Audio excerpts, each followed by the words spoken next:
Christine Stephen King, Prologue. This is the story of a lover's triangle, I suppose you'd say. Arnie Cunningham, Lee Cabot, and of course, Christine. But I want you to understand that Christine was there first. She was Arnie's first love. And while I wouldn't presume to say for sure, not from whatever heights of wisdom I've attained in my 22 years anyway, I think she was his only true love. So I call what happened a tragedy. Arnie and I grew up on the same block together, went to Owen Andrews Grammar School and Darby Junior High together, then to Libertyville High together. I guess I was the main reason Arnie didn't just get gobbled up in high school. I was a big guy there. Yeah, I know that doesn't mean donkey shit. 5 years after you've graduated, you can't even cadge a free beer on having been captain of the football and baseball teams and an all-conference swimmer. But because I was, Arnie at least never got killed. He took a lot of abuse, but he never got killed. He was a loser, you know. Every high school has to have at least two. It's like a national law. One male, one female. Everyone's dumping ground. Having a bad day?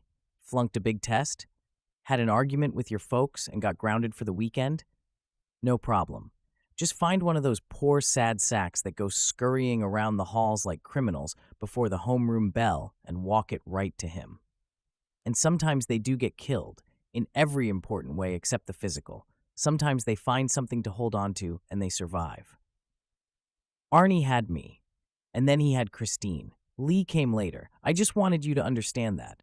Arnie was a natural out. He was out with the jocks because he was scrawny, 5'10", and about 140 pounds soaking wet in all his clothes, plus a pair of desert driver boots. He was out with the high school intellectuals, a pretty out group themselves in a burg like Libertyville, because he had no specialty. Arnie was smart, but his brains didn't go naturally to any one thing, unless it was automotive mechanics. He was great at that stuff. When it came to cars, the kid was some kind of a goofy-born natural.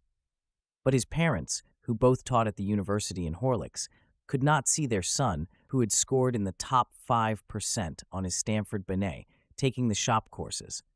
He was lucky they let him take Auto Shop 1, 2, and 3. He had to battle his butt off to get that. He was out with the druggies because he didn't do dope. He was out with the macho Peg Jeans and Lucky Strikes group because he didn't do booze, and if you hit him hard enough, he'd cry. Oh yes, and he was out with the girls. His glandular machinery had gone totally bananas. I mean, Arnie was Pimple City.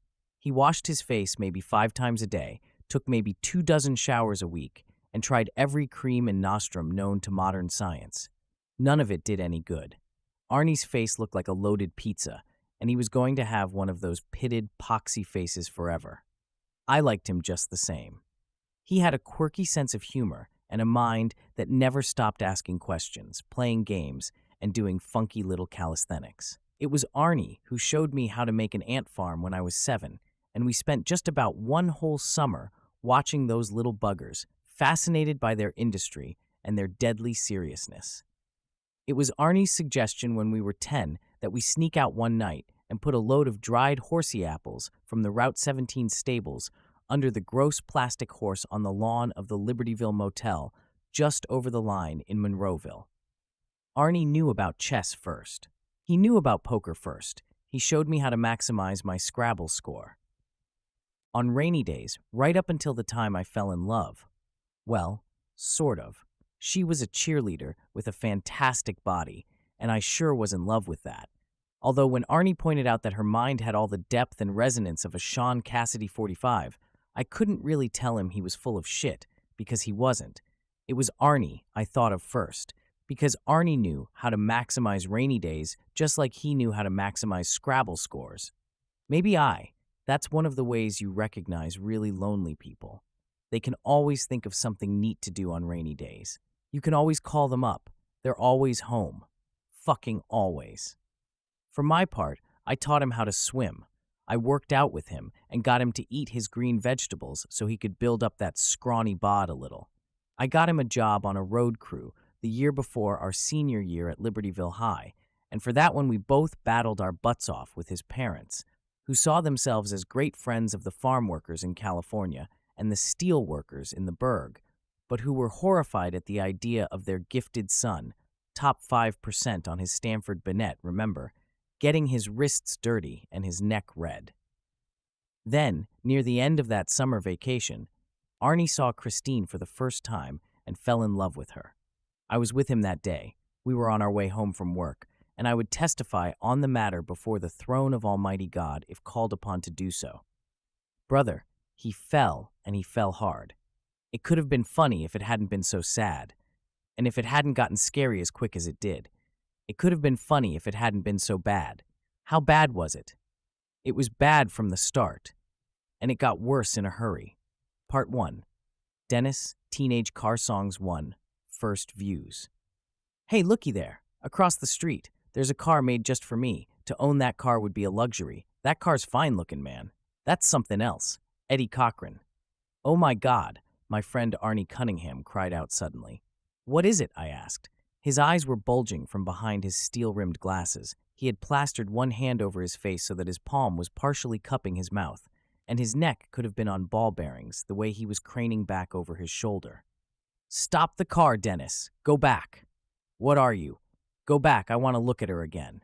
Suddenly I understood. Oh man, forget it, I said. If you mean that thing we just passed. Go back. He was almost screaming. I went back, thinking that it was maybe one of Arnie's subtle little jokes. But it wasn't. He was gone, lock, stock, and barrel. Arnie had fallen in love. She was a bad joke, and what Arnie saw in her that day, I'll never know. The left side of her windscreen was a snarled spiderweb of cracks. The right rear deck was bashed in, and an ugly nest of rust had grown in the paint-scraped valley. The back bumper was askew, the boot lid was ajar, and stuffing was bleeding out through several long tears in the seat covers, both front and back. It looked as if someone had worked on the upholstery with a knife. One tire was flat. The others were bald enough to show the canvas cording. Worst of all, there was a dark puddle of oil under the engine block. Arnie had fallen in love with a 1958 Plymouth Fury, one of the long ones with the big fins. There was an old and sun-faded for sale sign propped on the right side of the windscreen, the side that was not cracked. Look at her lines, Dennis, Arnie whispered. He was running around the car like a man possessed. His sweaty hair flew and flopped. He tried the back door on the passenger side, and it came open with a scream. Arnie, you're having me on, aren't you? I said. It's sunstroke, right? Tell me it's sunstroke. I'll take you home and put you under the frigging air conditioner, and we'll forget all about this, okay? But I said it without much hope. He knew how to joke, but there was no joke on his face then.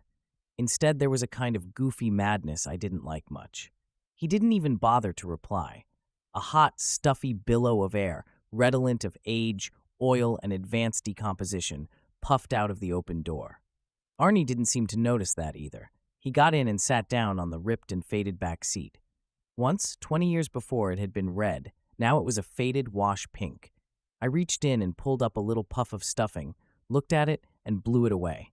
Looks like the Russian army marched over it on their way to Berlin, I said. He finally noticed I was still there. Yeah, but she could be fixed up. She could be tough. A moving unit, Dennis. A beauty. A real. Here, what you two kids up to? It was an old guy who looked as if he was enjoying, more or less, his 70th summer. Probably less. This particular dude struck me as the sort of man who enjoyed very little. His hair was long and scraggy, what little there was left of it. He had a good case of psoriasis going on the bald part of his skull. He was wearing green old man's pants and low-topped keds. No shirt. Instead, there was something cinched around his waist that looked like a lady's corset. When he got closer, I saw it was a back brace. From the look of it, I would say, just offhand, that he had changed it last somewhere around the time Lyndon Johnson died. What you kids up to? His voice was shrill and strident. Sir, is this your car? Arnie asked him. Not much question that it was. The Plymouth was parked on the lawn of the post-war tract house from which the old man had issued. The lawn was horrible, but it looked positively great with that Plymouth in the foreground for perspective. What if it is? The old guy demanded. Arnie had to swallow. I want to buy it. The old dude's eyes gleamed.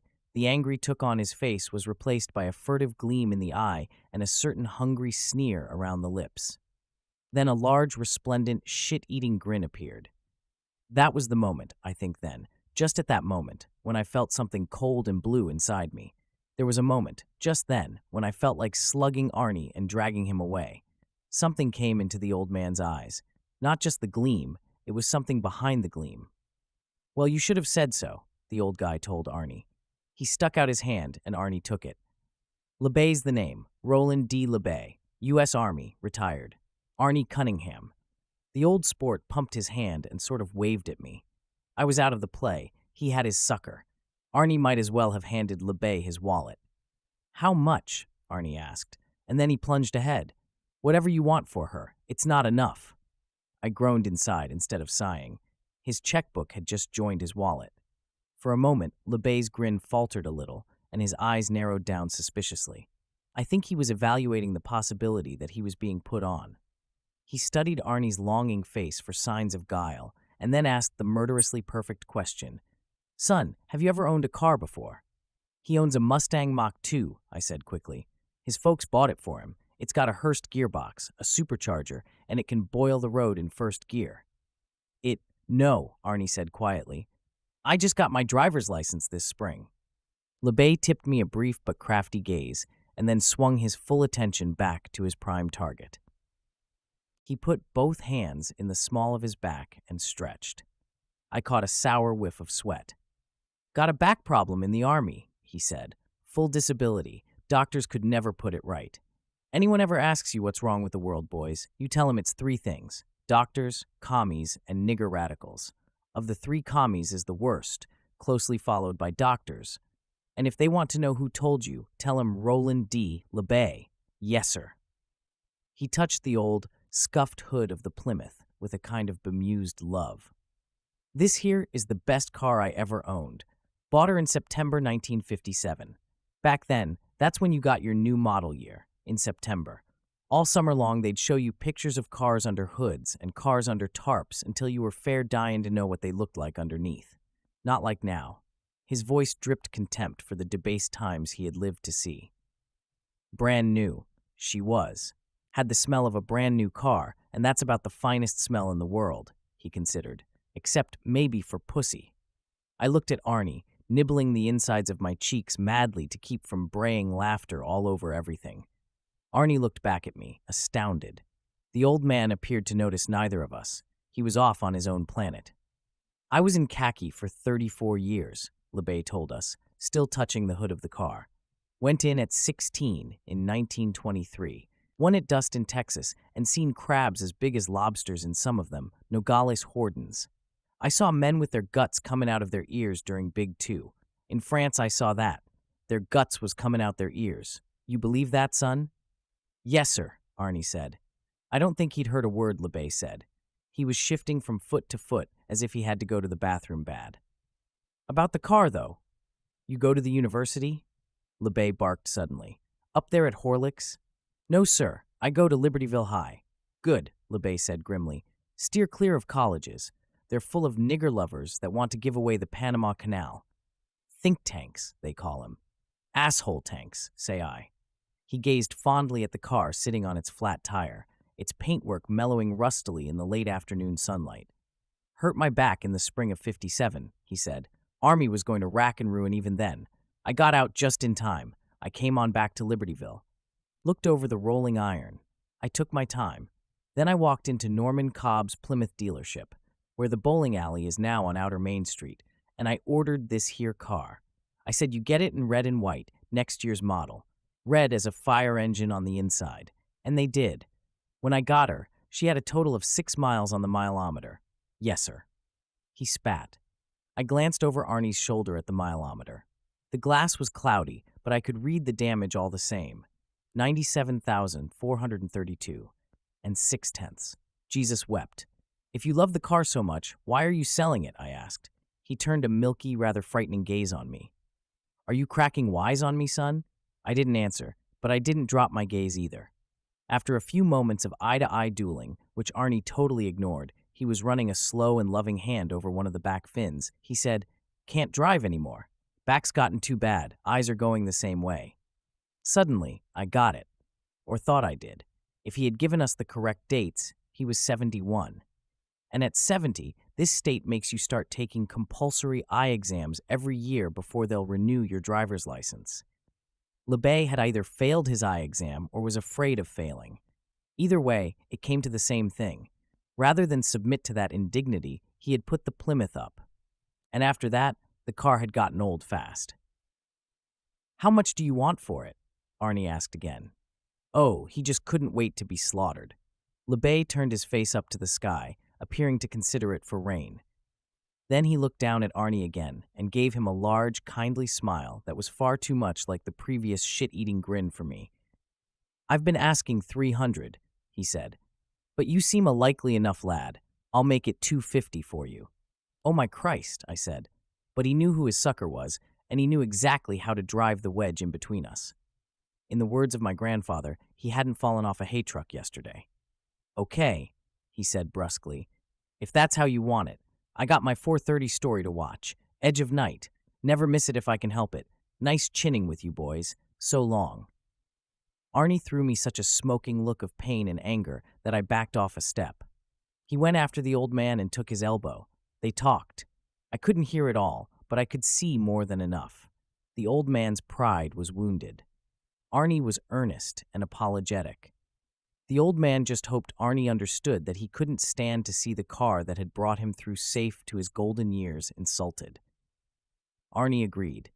Little by little, the old man allowed himself to be led back, and again I felt something consciously dreadful about him. It was as if a cold November wind could think, "I can't put it any better than that." "If he says one more word, I wash my hands of the whole thing," LeBay said, and cocked a horny, callous thumb at me. He won't, Arnie said hastily.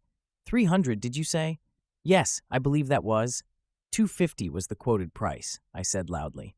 Arnie looked stricken, afraid the old man would walk away again, but LeBay was taking no chances. The fish was almost out of the pond now.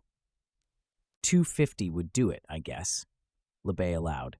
He glanced my way again, and I saw that we had an understanding. He didn't like me, and I didn't like him.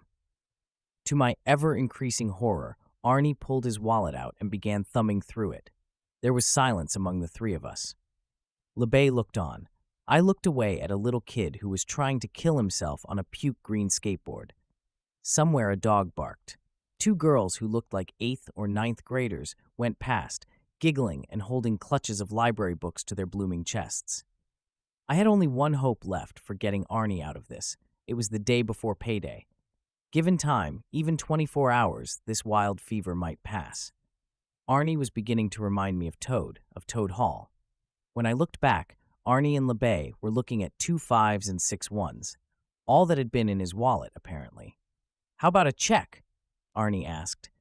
LeBay offered Arnie a dry smile and said nothing. "It's a good check," Arnie protested. It would be too. We had been working all summer for Carson Brothers on the I-376 extension, the one which natives of the Pittsburgh area firmly believe will never be really finished. Arnie sometimes declared that PennDOT had begun taking bids on the I-376 work shortly after the Civil War ended. Not that either of us had any right to complain. A lot of kids were either working for slave wages that summer or not working at all. We were making good money, even clocking some overtime. Brad Jeffries, the job foreman, had been frankly dubious about taking a runt like Arnie on, but had finally allowed that he could use a flagman. The girl he had been planning to hire had gotten herself pregnant and had run off to get married. So Arnie had started off flagging in June, but had gotten into the harder work little by little, running mostly on guts and determination. It was the first real job he'd ever had, and he didn't want to screw it up.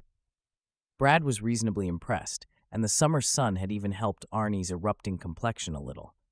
Maybe it was the ultraviolet. "I'm sure it's a good check, son," LeBay said, "but I gotta make a cash deal. You understand."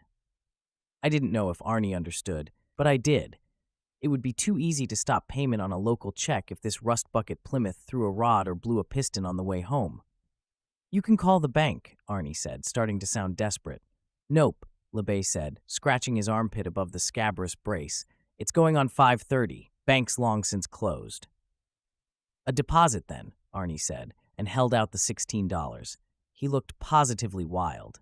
It may be that you're having trouble believing a kid who was almost old enough to vote could have gotten himself so worked up over an anonymous old clunk in the space of 15 minutes. I was having some trouble believing it myself. Only Roland D. LeBay seemed not to be having trouble with it, and I supposed it was because at his age he had seen everything.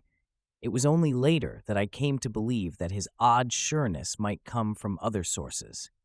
Either way, if any milk of human kindness had ever run in his veins, it had curdled to sour cream long ago. "I'd have to have at least 10% down," LeBay said. The fish was out of the water. In a moment, it would be netted. If I had 10%, I'd hold her for 24 hours. "Dennis," Arnie said, "can you loan me $9 until tomorrow?" I had 12 in my own wallet, and no particular place to go. Day after day of spreading sand and digging trenches for culverts had done wonders when it came to getting ready for football practice, but I had no social life at all.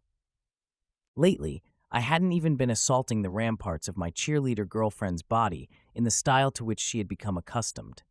I was rich, but lonely. "Come on over here, and let's see," I said. LeBay's brow darkened, but he could see he was stuck with my input, like it or not. His frizzy white hair blew back and forth in the mild breeze. He kept one hand possessively on the Plymouth's hood. Arnie and I walked back toward where my car, a '75 Duster, was parked at the curb. I put an arm around Arnie's shoulders. For some reason, I remembered the two of us up in his room on a rainy autumn day when we were both no more than 6 years old, cartoons flickering on an ancient black and white TV as we colored with old Crayolas from a dented coffee can. The image made me feel sad and a little scared. I have days, when it seems to me that 6 is an optimum age, and that's why it only lasts about 7.2 seconds in real time. "Have you got it, Dennis? I'll get it back to you tomorrow afternoon." "Yeah, I've got it," I said. "But what in God's name are you doing, Arnie? That old fart has got total disability, for Christ's sake. He doesn't need the money, and you're not a charitable institution." "I don't get it. What are you talking about?"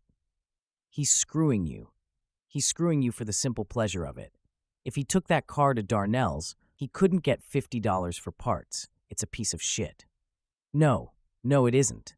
Without the bad complexion, my friend Arnie would have looked completely ordinary. But God gives everyone at least one good feature, I think, and with Arnie it was his eyes. Behind the glasses that usually obscured them, they were a fine and intelligent gray, the color of clouds on an overcast autumn day. They could be almost uncomfortably sharp and probing when something was going on that he was interested in, but now they were distant and dreaming. It's not a piece of shit at all. That was when I really began to understand it was more than just Arnie suddenly deciding he wanted a car. He had never even expressed an interest in owning one before. He was content to ride with me and chip in for gas or to pedal his 3-speed. And it wasn't as if he needed a car so he could step out. To the best of my knowledge, Arnie had never had a date in his life. This was something different. It was love, or something like it. I said, "At least get him to start it for you, Arnie, and get the hood up.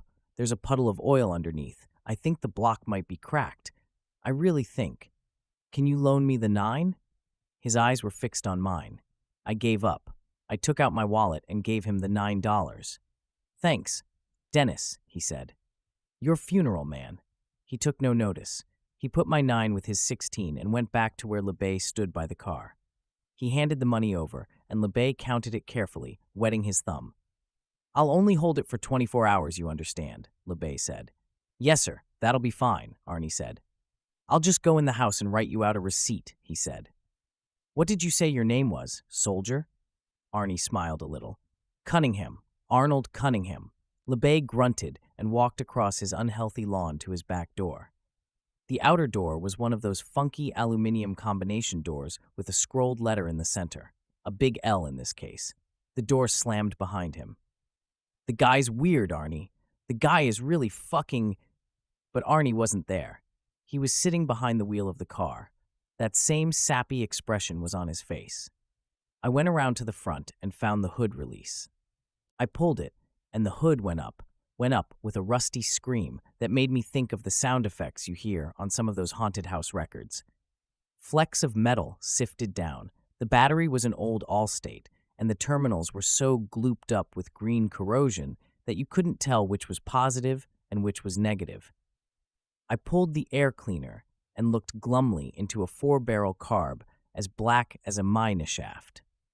I lowered the hood and went back to where Arnie was sitting, running his hand along the edge of the dashboard over the speedometer, which was calibrated up to an utterly absurd 120 miles per hour.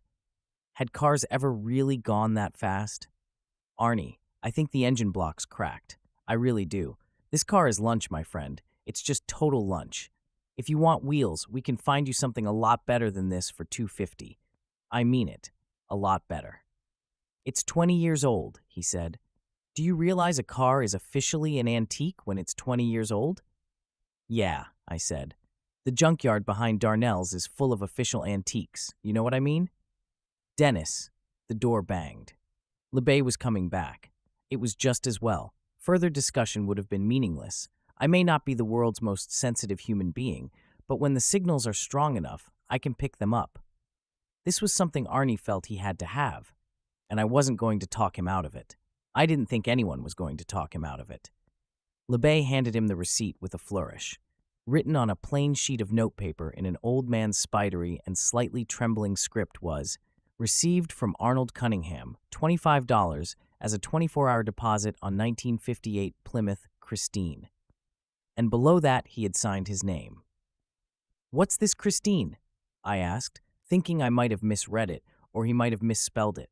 His lips tightened and his shoulders went up a little, as if he expected to be laughed at, or as if he were daring me to laugh at him. Christine, he said, is what I always called her. Christine, Arnie said. I like it, don't you, Dennis? Now he was talking about naming the damned thing. It was all getting to be a bit much. What do you think, Dennis? Do you like it? No, I said. If you've got to name it, Arnie, why don't you name it Trouble? He looked hurt at that, but I was beyond caring. I went back to my car to wait for him, wishing I had taken a different route home. 2. The first argument. Just tell your hoodlum friends outside. You ain't got time to take a ride, yakety yak.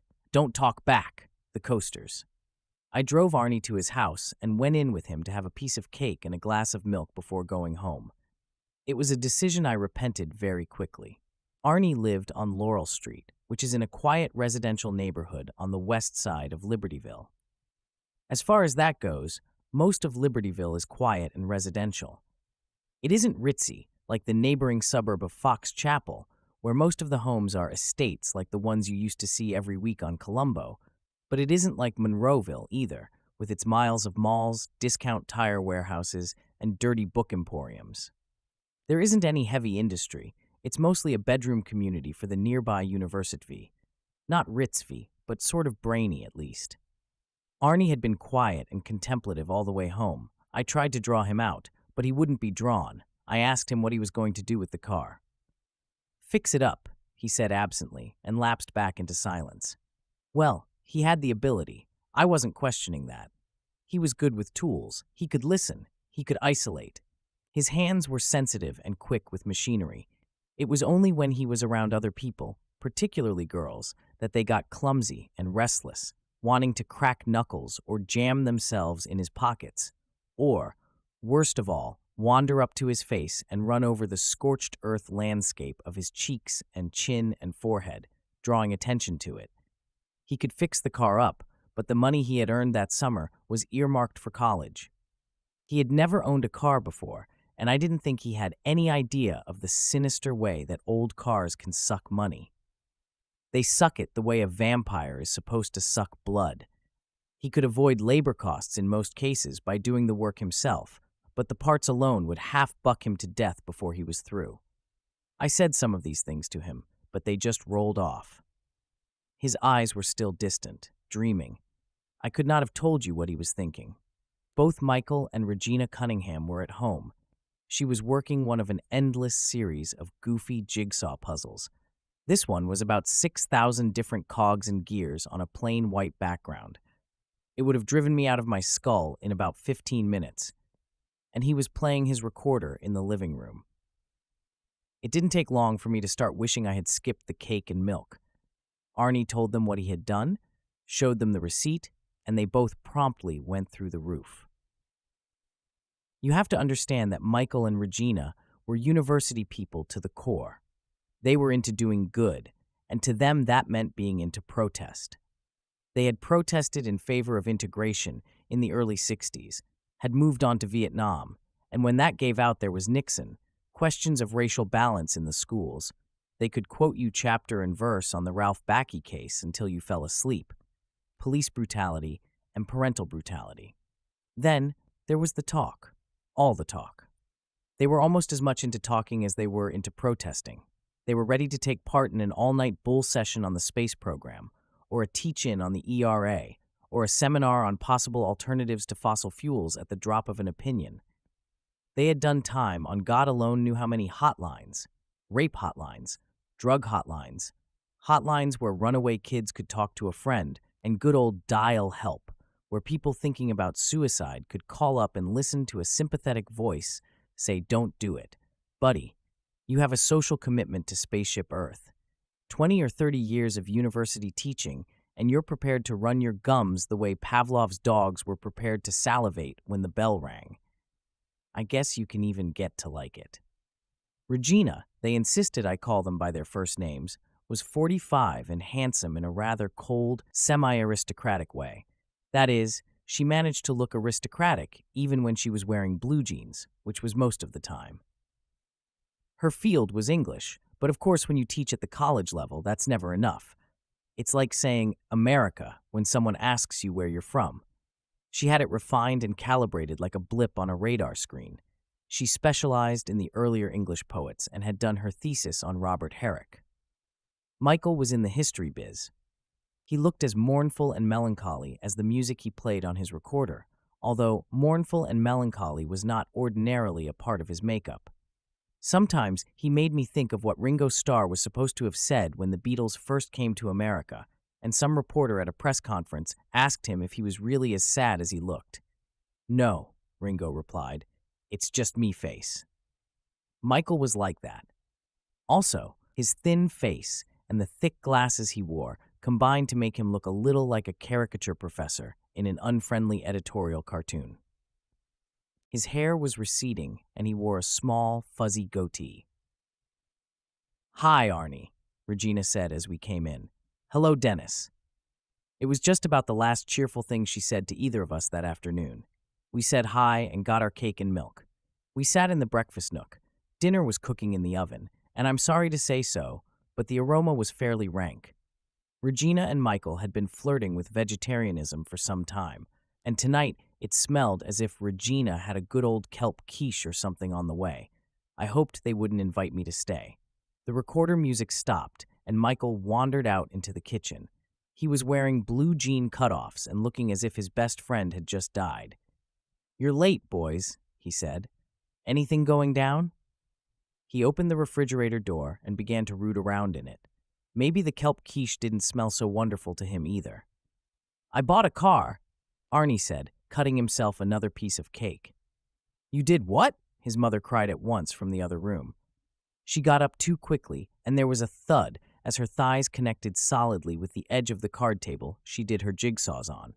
The thud was followed by the rapid patter of pieces falling to the floor. That was when I started to wish I had just gone home. Michael Cunningham had turned from the refrigerator to stare at his son, holding a Granny Smith apple in one hand and a carton of plain yogurt in the other. "You're kidding," he said, and for some absurd reason I noticed for the first time that his goatee, which he had worn since 1970 or so, was showing quite a bit of gray. "Arnie, you're kidding, right?" "Say you're kidding." Regina came in, looking tall and semi-aristocratic and pretty damn mad. She took one close look at Arnie's face and knew he wasn't kidding. "You can't buy a car," she said. "What in the world are you talking about? You're only 17 years old." Arnie looked slowly from his father by the fridge to his mother in the doorway leading to the living room. There was a stubborn, hard expression on his face that I couldn't remember ever having seen there before. If he looked that way more often around school, I thought, the machine shop kids wouldn't be so apt to push him around. "Actually, you're wrong," he said. I can buy it with no trouble at all. I couldn't finance it, but buying it for cash presents no problems. Of course, registering a car at 17 is something else entirely. For that, I need your permission." They were looking at him with surprise, uneasiness, and I saw this last and felt a sinking sensation in my belly, rising anger. For all their liberal thinking and their commitment to the farm workers and abused wives and unwed mothers and all the rest, they pretty much managed Arnie, and Arnie let himself be managed. "I don't think there's any call to talk to your mother that way," Michael said. He put back the yogurt, held onto the Granny Smith, and slowly closed the fridge door. "You're too young to have a car." "Dennis has one," Arnie said promptly. "Say, wow, look how late it's getting," I said. "I ought to be getting home. I ought to be getting home right away." What Dennis's parents choose to do and what your own choose to do are different things," Regina Cunningham said. I had never heard her voice so cold. Never. "And you had no right to do such a thing without consulting your father and me about." "Consult you?" Arnie roared suddenly. He spilled his milk. There were big veins standing out on his neck in cords. Regina took a step backward, her jaw dropping. I would be willing to bet she had never been roared at by her ugly duckling son in her entire life. Michael looked just as flabbergasted. They were getting a taste of what I had already felt. For inexplicable reasons of his own, Arnie had finally happened on something he really wanted. And God help anyone who got in his way. "Consult you? I've consulted you on every damn thing I've ever done. Everything was a committee meeting, and if it was something I didn't want to do, I got outvoted 2-1. But this is no goddamn committee meeting. I bought a car, and that's it." "It most certainly is not it," Regina said. Her lips had thinned down, and oddly, or perhaps not, she had stopped looking just semi-aristocratic. Now she looked like the Queen of England or someplace, jeans and all. Michael was out of it for the time being. He looked every bit as bewildered and unhappy as I felt, and I knew an instant of sharp pity for the man. He couldn't even go home to dinner to get away from it. He was home. Here it was a raw power struggle between the old guard and the young guard, and it was going to be decided the way those things almost always are, with a monstrous overkill of bitterness and acrimony. Regina was apparently ready for that, even if Michael wasn't, but I wanted no part of it. I got up and headed for the door. "You let him do this?" Regina asked. She looked at me haughtily, as if we'd never laughed together or baked pies together or gone on family campouts together. "Dennis, I'm surprised at you." That stung me. I had always liked Arnie's mom well enough, but I had never completely trusted her. At least not since something that had happened when I was 8 years old or so. Arnie and I had ridden our bikes downtown to take in a Saturday afternoon movie. On the way back, Arnie had fallen off his bike while swerving to avoid a dog and had jobbed his leg pretty good. I rode him home double on my bike, and Regina took him to the emergency room where a doctor put in half a dozen stitches. And then, for some reason, after it was all over and it was clear that Arnie was going to be perfectly fine, Regina turned on me and gave me the rough side of her tongue. She read me out like a top sergeant. When she finished, I was shaking all over and nearly crying. What the hell? I was only 8, and there had been a lot of blood. I can't remember chapter and verse of that bawling out, but the overall feeling it left me with was disturbing. As best I remember, she started out by accusing me of not watching him closely enough, as if Arnie were much younger instead of almost exactly my own age, and ended up saying or seeming to say that it should have been me. This sounded like the same thing all over again. "Dennis, you weren't watching him closely enough," and I got angry myself. My wariness of Regina was probably only part of it, and to be completely honest, probably only the small part. When you're a kid, and after all, what is 17 but the outermost limit of kidhood, you tend to be on the side of other kids. You know with a strong and unerring instinct that if you don't bulldoze down a few fences and knock some gates flat, your folks, out of the best of intentions, would be happy to keep you in the kid corral forever. I got angry, but I held on to it as well as I could. "I didn't let him do anything," I said. "He wanted it. He bought it." Earlier, I might have told them that he had done no more than lay down a deposit, but I wasn't going to do that now. Now I had my back up. I tried to talk him out of it, in fact. Prosody.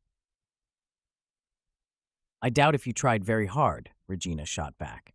She might as well have come out and said, "Don't bullshit me, Dennis. I know you were in it together." There was a flush on her high cheekbones, and her eyes were throwing off sparks. She was trying to make me feet 8 again, and not doing too bad a job. But I fought it. You know, if you got all the facts, you'd see this isn't much to get hot under the collar about. He bought it for $250 and… $250, Michael broke in. What kind of car can you get for $250? His previous uncomfortable disassociation, if that's what it had been, and not just simple shock at the sound of his quiet son's voice raised in protest, was gone. It was the price of the car that had gotten to him. And he looked at his son with an open contempt that sickened me a little. I'd like to have kids myself someday, and if I do, I hope I can leave that particular expression out of my repertoire. I kept telling myself to just stay cool, that it wasn't my affair or my fight, nothing to get hot under the collar about, but the cake I had eaten was sitting in the center of my stomach in a large sticky glob, and my skin felt too hot. The Cunninghams had been my second family since I was a little kid, and I could feel all the distressing physical symptoms of a family quarrel inside myself. "You can learn a lot about cars when you're fixing up Art, old one," I said. I suddenly sounded like a loony imitation of LeBay to myself. And it'll take a lot of work before it's even street legal. If it ever is, I thought. You could look at it as a hobby. I look upon it as madness, Regina said. Suddenly, I just wanted to get out. I suppose that if the emotional vibrations in the room hadn't been getting so heavy, I might have found it funny. I had somehow gotten into the position of defending Arnie's car when I thought the whole thing was preposterous to begin with. "Whatever you say," I muttered. "Just leave me out of it. I'm going home." "Good," Regina snapped. "That's it," Arnie said tonelessly. He stood up. "I'm getting the fuck out of here." Regina gasped, and Michael blinked as if he had been slapped. "What did you say?" Regina managed. "What did you…" "I don't get what you're so upset about," Arnie told them in an eerie, controlled voice, "but I'm not going to stick around and listen to a lot of craziness from either of you. You wanted me in the college courses. I'm there." He looked at his mother. "You wanted me in the chess club instead of the school band. Okay, I'm there too. I've managed to get through 17 years without embarrassing you in front of the bridge club or landing in jail." They were staring at him, wide-eyed, as if one of the kitchen walls had suddenly grown lips and started to talk. Arnie looked at them, his eyes odd and white and dangerous. "I'm telling you, I'm going to have this one thing." "Arnie, the insurance," Michael began. "Stop it," Regina shouted. She didn't want to start talking about the specific problems because that was the first step on the road to possible acceptance. She simply wanted to crush the rebellion under her heel, quickly and completely. There are moments when adults disgust you in ways they would never understand. I believe that, you know. I had one of those moments then, and it only made me feel worse.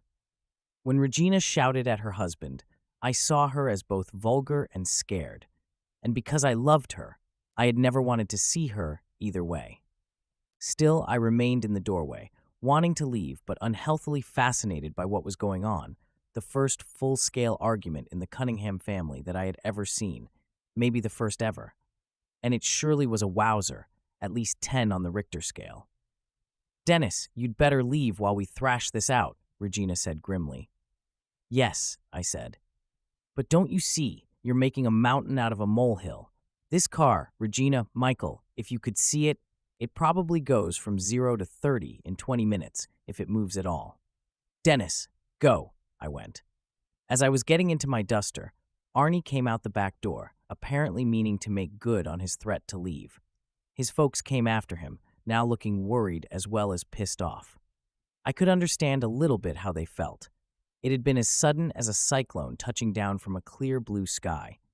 I keyed the engine and backed out into the quiet street. A lot had surely happened since the two of us had punched out at 4 o'clock 2 hours ago. Then I had been hungry enough to eat almost anything, kelp quiche excepted. Now my stomach was so roiled, I felt as if I would barf up anything I swallowed. When I left, The three of them were standing in the driveway in front of their two-car garage. Michael's Porsche and Regina's Volvo wagon were snuggled up inside. They got their cars, I remember thinking, a little meanly. What do they care? Still arguing. That's it, I thought, now feeling a little sad as well as upset. They'll beat him down, and LeBay will have his $25, and that '58 Plymouth will sit there for another 1,000 years or so. They had done similar things to him before, because he was a loser. Even his parents knew it. He was intelligent, and when you got past the shy and wary exterior, he was humorous and thoughtful and sweet, I guess, is the word I'm fumbling around for. Sweet, but a loser. His folks knew it as well as the machine shop White Soxers who yelled at him in the halls and thumb-rubbed his glasses. They knew he was a loser, and they would beat him down. That's what I thought. But that time I was wrong. 3 the morning after. My papa said, "Son, you're going to drive me to drink if you don't quit driving that hot rod Lincoln." Charlie Ryan. I cruised by Arnie's house the next morning at 6:30 a.m. and just parked at the curb, not wanting to go in even though his mother and father would still be in bed. There had been too many bad vibes flying around in that kitchen the evening before for me to feel comfortable about the usual donut and coffee before work. Arnie didn't come out for almost 5 minutes, and I started to wonder if maybe he hadn't made good on his threat to just take off. Then the back door opened, and he came down the driveway, his lunch bucket banging against one leg. He got in, slammed the door, and said, "Drive on, Jeeves." This was one of Arnie's standard witticisms when he was in a good humor. I drove on, looked at him cautiously, almost decided to say something, and then decided I better wait for him to start, if he had anything to say at all. For a long time it seemed that he didn't. We drove most of the way to work with no conversation between us at all, nothing but the sound of WMDY, the local rock and soul station. Arnie beat time absently against his leg. At last he said, "I'm sorry you had to be in on that last night, man." "That's okay, Arnie." "Has it ever occurred to you," he said abruptly, "that parents are nothing but overgrown kids until their children drag them into adulthood? Usually kicking and screaming?" I shook my head. "Tell you what I think," he said. We were coming up on the construction site now. The Carson Brothers trailer was only 2 rises over. The traffic this early was light and somnolent. The sky was a sweet peach color. "I think that part of being a parent is trying to kill your kids." "That sounds very rational," I said. "Mine are always trying to kill me. Last night it was my mother sneaking in with a pillow and putting it over my face. Night before that, it was Dad chasing my sister and me around with a screwdriver." I was kidding, but I wondered what Michael and Regina might think if they could hear this rap. "I know it sounds a little crazy at first," Arnie said, unperturbed, "but there are lots of things that sound nuts until you really consider them. Penis envy, Oedipal conflicts, the Shroud of Turin." "Sounds like horseshit to me," I said. "You had a fight with your folks, that's all." "I really believe it, though," Arnie said pensively. "Not that they know what they're doing. I don't believe that at all. And do you know why?" "Do tell," I said, "because as soon as you have a kid, you know for sure that you're going to die. When you have a kid, you see your own gravestone." "You know what, Arnie?" "What?" "I think that's fucking gruesome," I said, and we both burst out laughing. "I don't mean it that way," he said. We pulled into the parking lot, and I turned off the engine. We sat there for a moment or two. "I told them I'd opt out of the college courses," he said. "Told them I'd sign up for VT right across the board." VT was vocational training, the same sort of thing the reform school boys get, except of course they don't go home at night. They have what you might call a compulsory live-in program. "Arnie," I began, unsure of just how to go on. The way this thing had blown up out of nothing still freaked me out. "Arnie, you're still a minor. They have to sign your program." "Sure, of course," Arnie said. He smiled at me humorlessly, and in that cold dawn light, he looked at once older and much, much younger, like a cynical baby somehow. "They have the power to cancel my entire program for another year if they want to, and substitute their own. They could sign me up for Home Ec and World of Fashion if they wanted to. The law says they can do it, but no law says they can make me pass what they pick." That brought it home to me, the distance he had gone, I mean. How could that old clunker of a car have come to mean so much to him so damned fast? In the following days, that question kept coming at me in different ways, the way I've always imagined a fresh grief would. When Arnie told Michael and Regina he meant to have it, he sure hadn't been kidding. He had gone right to that place where their expectations for him lived the most strongly, and he had done it with a ruthless expediency that surprised me. I'm not sure that lesser tactics would have worked against Regina, but that Arnie had actually been able to do it surprised me. In fact, it surprised the shit out of me. What it boiled down to was if Arnie spent his senior year in VT, college went out the window. And to Michael and Regina, that was an impossibility. So they just gave up? It was close to punch-in time, but I couldn't let this go until I knew everything. Not just like that, no. I told them I'd find garage space for it and that I wouldn't try to have it inspected or registered until I had their approval. Do you think you're going to get that? He flashed me a grim smile that was somehow both confident and scary. It was the smile of a bulldozer operator lowering the blade of a D9 cat in front of a particularly difficult stump. I'll get it, he said. When I'm ready, I'll get it. And you know what? I believed he would. Before Arnie gets married. I remember the day when I chose her over all those other junkers, thought I could tell, under the coat of rust, she was gold. No clunker, the Beach Boys. We could have had 2 hours of overtime that Friday evening, but we declined it. We picked up our checks in the office and drove down to the Libertyville branch of Pittsburgh Savings and Loan and cashed them. I dumped most of mine into my savings account, put $50 into my checking account. Just having one of those made me feel disquietingly adult. The feeling, I suppose, wears off, and held on to $20 in cash. Arnie drew all of his in cash. Here, he said, holding out a 10 spot. No, I said. You hang on to it, man. You'll need penny of it before you're through with that clunk. Take it, he said. I pay my debts, Dennis. Keep it. Really.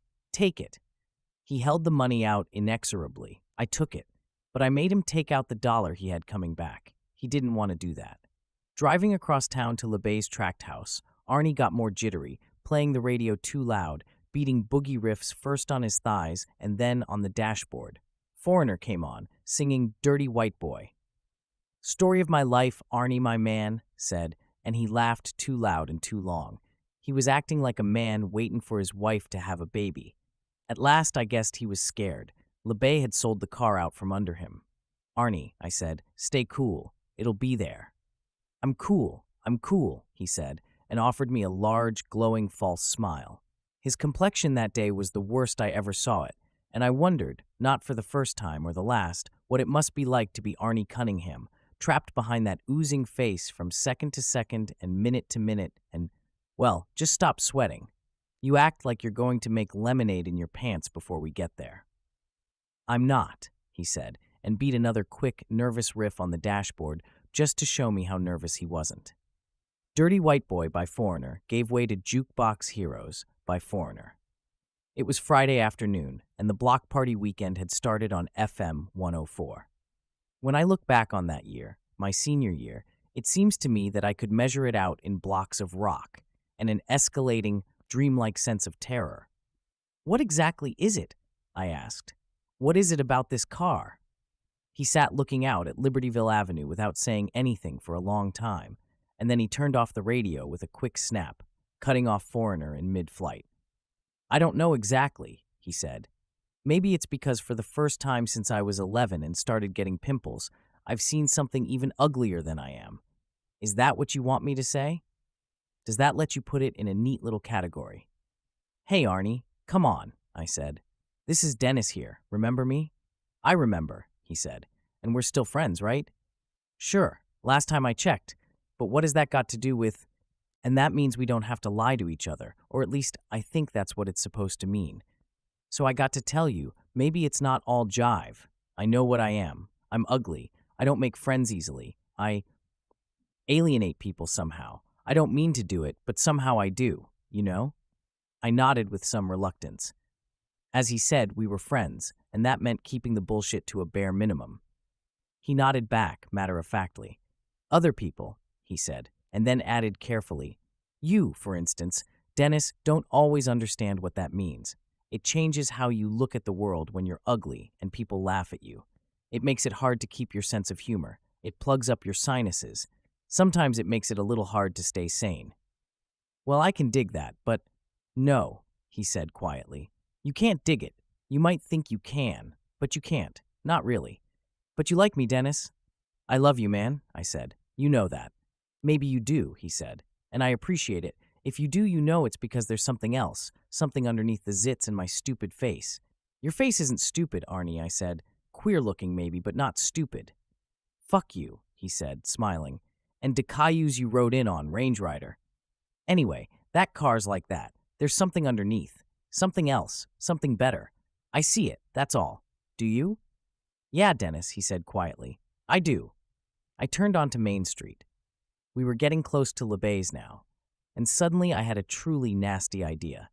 Suppose Arnie's father had gotten one of his friends or students to beat his feet over to LeBay's house and buy that car out from under his son. A touch Machiavellian, you might say, but Michael Cunningham's mind was more than a little devious.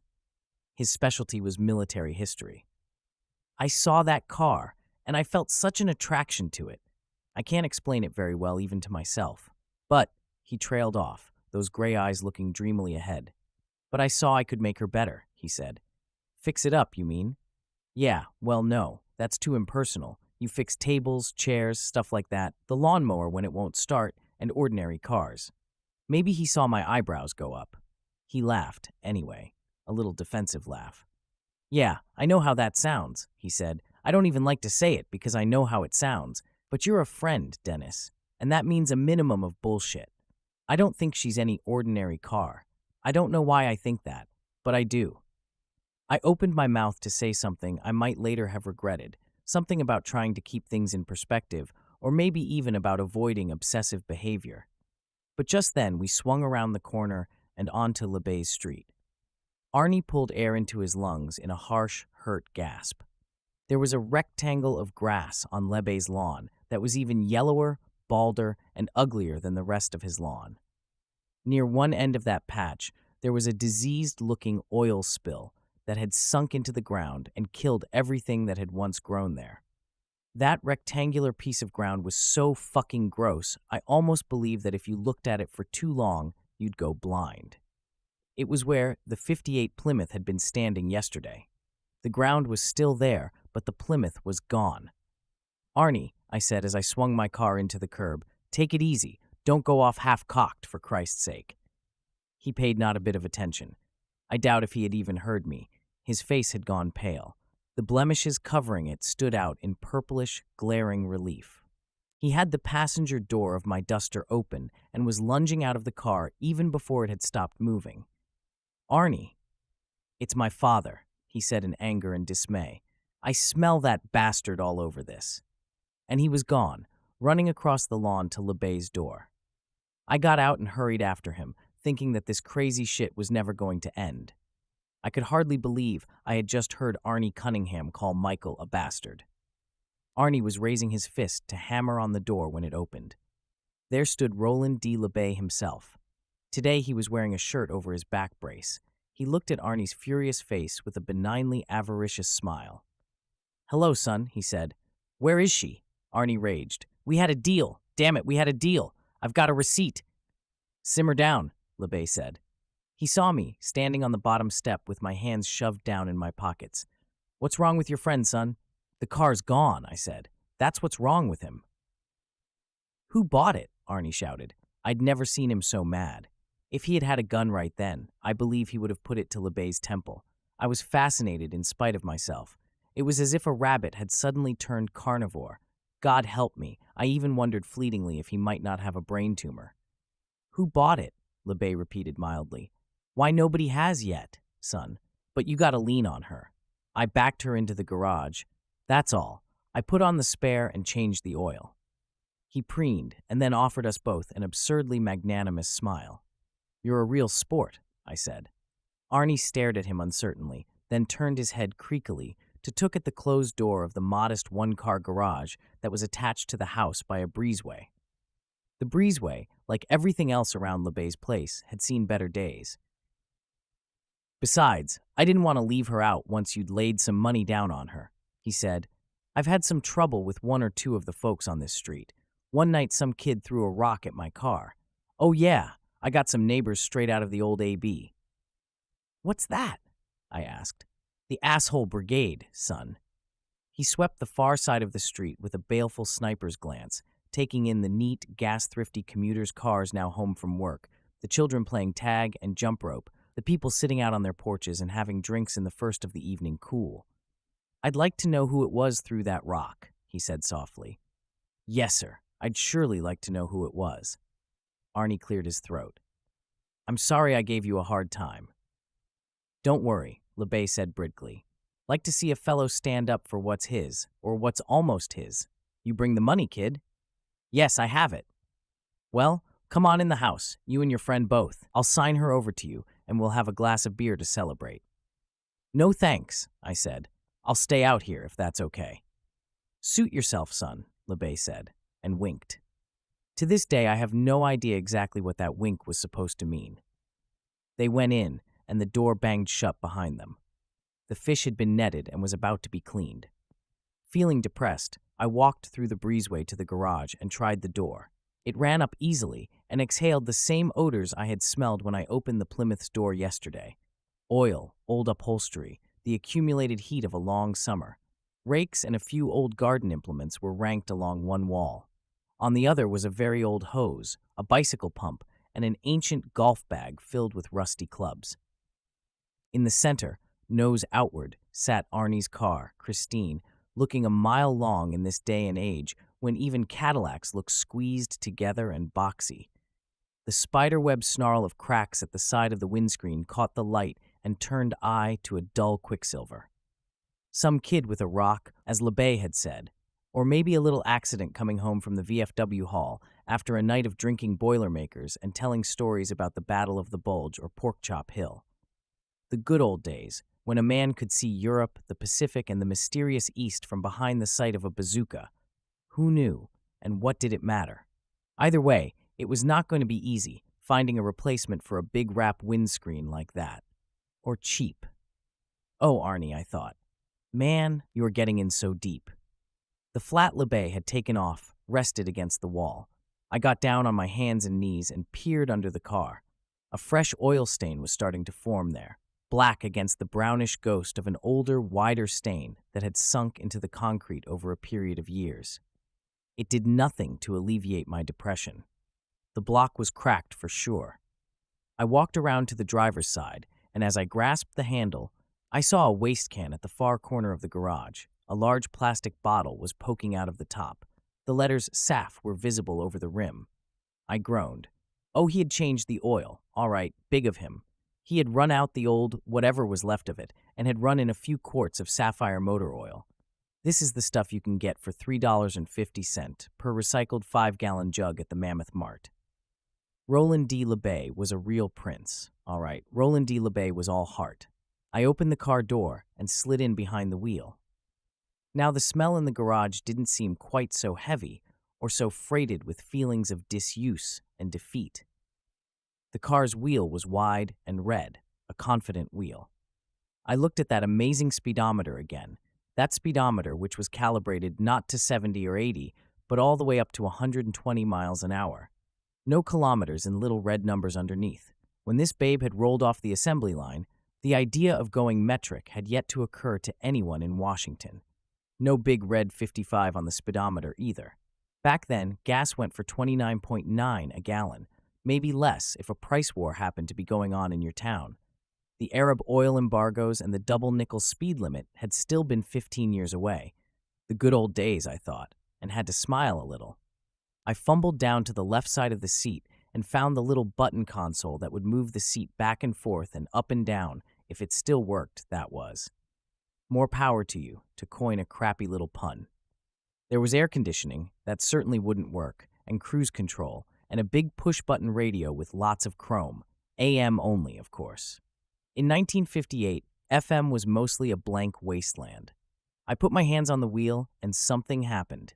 Even now, after much thought, I'm not sure exactly what it was.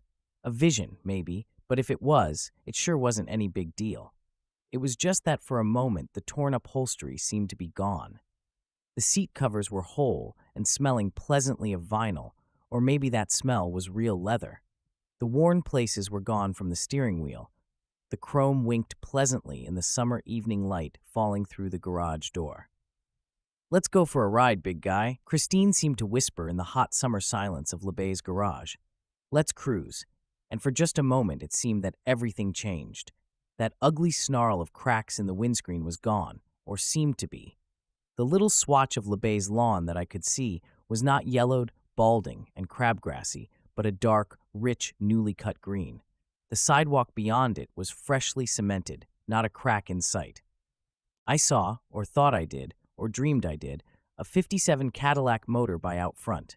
That GM High-Stepper was a dark minty green, not a speck of rust on her, big gangster white wall tires, and hubcaps as deeply reflective as mirrors. A Cadillac the size of a boat, and why not? Gas was almost as cheap as tap water. "Let's go for a ride, big guy." "Let's cruise." Sure, why not? I could pull out and turn toward downtown, toward the old high school that was still standing. It wouldn't burn down for another 6 years, not until 1964, and I could turn on the radio and catch Chuck Berry singing Maybelline, or the Everlys doing Wake Up Little Susie, or maybe Robin Luke wailing Susie Darling. And then I got out of that car just about as fast as I could. The door opened with a rusty, hellish screech, and I cracked my elbow good on one of the garage walls. I pushed the door shut. I didn't really even want to touch it, to tell you the truth, and then just stood there looking at the Plymouth, which, barring a miracle, would soon be my friend Arnie's. I rubbed my bruised crazy bone. My heart was beating too fast.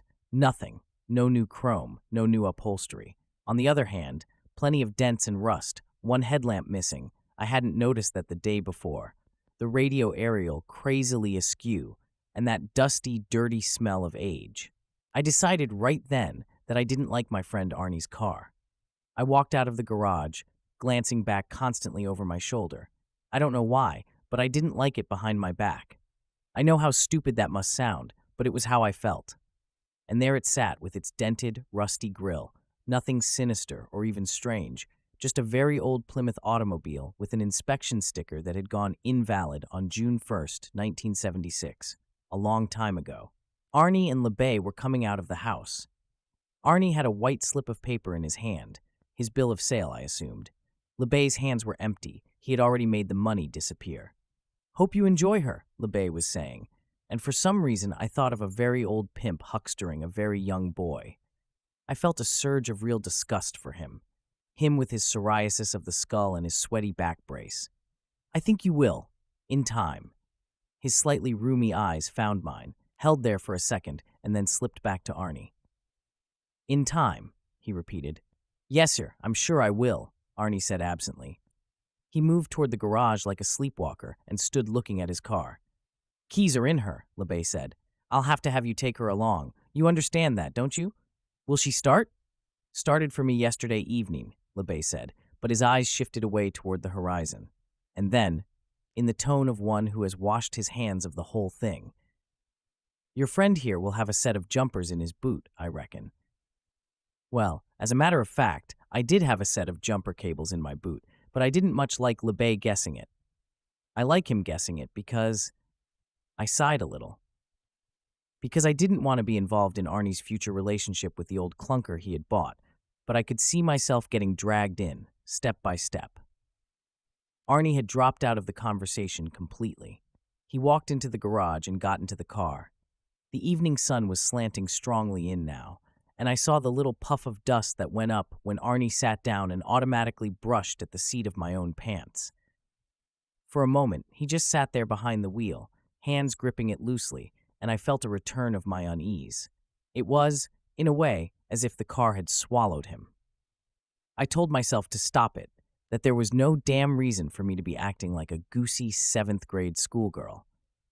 Then Arnie bent forward a little. The engine began to turn over. I turned and shot LeBay an angry, accusatory glance, but he was studying the sky again, as if for rain. It wasn't going to start. No way it was going to start. My Duster was in pretty good shape, but the two I'd owned before it were clunkers, modified clunkers, Neither was in the same class as Christine, and I'd become very familiar with that sound on cold winter mornings, that slow and tired cranking that meant the battery was scraping the bottom of the barrel. "Don't bother, Arnie," I said. "It's not going to fire up."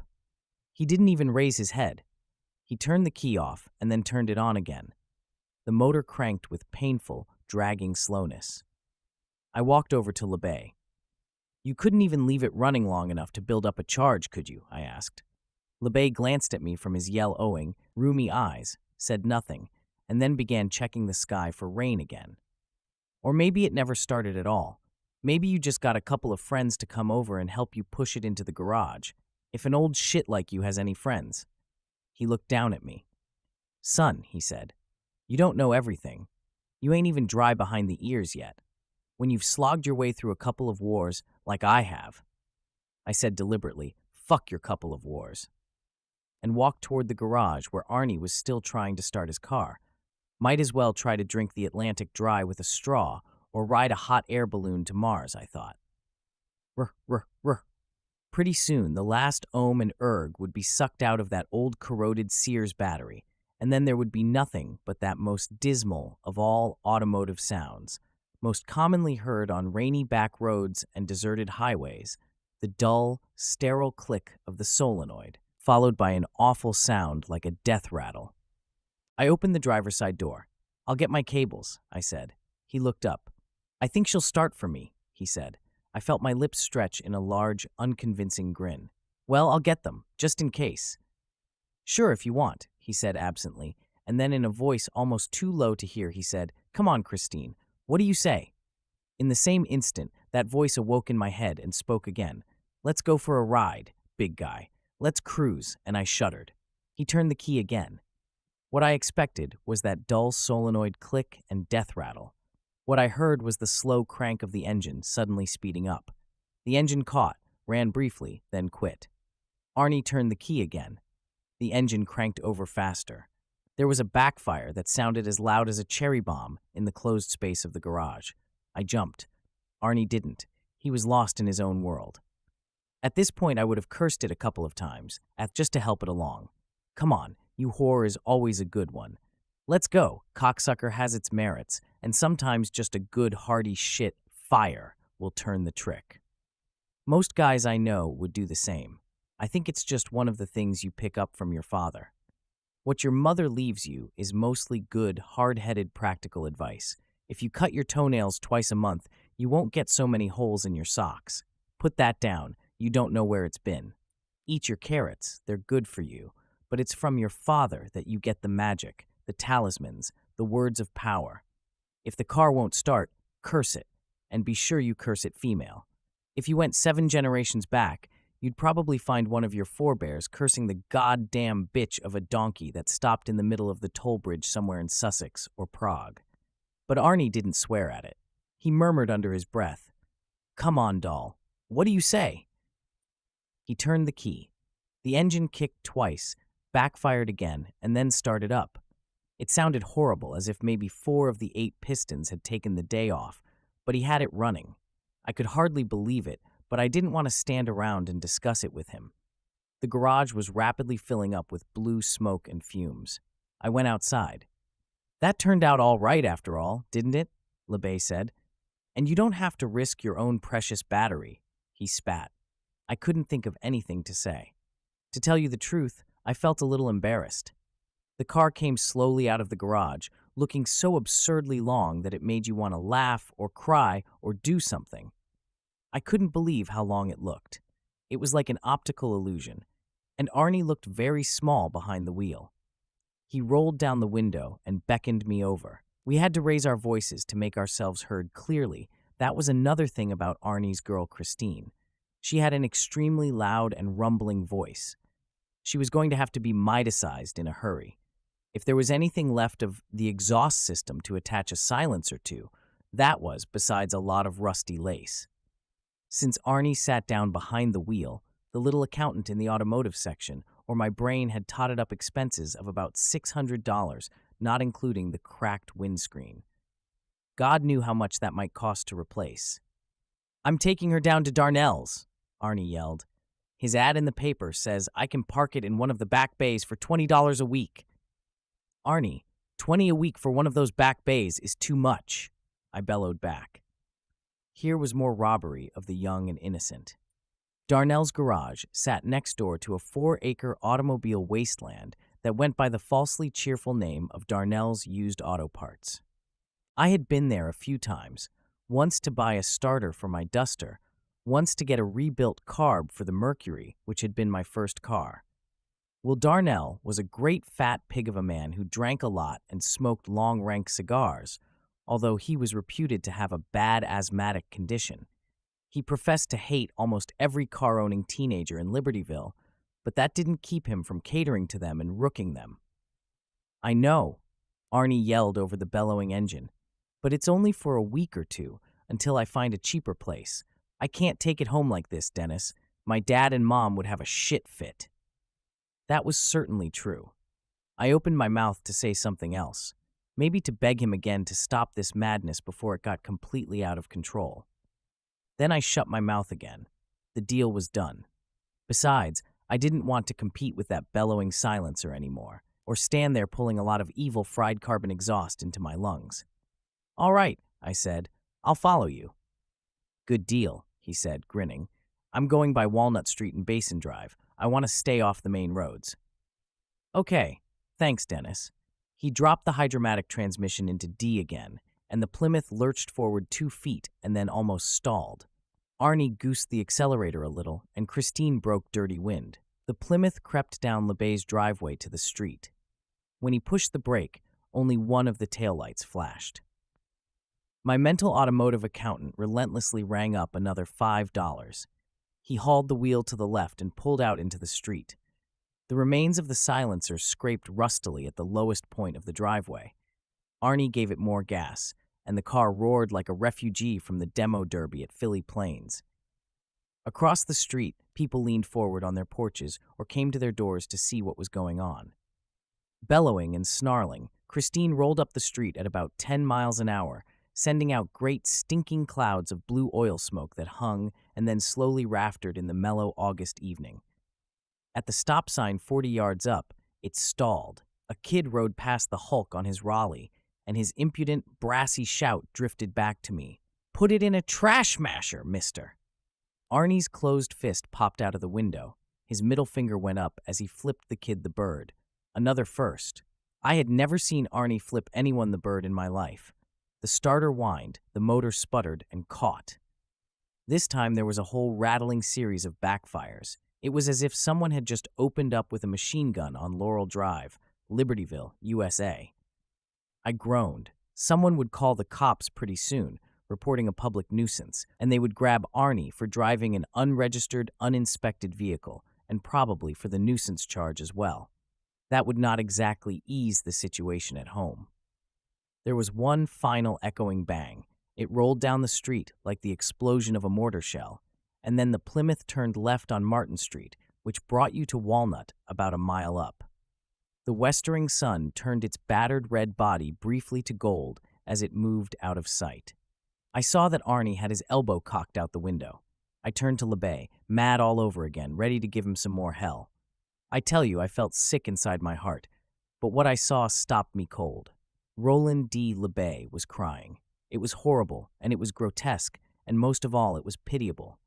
When I was 9, we had a cat named Captain Beefheart, and he got hit by a UPS truck. We took him to the vets. My mom had to drive slow because she was crying, and it was hard for her to see. And I sat in the back with Captain Beefheart. He was in a box, and I kept telling him the vet would save him.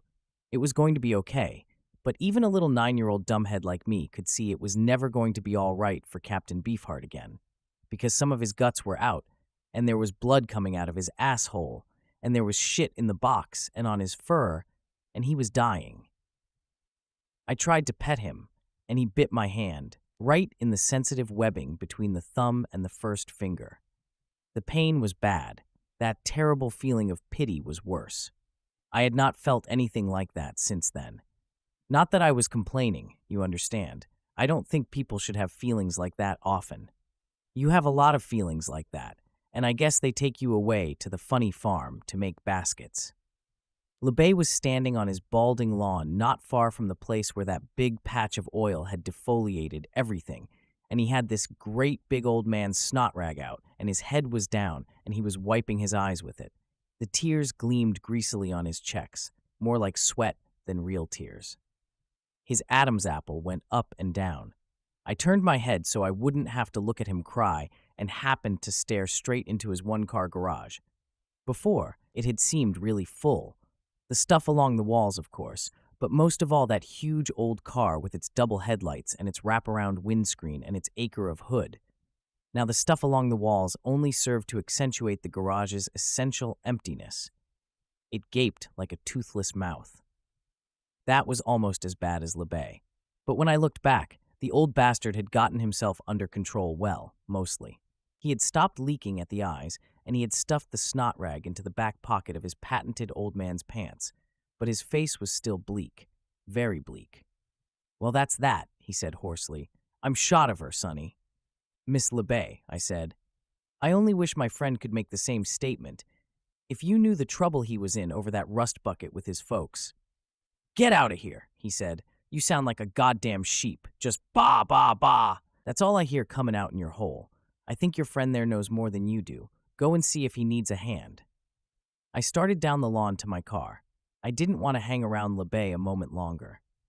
"Nothing but bah, bah, bah," he yelled shrewishly after me, making me think of that old song by the Youngbloods. I am a one-note man. I play it all I can. You don't know half as much as you think you do. I got into my car and drove away. I glanced back once as I made the turn onto Martin Street and saw him standing there on his lawn, the sunlight gleaming on his bald head. As things turned out, he was right. I didn't know half as much as I thought I did. 5. How we got to Darnell's. I got a 34 wagon, and we call it a Woody. You know, she's not very cherry. She's an oldie but a goodie. Jan and Dean. I drove down Martin to Walnut and turned right toward Basin Drive. It didn't take long to catch up with Arnie. He was pulled into the curb, and Christine's boot lid was up. An automobile jack so old that it almost looked as if it might once have been used for changing wheels on Conestoga wagons was leaning against the crooked back bumper. The right rear tire was flat. I pulled in behind him and had no more than gotten out when a young woman waddled down towards us from her house, skirting a pretty good collection of plastic fantastic that was planted on her lawn.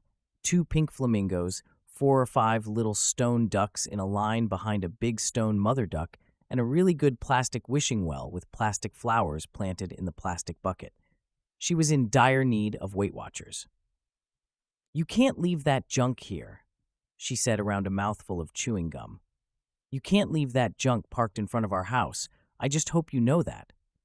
"Ma'am," Arnie said, "I had a flat tire, is all. I'll get it out of here just as soon as—" "You can't leave it there, and I hope you know that," she said with a maddening kind of circularity. "My husband'll be home pretty soon. He don't want no junk car in front of the house." "It's not junk," Arnie said, and something in his tone made her back up a step. "You don't want to take that tone of voice to me, Sonny," this overweight bebop queen said haughtily. "It don't take much to get my husband mad." "Look," Arnie began in that same dangerous flat voice he had used when Michael and Regina began ganging up on him. I grabbed his shoulder hard. More hassle we didn't need. "Thanks, ma'am," I said. "We'll get it taken care of right away. We're going to take care of it so quick you'll think you hallucinated this car." "You better," she said, and then hooked a thumb at my duster. "And your car is parked in front of my driveway." I backed my duster up. She watched, and then joggled back up to her house, where a little boy and a little girl were crammed into the doorway. They were pretty porky, too. Each of them was eating a nice, nourishing devil dog. "Wassa matter, ma?" the little boy asked. "Wassa matter that man's car, ma? Wassa matter?" "Shut up," the bebop queen said, and hauled both kids back inside. I always like to see enlightened parents like that. It gives me hope for the future. I walked back to Arnie. "Well," I said, dragging out the only witticism I could think of, "it's only flat on the bottom, Arnie, right?" He smiled wanly. "I got a slight problem, Dennis," he said. I knew what his problem was. He had no spare. Arnie dragged out his wallet again. It hurt me to see him do it, and looked inside. I got to get a new tire, he said. Yeah, I guess you do. A remold. No remolds. I don't want to start out that way. I didn't say anything, but I glanced back toward my duster. I had 2 remolds on it, and I thought they were just fine. How much do you think a new Goodyear or Firestone would cost, Dennis? I shrugged and consulted the little automotive accountant, who guessed that Arnie could probably get a new no-frills Blackwall for around $35. He pulled out 2 20s and handed them to me. If it's more, with the tax and everything, I'll pay you back. I looked at him sadly. Arnie, how much of your week's pay you got left? His eyes narrowed and shifted away from mine. Enough, he said. I decided to try one more time. You must remember that I was only 17 and still under the impression that people could be shown where their best interest lay. You couldn't get into a nickel poker game, I said. You plugged just about the whole fucking wad into that car. Dragging out your wallet is going to become a very familiar action to you, Arnie. Please, man, think it over. His eyes went flinty. It was an expression I had not seen before on his face, and although you'll probably think I was the most naive teenager in America, I couldn't really remember having seen it on any face before. I felt a mixture of surprise and dismay. I felt the way I might have felt if I suddenly discovered I was trying to have a rational conversation with a fellow who just happened to be a lunatic. I have seen the expression since, though. I imagine you have too. Total shutdown. It's the expression a man gets on his face when you tell him the woman he loves is whoring around behind his back. Don't get going on that, Dennis, he said. I threw my hands up in exasperation. All right. And you don't have to go after the damn tire either, if you don't want to. That flinty, obdurate, and so help me, it's true, stupidly stubborn expression was still on his face. I'll find a way. I started to reply, and I might have said something pretty hot, but then I happened to glance to my left. The 2 Porky kids were there at the edge of their lawn. They were astride identical big wheels, their fingers smeared with chocolate. They were watching us solemnly. No big deal, man, I said. I'll get the tire. Only if you want to, Dennis, he said. I know it's getting late. It's cool, I said. Mister, the little boy said, licking chocolate off his fingers. What? Arnie asked. My mother says that car is poopy. That's right, the little girl chimed. Poopy caca. Poopy caca, Arnie said. Why, that's very perceptive, isn't it, kids? Is your mother a philosopher? No, the little boy said. She's a Capricorn. I'm a Libra. My sister is a... I'll be back quick as I can, I said awkwardly. Sure. Stay cool. Don't worry, I'm not going to punch anybody. I trotted to my car. As I slipped behind the wheel, I heard the little girl ask Arnie loudly, Why is your face all messy like that, mister? I drove 1.5 miles down to JFK Drive, which, according to my mother, who grew up in Libertyville, used to be at the center of one of the town's most desirable neighborhoods, back around the time Kennedy was killed in Dallas. Maybe renaming Old Barnswallow Drive for the slain president had been bad luck, because since the early 60s, the neighborhood around the street had degenerated into an exurban strip. There was a drive-in movie, a McDonald's, a Burger King, an Arby's, and the big 20 lanes. There were also 8 or 10 service stations, since JFK Drive leads to the Pennsylvania Turnpike. Getting Arnie's tire should have gone lickety-split, but the first 2 stations I came to were those self-service jobbies that don't even sell oil. There's just gas and a marginally retarded girl in a booth made of bulletproof glass who sits in front of a computer console reading a National Enquirer and chewing a wad of Publicius gum big enough to choke a Missouri mule. The third one was a Texaco having a tire sale. I was able to buy Arnie a Blackwall that would fit his Plymouth. I could not bring myself then to call her Christine or even think of her, by that name, for just $28.50 plus tax. But there was only one guy working there, and he had to put the new tire on Arnie's wheel rim and pump gas at the same time. The operation stretched out over 45 minutes. I offered to pump gas for the guy while he did it, but he said the boss would shoot him if he heard of it. By the time I had the mounted tire back in my boot and had paid the guy $2 for the job, the early evening light had become the fading purple of late evening. The shadow of each bush was long and velvety. And as I cruised slowly back up the street, I saw the day's last light, streaming almost horizontally through the trash-littered space between the Arby's and the bowling alley. That light, so much flooding gold, was nearly terrible in its strange, unexpected beauty. I was surprised by a choking panic that climbed up in my throat like dry fire. It was the first time a feeling like that came over me that year, that long, strange year, but not the last. Yet it's hard for me to explain or even define. It had something to do with realizing that it was August 11th, 1978, that I was going to be a senior in high school next month, and that when school started again, it meant the end of a long, quiet phase of my life. I was getting ready to be a grown-up, and I saw it for sure. For the first time in that lovely but somehow ancient spill of golden light flooding down the alleyway between a bowling alley and a roast beef joint. And I think I understood then that what really scares people about growing up is that you stop trying on the life mask and start trying on another one. If being a kid is about learning how to live, then being a grown-up is about learning how to die. The feeling passed, but in its wake I felt shaken and melancholy. Neither state was much like my usual self. When I turned back onto Basin Drive, I was feeling suddenly removed from Arnie's problems and trying to cope with my own. Thoughts of growing up had led naturally to such gigantic, at least they seemed gigantic to me, and rather unpleasant ideas, as college and living away from home, and trying to make the football team at state with 60 other qualified people competing for my position instead of only 10 or 12. So maybe you're saying, "Big deal, Dennis, I got some news for you.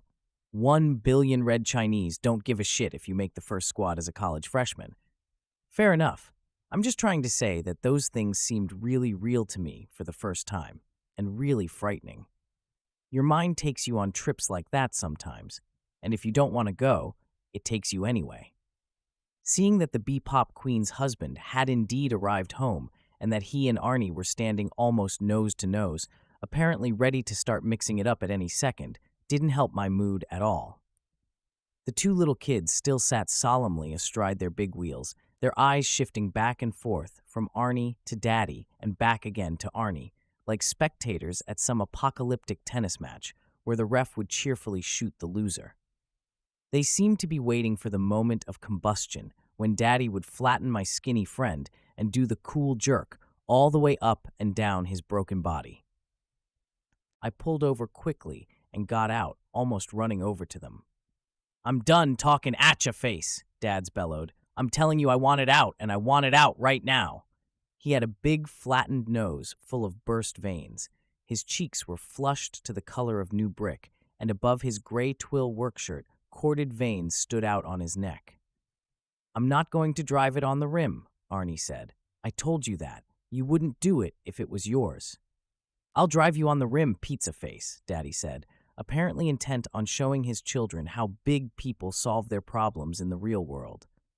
"You ain't parking your cruddy hot rod in front of my house. Don't you aggravate me, kiddo, or you're gonna get hurt." "Nobody's gonna get hurt," I said. "Come on, mister. Give us a break." Arnie's eyes shifted gratefully to me, and I saw how scared he had been, how scared he still was. Always an out. He knew there was something about him, God knew what, that made a certain type of guy want to pound the living shit out of him. He must have been pretty well convinced it was going to happen again, but this time he wasn't backing down. The man's eyes shifted to me. "Another one," he said, as if marveling that there could be so many assholes in the world. "You want me to take you both on? Is that what you want? Believe me, I can do it." Yes, I knew the type. 10 years younger, and he would have been one of the guys at school who thought it was terribly amusing to slam Arnie's books out of his arms when he was on his way to class, or to throw him into the shower with all his clothes on after phys ed. They never change, those guys. They just get older and develop lung cancer from smoking too many Luckies, or step out with a brain embolism at 53 or so. "We don't want to take you on," I said. He had a flat tire, for God's sake. Didn't you ever have a flat? "Ralph, I want them out of here." The porky wife was standing on the porch. Her voice was high and excited. This was better than the Phil Donahue show. Other neighbors had come out to watch developments, and I thought, again with great weariness, that if someone had not called the cops already, someone soon would. I never had a flat and left some old piece of junk sitting in front of someone's house for 3 hours. Ralph said loudly. His lips were pulled back, and I could see spit shining on his teeth in the light of the setting sun.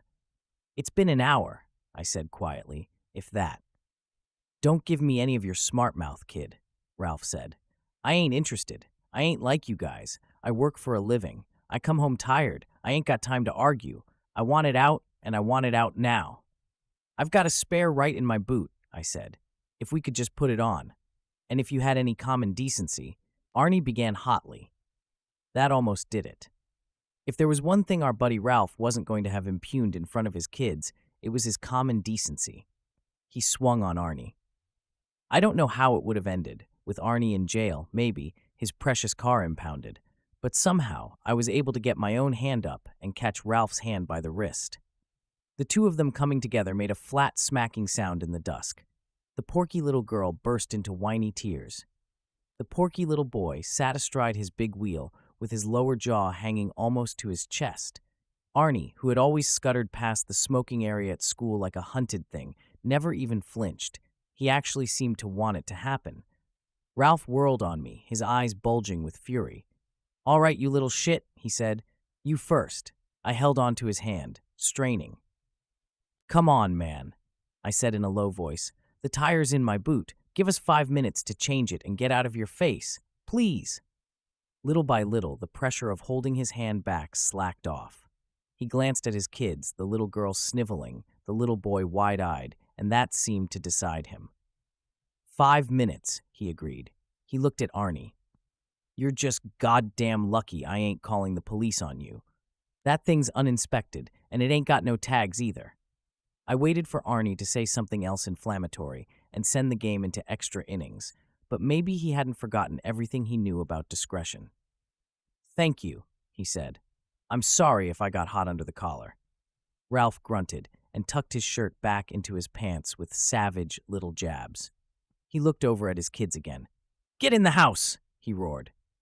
What you doing out here? You want me to put a bang-shang-a-lang on you? Oh, God, what an onomatopoeic family, I thought. For Christ's sake, don't put a bang-shang-a-lang on them, Pops. They might make poopy caca in their pants. The kids fled to their mother, leaving their big wheels behind. 5 minutes, he repeated, looking at us balefully. And later tonight, when he was hoisting a few with the boys, he would be able to tell them how he had done his part to hold the line against the drugs and sex generation. Yes, sir. Boys, I told him to get that fucking junk away from my house before I put a bang-shang-a-lang on them. And you want to believe they moved like their feet was on fire and their asses were catching. And then he would light up a Lucky or a Camel. We putAmi's jack under the bumper. Arnie hadn't pumped the lever more than 3 times when the jack snapped in two. It made a dusty sound when it went, and rust puffed up. Arnie looked at me, his eyes at once humble and stricken. Never mind, I said. We'll use mine. It was twilight now, starting to get dark. My heart was still beating too fast, and my mouth was sour from the confrontation with the big cheese of 119 Basin Drive. I'm sorry, Dennis, he said in a low voice. I won't get you involved with any of this again. Forget it. Let's just get the tire on. We used my jack to get the Plymouth up. For several horrible seconds, I thought the rear bumper was just going to rip off in a screech of decaying metal, and pulled the dead tire. We got the new one on, tightened the lug nuts some, and then let it down. It was a great relief to have the car standing on the street again. The way that rotted bumper bent up under the jack had scared me. There, Arnie said, clapping the ancient dented hubcap back on over the lug nuts. I stood looking at the Plymouth, and the feeling I'd had in LeBay's garage suddenly recurred. It was looking at the fresh new Firestone on the rear R8 that did it.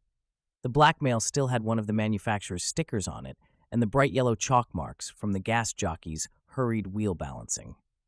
I shivered a little, but to convey the sudden weirdness I felt would be impossible. It was as if I had seen a snake that was almost ready to shed its old skin, that some of that old skin had already flaked away, revealing the glistening newness underneath. Ralph was standing on his porch, glowering down at us. In one hand, he was holding a drippy hamburger sandwich on Wonder Bread. His other hand was fisted around a can of Iron City. "Handsome, ain't he?" I muttered to Arnie as I slung his busted jack into the Plymouth's boot. "A regular Robert Dedford," Arnie muttered back. And that was it. We both got the giggles, the way you sometimes will at the end of a long, intense situation. Arnie threw the flat into the boot on top of the jack and then got snorting and holding his hands over his mouth. He looked like a kid who just got caught raiding the jam jar, thinking that made me break up all the way. "What are you two punks laughing at?" Ralph roared. He came to the steps of his porch. "Huh? You want to try laughing on the other sides of your faces for a while? I can show you how, believe me. Get out of here quick," I said to Arnie, and bolted back to my duster. Nothing could stop the laughter now. It just came rolling out. I fell into the front seat and keyed the engine, whinnying with laughter. In front of me, Arnie's Plymouth started up with a bellowing roar and a huge stinking cloud of blue exhaust. Even over it, I could hear his high, helpless laughter, a sound that was close to hysteria. Ralph came charging across his lawn, still holding his drippy burger and his beer. "What are you laughing at, you punks? Huh? You nerd!" Arnie shouted triumphantly and pulled out with a rattling fusillade of backfires. I tromped the gas pedal of my own car and had to swerve sharply to avoid Ralph, who was now apparently intent on murder. I was still laughing, but it wasn't good laughter anymore, if it ever had been. It was a shrill, breathless sound, almost like screaming. "I'll kill you, punk," Ralph roared. I goosed the accelerator again, and this time I almost tailgated Arnie. I flipped Ralph the old Alberto. "Jam it," I yelled. Then he was behind us. He tried to catch up. For a few seconds, he came pounding along the sidewalk, and then he stopped, breathing hard and snarling. "What a crazy day," I said aloud, a little frightened by the shaky, teary quality of my own voice. That sour taste was back in my mouth. "What a crazy fucking day." Darnell's garage on Hampton Street was a long building with rusty corrugated tin sides and a rusty corrugated tin roof. Out front was a grease-caked sign which read, "Save money. Your know-how, our tools." Below that was another sign in smaller type, reading garage space rented by the week, month, or year. The automobile junkyard was behind Darnell's. It was a block-long space enclosed in 5-foot-high strips of the same corrugated tin. Will Darnell's apathetic nod toward the town zoning board. Not that there was any way the board was going to bring Wilt Darnell to heel, and not just because 2 of the 3 zoning board members were his friends. In Libertyville, Will Darnell knew just about everyone who counted. He was one of those fellows you find in almost any large town or small city, moving quietly behind any number of scenes. I had heard that he was mixed up in the lively drug traffic at Libertyville High and Darby Junior High, and I had also heard that he was on a nodding acquaintance with the big-time crooks in Pittsburgh and Philly. I didn't believe that stuff. At least, I didn't think I did. But I knew that if you wanted firecrackers or cherry bombs or bottle rockets for the 4th of July, Will Darnell would sell them to you. I had also heard from my father that Will had been indicted 12 years before, when I was but a lad of 5, as one of the kingpins in a stolen car ring that stretched from our part of the world east to New York City and all the way up to Bangor, Maine. Eventually, the charges were dropped. But my dad also said he was pretty sure that Will Darnell might be up to his ears in other shenanigans, anything from truck hijackings to fake antiques. "A good place to stay away from, Dennis," my father had said. This had been a year ago, not long after I got my first clunker, and had invested $20 in renting one of Darnell's do-it-yourself garage bays to try and replace the carburetor, an experiment that had ended in dismal failure. A good place to stay away from, and here I was, pulling in through the main gates behind my friend Arnie after dark. Nothing left of the day, but a tinge of furnace red on the horizon. My headlights picked out enough discarded auto parts, wreckage, and general all-around dreck to make me feel more depressed and tired than ever. I realized I hadn't called home, and that my mother and father would probably be wondering just where the hell I was. Arnie drove up to a big garage door with a sign beside it reading, "Honk for entry."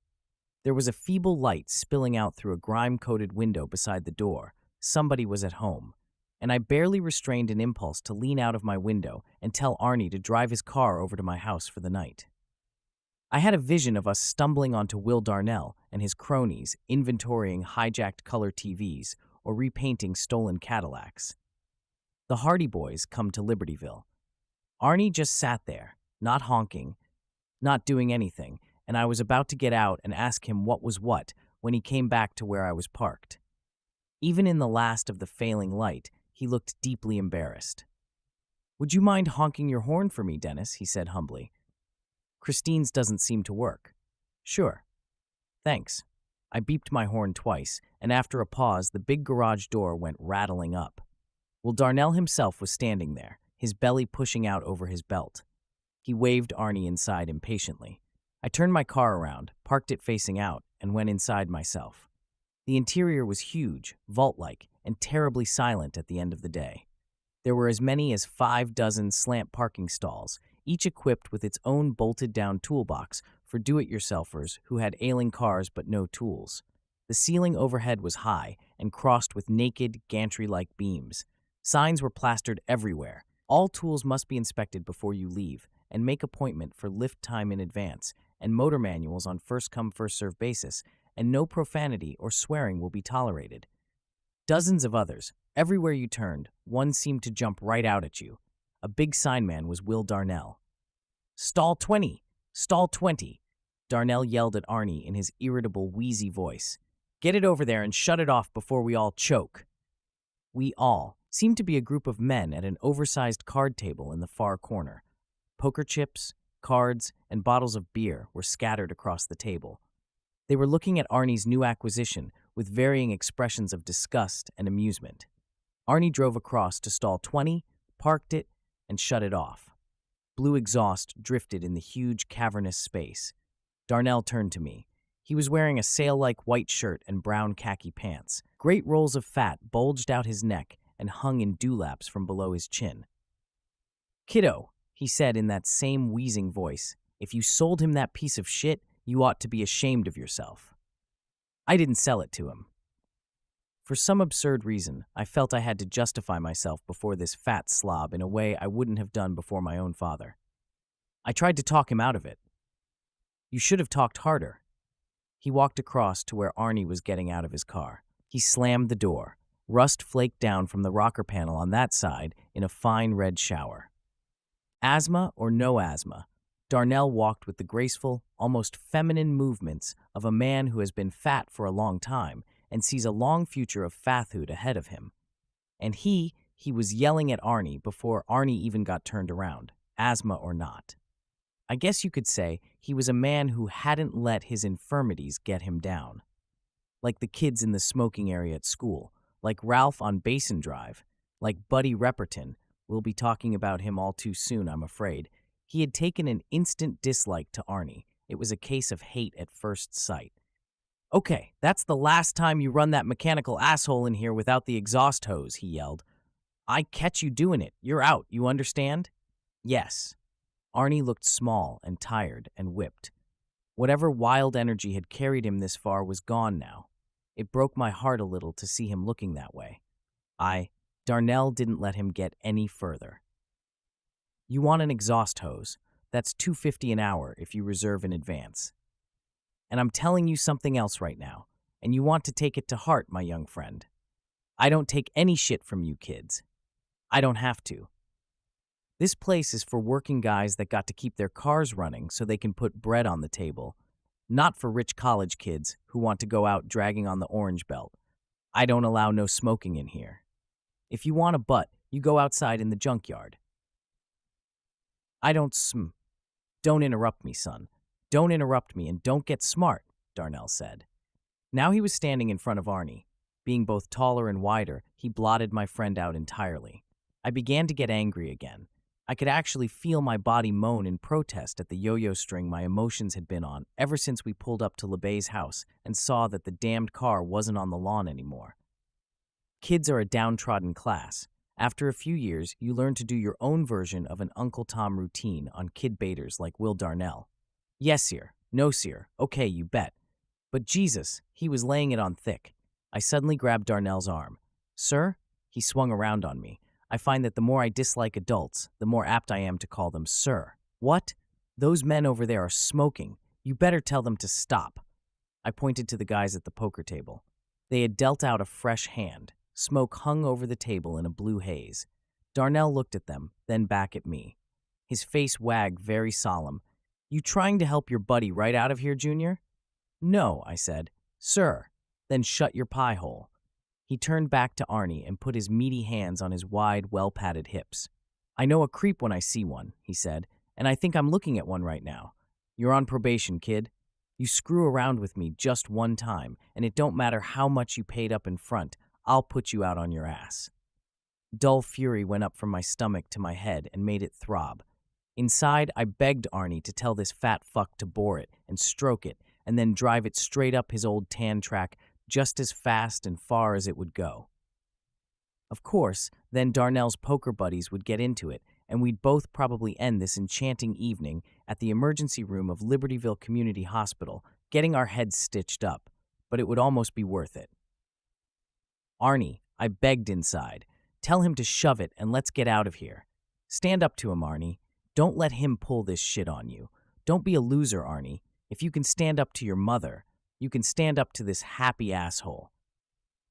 Just this once, don't be a loser.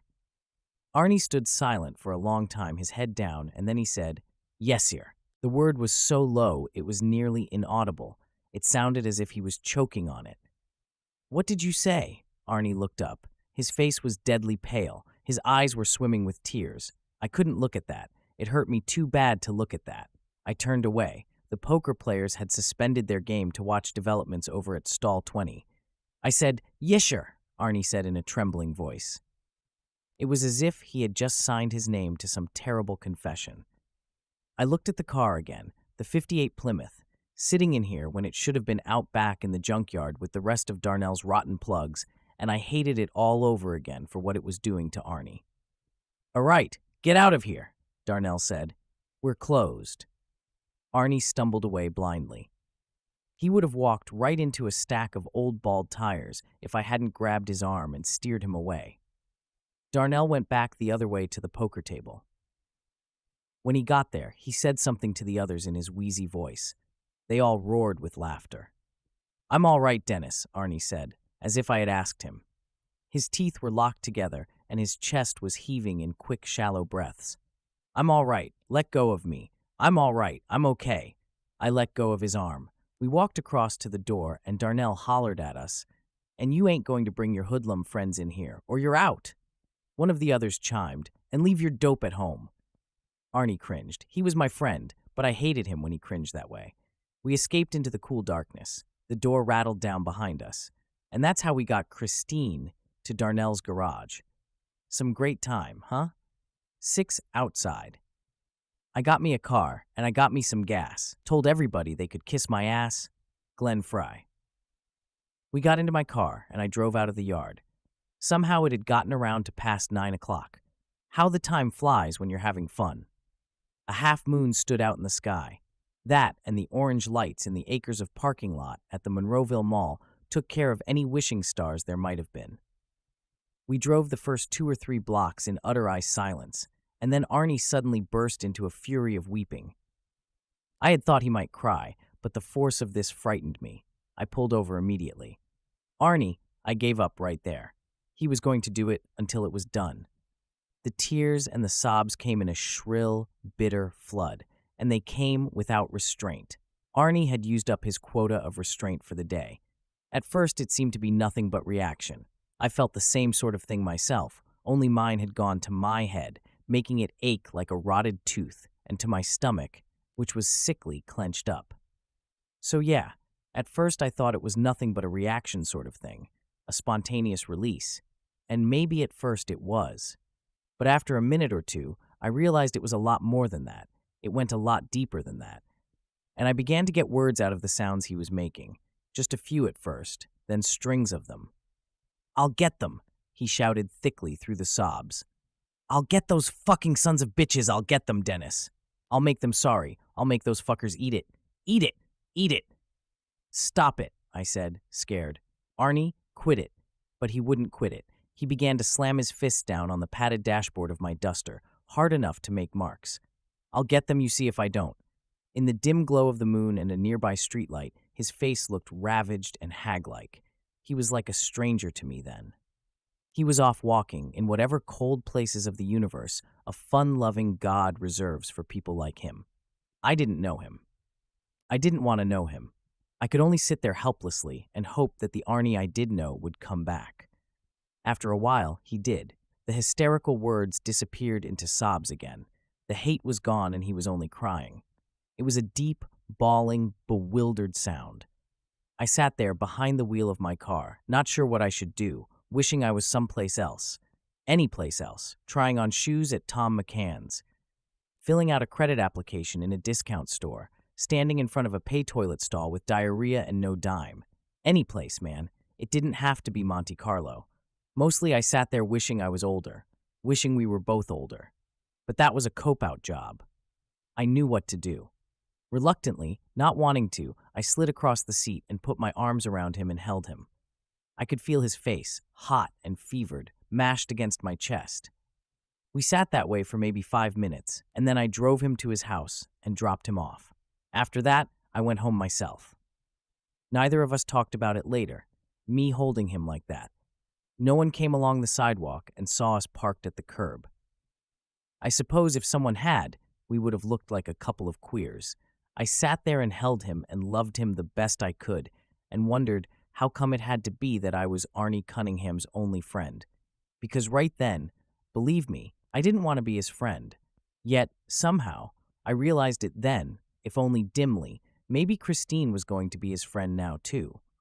I wasn't sure if I liked that either, although we had been through the same shit factory on her behalf that long, crazy day.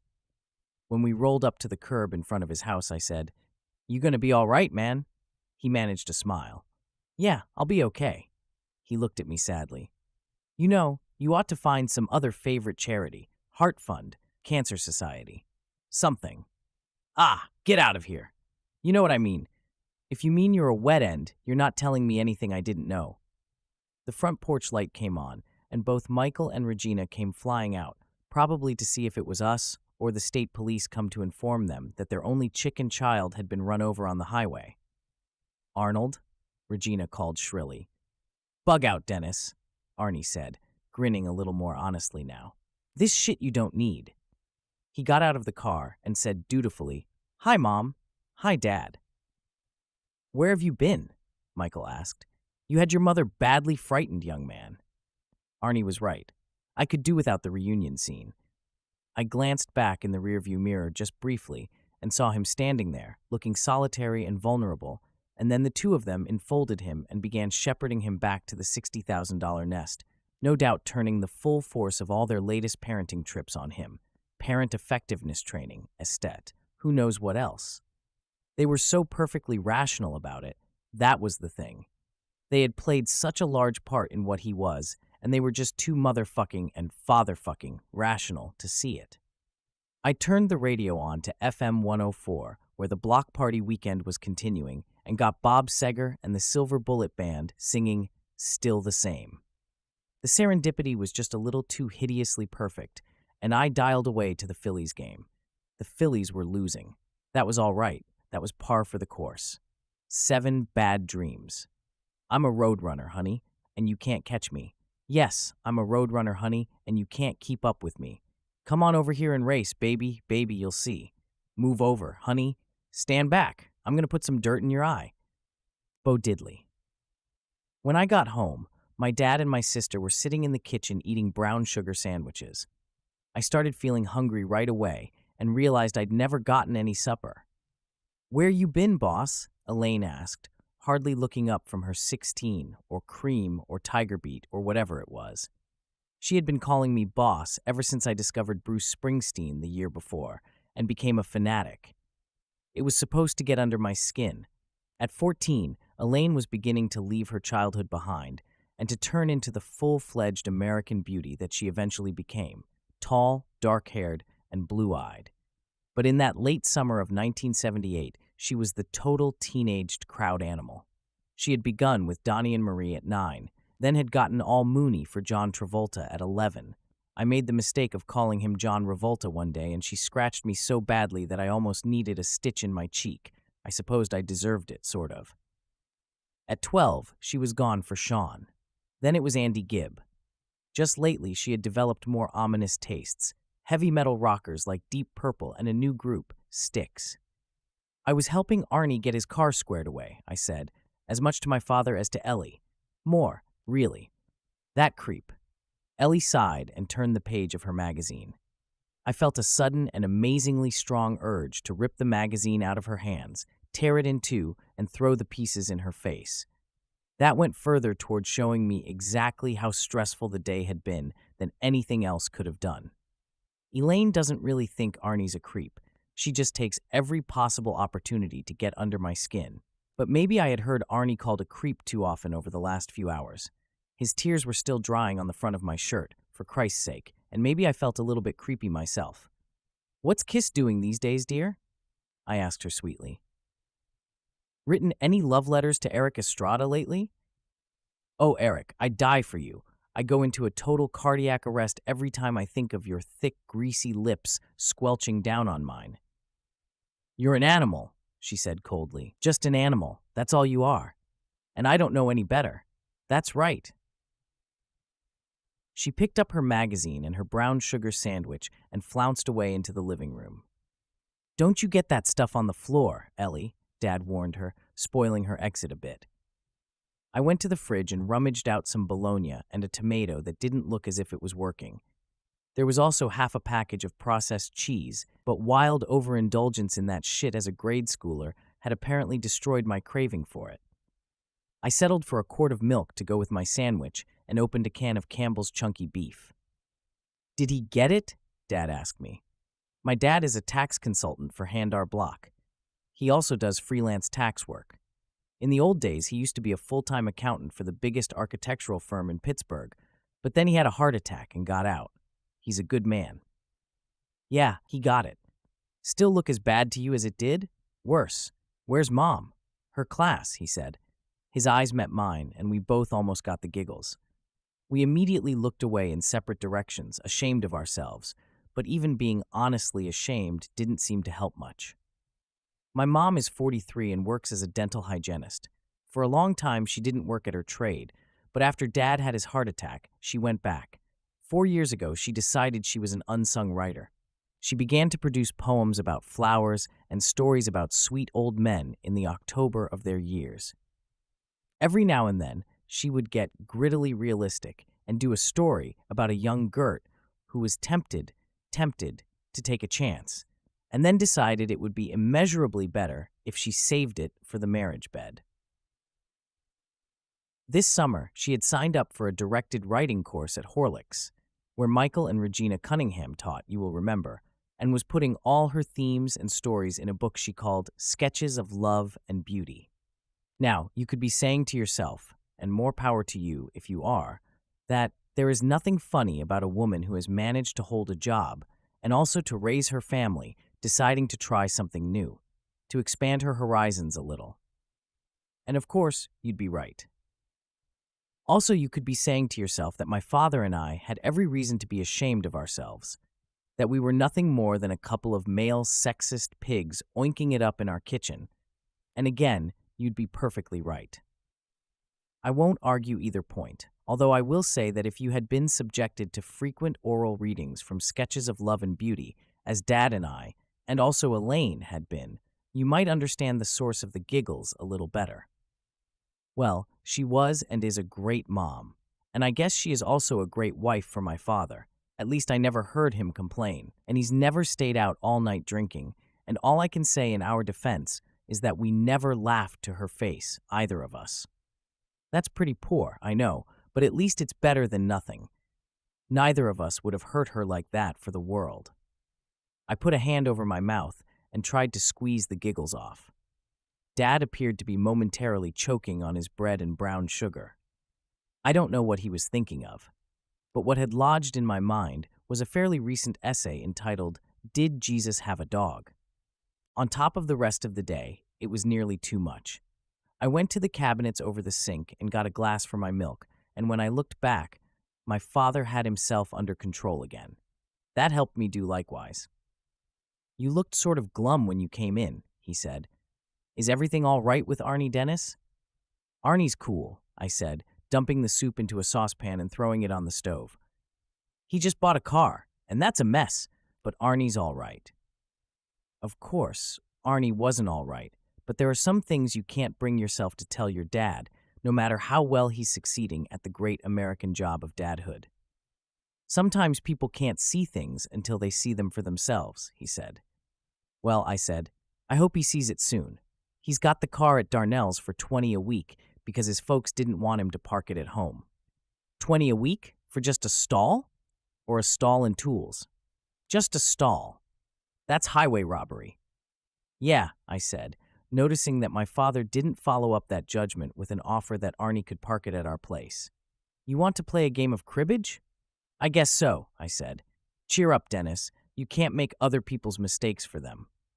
Yeah, really. We played 3 or 4 games of cribbage, and he beat me every time. He almost always does, unless he's very tired or has had a couple of drinks. That's okay with me, though. The times that I do beat him mean more. We played cribbage, and after a while my mother came in, her color high and her eyes glowing, looking too young to be my mom, her book of stories and sketches clasped to her breasts. She kissed my father, not her usual brush, but a real kiss that made me feel all of a sudden like I should be someplace else. She asked me the same stuff about Arnie and his car, which was fast becoming the biggest topic of conversation around the house since my mother's brother Sid went into bankruptcy and asked my dad for a loan. I went through the same song and dance. Then I went upstairs to bed. My ass was dragging, and it looked to me as if my mom and dad had business of their own to attend to, although that was a topic I never went into all that deeply in my mind, as I'm sure you'll understand. Elaine was in on her bed, listening to the latest K-Tel conglomeration of hits. I asked her to turn it down because I was going to bed. She stuck out her tongue at me. No way I allow that kind of thing. I went in and tickled her until she said she was going to puke. I said, go ahead and puke. It's your bed, and tickled her some more. Then she put on her, please don't kid me, Dennis, because this is something terribly important, expression and got all solemn and asked me if it was really true you could light farts. One of her girlfriends, Carolyn Chambliss, said it was, but Carolyn lied about almost everything. I told her to ask Milton Dodd, her dorky-looking boyfriend. Then Elaine really did get mad and tried to hit me and asked me, why do you always have to be so awful, Dennis?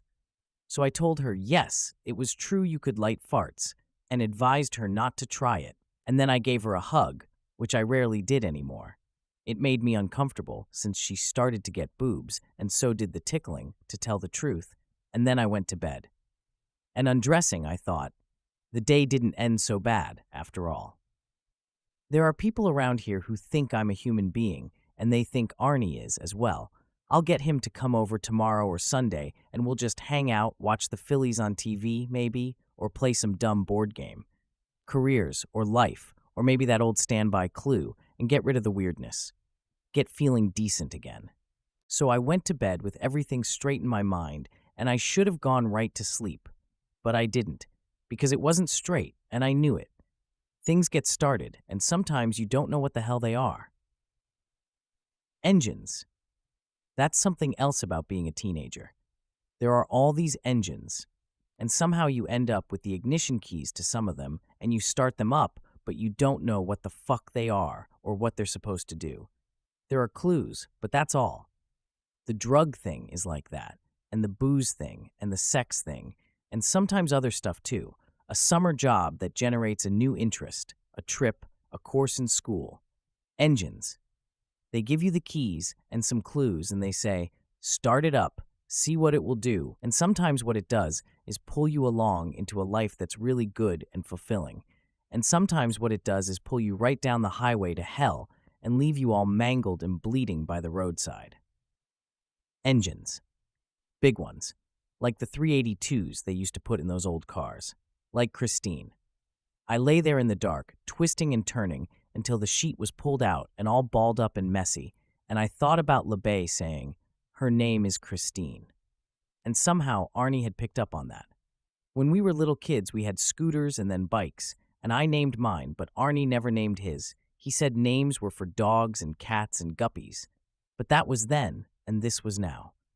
Now he was calling that Plymouth Christine, and what was somehow worse, it was always her and she instead of it. I didn't like it, and I didn't know why. And even my own father had spoken of it as if, instead of buying an old junker, Arnie had gotten married. But it wasn't like that. Not at all. Was it? Stop the car, Dennis. Go back. I want to look at her again. Simple as that. No consideration at all. And that wasn't like Arnie, who usually thought things out so carefully. His life had made him all too painfully aware of what happened to guys like him when they went off half-cocked and did something, gasp, on impulse. But this time, he had been like a man who meets a showgirl, indulges in a whirlwind courtship, and ends up with a hangover and a new wife on Monday morning. It had been, well, like love at first sight. Never mind, I thought.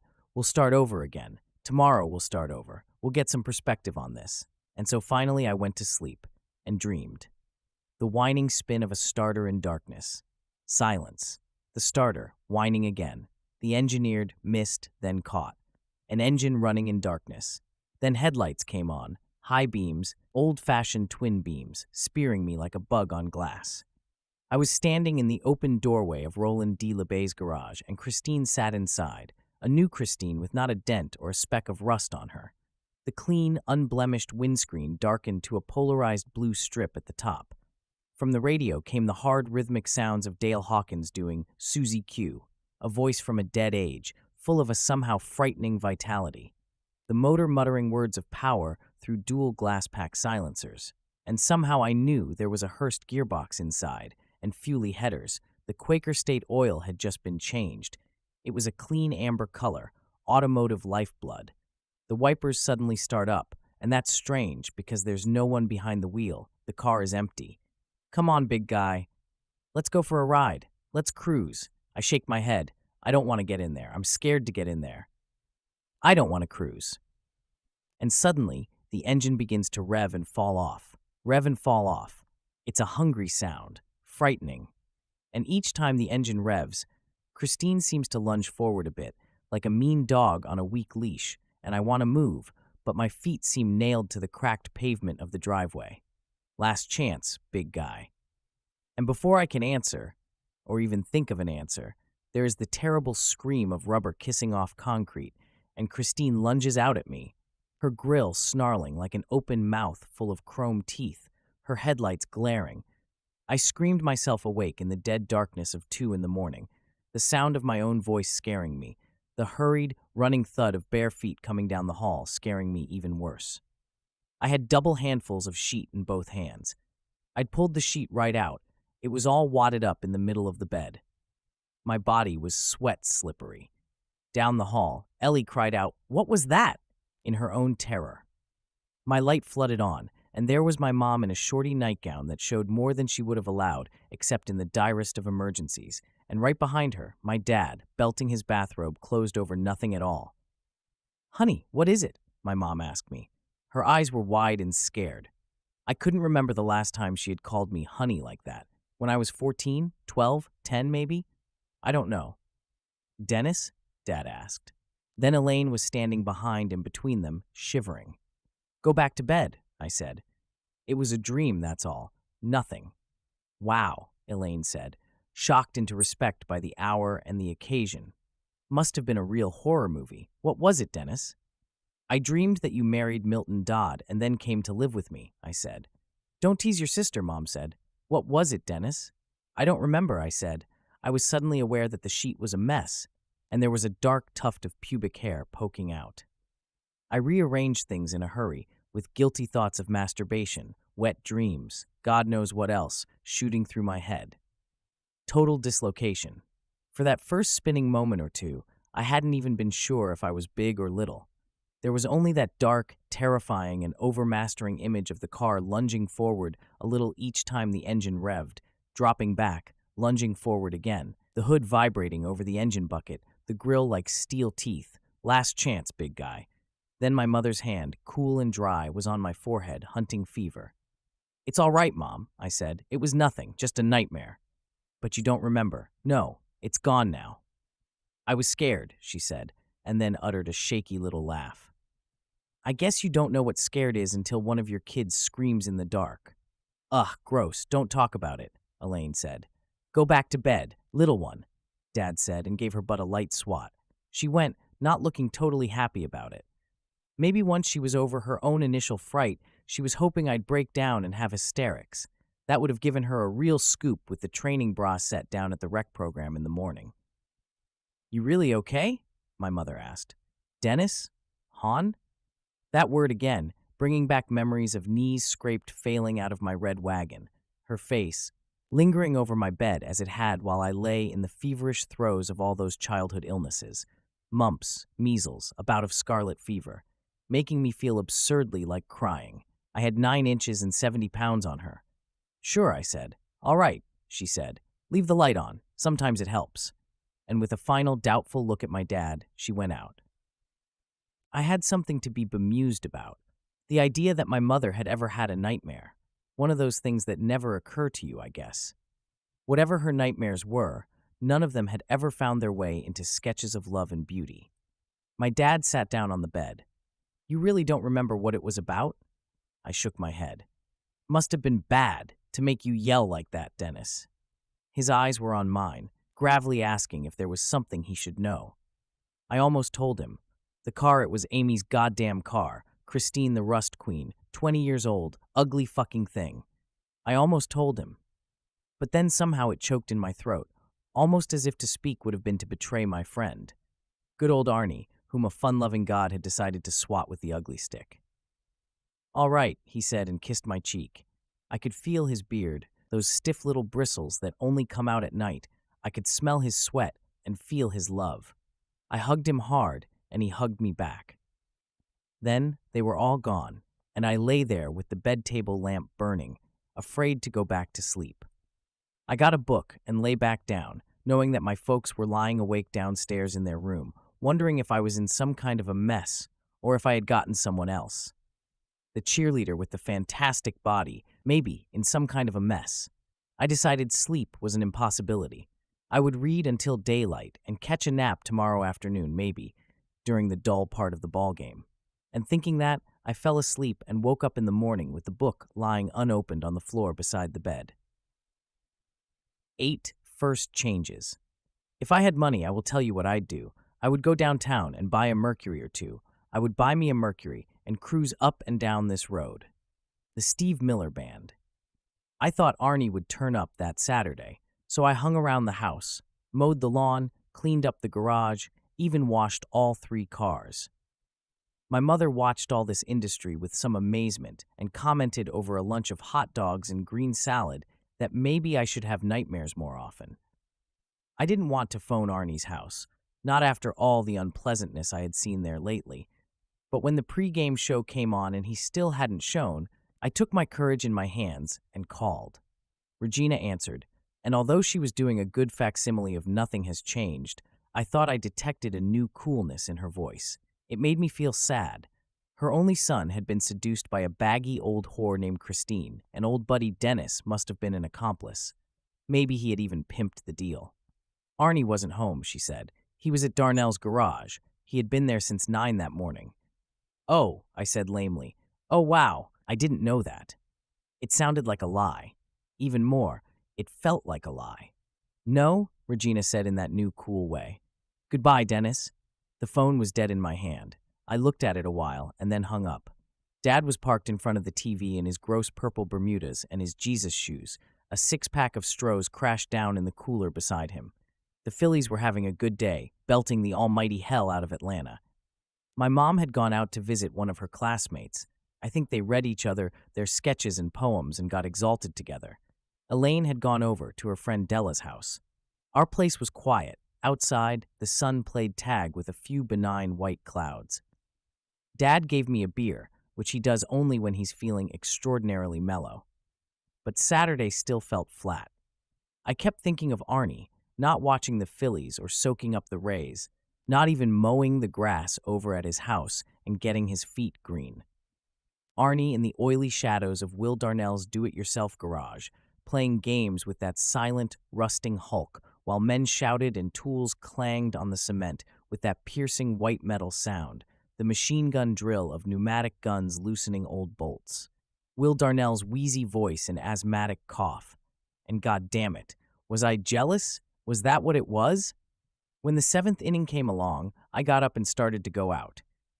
"Where are you going?" my dad asked. "Yeah, just where was I going? Down there? To watch him, cluck over him, listen to Will Darnell get on his case? Heading for another dose of misery? Fuck it." Arnie was a big boy now. "No place," I said. I found a Twinkie tucked carefully away in the back of the bread box and took it with a certain doleful glee, knowing how pissed Elaine was going to be when she schlepped out during one of the commercials on Saturday Night Live and found it gone. No place at all.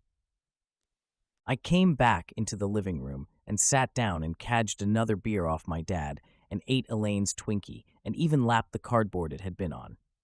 We watched Philly finish the job of ruining Atlanta. "They ruined him, Denny," I could hear my grandfather, now 5 years dead, saying in his cackly old man's voice. "They ruined him good." And didn't think about Arnie Cunningham at all. Hardly at all. He came over on his tacky old 3-speed the next afternoon while Elaine and I were playing croquet on the back lawn. Elaine kept accusing me of cheating.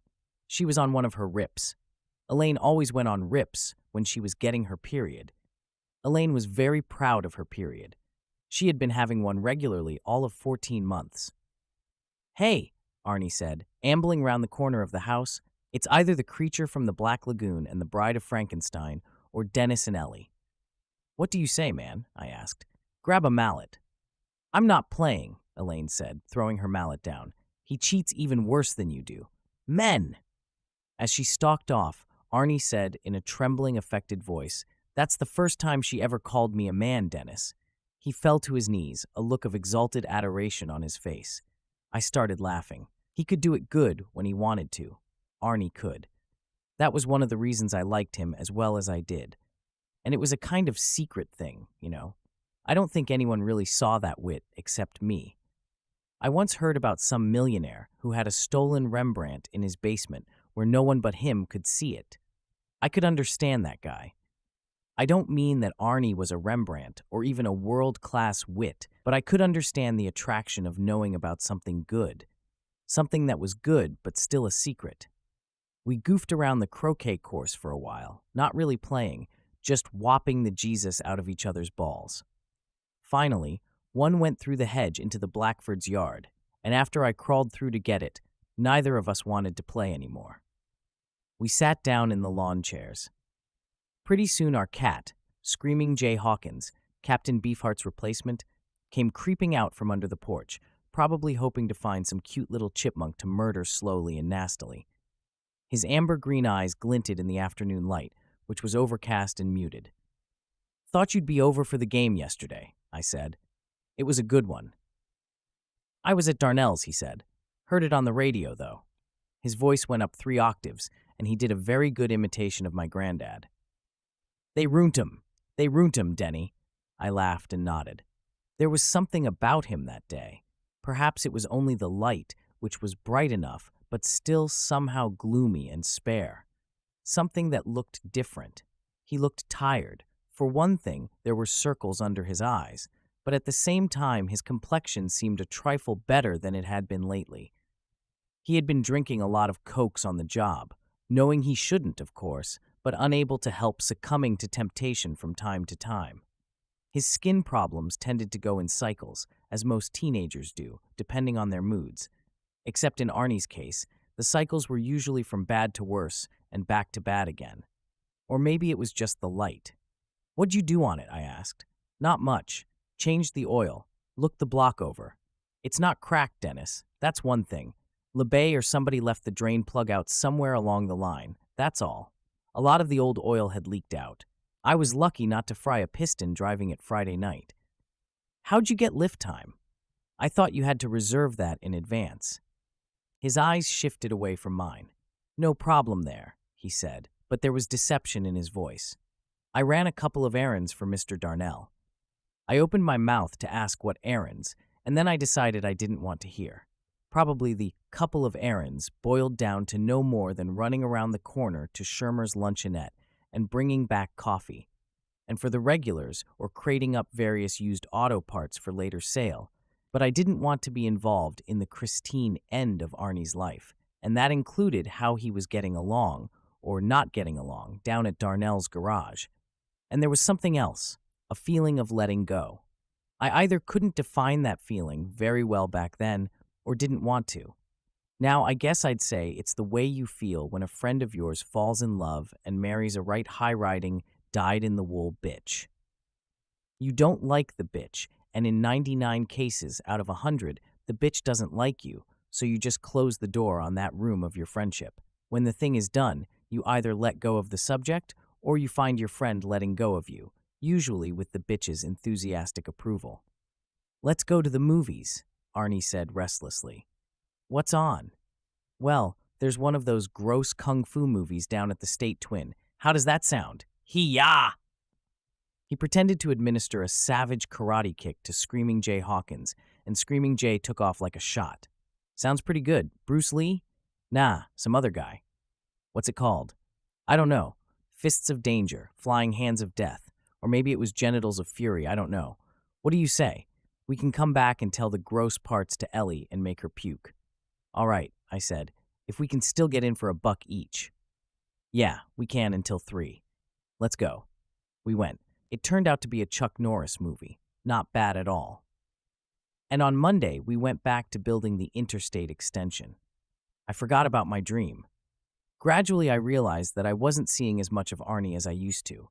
Again, it was the way you seem to fall out of touch with a guy who has just gotten married. Besides, my thing with the cheerleader began to heat up around then. My thing was heating up, all right. More than one night, I brought her home from the submarine races at the drive-in with my balls throbbing so badly I could barely walk. Arnie, meanwhile, was spending most of his evenings at Darnell's, 9 Buddy Repperton. And I know, no matter what the cost, ooh, that dual exhaust makes my motor cry. My baby's got the Cadillac walk. Moon Martin. Our last full week of work before school started was the week before Labor Day. When I pulled up to Arnie's house to pick him up that morning, he came out with a great big blue-black shiner around one eye and an ugly scrape upside his face. "What happened to you?" "I don't want to talk about it," he said sullenly. "I had to talk to my parents about it until I thought I was going to croak." He tossed his lunch pail in the back and lapsed into a grim silence that lasted all the way to work. Some of the other guys ribbed him about his shiner. But Arnie just shrugged it off. I didn't say anything about it on the way home, just played the radio and kept myself to myself. And I might not have heard the story at all if I hadn't been waylaid by this greasy Irish wop named Gino just before we turned off Main Street.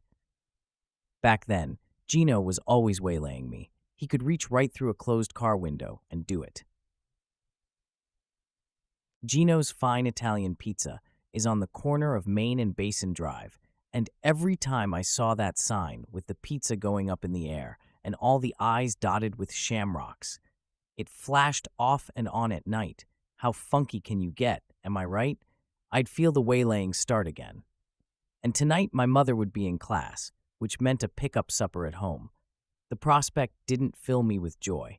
Neither my dad nor I was much of a cook, and Ellie would burn water. "Let's get a pizza," I said, pulling into Gino's parking lot. "What do you say, a big greasy one that smells like armpits?" "Jesus, Dennis, that's gross." "Clean armpits," I amended. "Come on." "Nah, I'm pretty low on cash," Arnie said listlessly. "I'll buy. You can even have those horrible fucking anchovies on your half. What do you say?" "Dennis, I really don't. And a Pepsi," I said. "Pepsi racks my complexion. You know that." "Yeah, I know. A great big Pepsi, Arnie." His gray eyes gleamed for the first time that day. "A great big Pepsi," he echoed. "Think of that. You're mean, Dennis, really." "2, if you want," I said. It was mean, all right, like offering Hershey bars to the circus fat lady. "2, he said, clutching my shoulder. "2 Pepsis, Dennis." He began to flop around in the seat, clawing at his throat and screaming, "2, quick! 2, quick!" I was laughing so hard I almost drove into the cinder block wall, and as we got out of the car, I thought, why shouldn't he have a couple of sodas? He sure must have been steering clear of them lately. The slight improvement in his complexion I'd noticed on that overcast Sunday 2 weeks ago was definite now. He still had plenty of bumps and craters, but not so many of them were, pardon me, but I must say it, oozing. He looked better in other ways too. A summer of road ganging had left him deeply tanned and in better shape than he'd ever been in his life, so I thought he deserved his Pepsi. To the victor goes the spoils. Gino's is run by a wonderful Italian fellow named Pat Donahue. He has a sticker on his cash register which reads Irish Mafia. He serves green beer on St. Patrick's Day. On March 17th, you can't even get near Gino's, and one of the cuts on the jukebox is Rosemary Clooney singing When Irish Eyes Are Smiling, and affects a black derby hat, which he usually wears tipped far back on his head. The juke is an old Wurtitzer bubbler, a holdover from the late 40s, and all the records, not just Rosemary Clooney, are on the prehistoric label. It may be the last jukebox in America where you can get 3 plays for a quarter. On the infrequent occasions when I smoke a little dope, it's Gino's I fantasize about, just walking in there and ordering 3 loaded pizzas, a quart of Pepsi, and 6 or 7 of Pat Donahue's homemade fudge brownies. Then I imagine just sitting down and scarfing everything up while a steady stream of Beach Boys and Rolling Stones hits pores out of that juke. We went in, ordered up, and sat there watching the 3 pizza cooks fling the dough into the air and catch it. They were trading such pungent Italian witticisms as, I seen you at the Shriners dance last night. Howie, who was that skag your brother was wit? Oh, her? That was your sister. I mean, like how old world can you get? People came in and went out, a lot of them kids from school. Before long, I'd be seeing them in the halls again, and I felt a recurrence of that fierce nostalgia in advance and that sense of fright. In my head, I could hear the homeroom bell going off, but somehow its long bray sounded like an alarm. Here we go again, Dennis. Last time. After this year, you got to learn how to be a grown-up. I could hear locker doors crashing closed, could hear the steady ka-chonk, ka-chonk, ka-chonk of linemen hitting the tackling dummies, could hear Marty Bellerman yelling exuberantly, My ass in your face, Pedersen! Remember that! My ass in your face! It's easier to tell the fucking Bobbsey twins apart. The dry smell of chalk dust in the classrooms in the math wing, the sound of the typewriters from the big secretarial classrooms on the second floor. Mr. Meacham, the principal, giving the announcements at the end of the day in his dry, fussy voice. Lunch outdoors on the bleachers in good weather. A new crop of freshmen looking dorky and lost. And at the end of it all, you march down the aisle in this big purple bathrobe, and that's it. High school's over. You are released on an unsuspecting world. Dennis, do you know Buddy Repperton? Arnie asked, pulling me out of my reverie. Our pizza had come. Buddy who? Repperton. The name was familiar. I worked on my side of the pizza and tried to put a face with it. After a while, it came. I had had a run-in with him when I was one of the dorky little freshmen. It happened at a mixer dance. The band was taking a break, and I was waiting in the cold drink line to get a soda. Repperton gave me a shove and told me freshmen had to wait until all the upperclassmen got drinks. He had been a sophomore then, a big, hulking, mean sophomore. He had a lantern jaw, a thick clot of greasy black hair, and little eyes set too close together. But those eyes were not entirely stupid. An unpleasant intelligence lurked in them. He was one of those guys who spend their high school time majoring in smoking area. I had advanced the heretical opinion that class seniority didn't mean anything in the refreshment line. Repperton invited me to come outside with him. By then, the cold drink line had broken up and rearranged itself into one of those cautious but eager little circles that so often presage a scuffle. One of the chaperones came along and broke it up. Repperton promised he would get me, but he never did. And that had been my only contact with him, except for seeing his name every now and then on the detention list that circulated to the homerooms at the end of the day. It seemed to me that he'd been dismissed from school a couple of times too, and when that happened, it was usually a pretty good sign that the guy wasn't in the Young Christian League. I told Arnie about my one experience with Repperton, and he nodded wearily. He touched the shiner, which was now turning a gruesome lemon color. He was the one. Repperton messed up your face? Yeah. Arnie told me he knew Repperton from the auto shop courses. One of the ironies of Arnie's rather hunted and certainly unhappy school life was that his interests and abilities took him into direct contact with the sort of people who feel it is their appointed duty to kick the stuffing out of the Arnie Cunninghams of this world.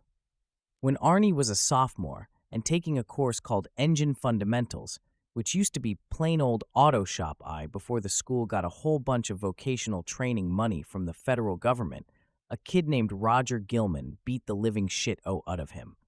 That's pretty fucking vulgar, I know, but there's just no fancy, elegant way to put it. Gilman just beat the living shit out of Arnie. The beating was bad enough to keep Arnie out of school for a couple of days, and Gilman got a 1-week vacation, courtesy of the management. Gilman was now in prison on a hijacking charge. Buddy Repperton had been part of Roger Gilman's circle of friends and had more or less inherited leadership of Gilman's group. For Arnie, going to class in the shop area was like visiting a demilitarized zone. Then, if he got back alive after period 7, he'd run all the way to the other end of the school with his chessboard and men under his arm for a chess club meeting or a game. I remember going to a city chess tourney in Squirrel Hill one day the year before and seeing something which, to me, symbolized my friend's schizo school life. There he was, hunched gravely over his board in the thick, carved silence, which is mostly what you hear at such affairs. After a long, thoughtful pause, he moved a rook with a hand into which grease and motor oil had been so deeply grimed that not even Boraxo would take it all out. Of course, not all the shoppies were out to get him. There were plenty of good kids down that way, but a lot of them were either into their own tight circles of friends or permanently stoned. The ones in the tight little cliques were usually from the poorer section of Libertyville. And don't ever let anyone tell you high school students aren't tracked according to what part of town they come from. They are. Very serious and so quiet, you might make the mistake of dismissing them as stupid. Most of them looked like the leftovers from 1968, with their long hair tied back in ponytails and their jeans and their tie-dyed t-shirts. But in 1978, none of these guys wanted to overthrow the government. They wanted to grow up to be Mr. Goodwrench. And shop is still the final stopping place for the misfits and hard-asses who aren't so much attending school as they are being incarcerated there. And now that Arnie brought up Repperton's name, I could think of several guys who circled him like a planetary system. Most of them were 20 and still struggling to get out of school. Don Vandenberg, Sandy Galton, Moochie Welch. Moochie's real name was Peter, but the kids all called him Moochie because you always saw him outside of the rock concerts in Pittsburgh, spare-changing odd dimes from the crowd. Buddy Repperton had come by a 2-year-old blue Camaro that had been rolled over a couple of times out on Route 46 near Squantic Hills State Park. He picked it up from one of Darnell's poker buddies, Arnie said. The engine was okay, but the body had really taken chong from the ton in the rollover. Repperton brought it into Darnell's about a week after Arnie brought Christine in, although Buddy had been hanging around even before then.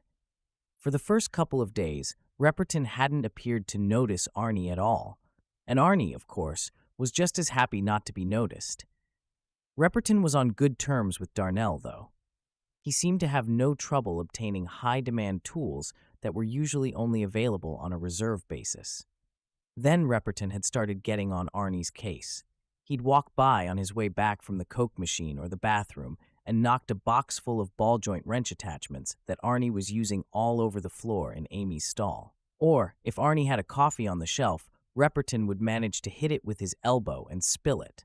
Then he'd bugle, "Well, excuse me," like Steve Martin, with this big shit-eating grin on his face.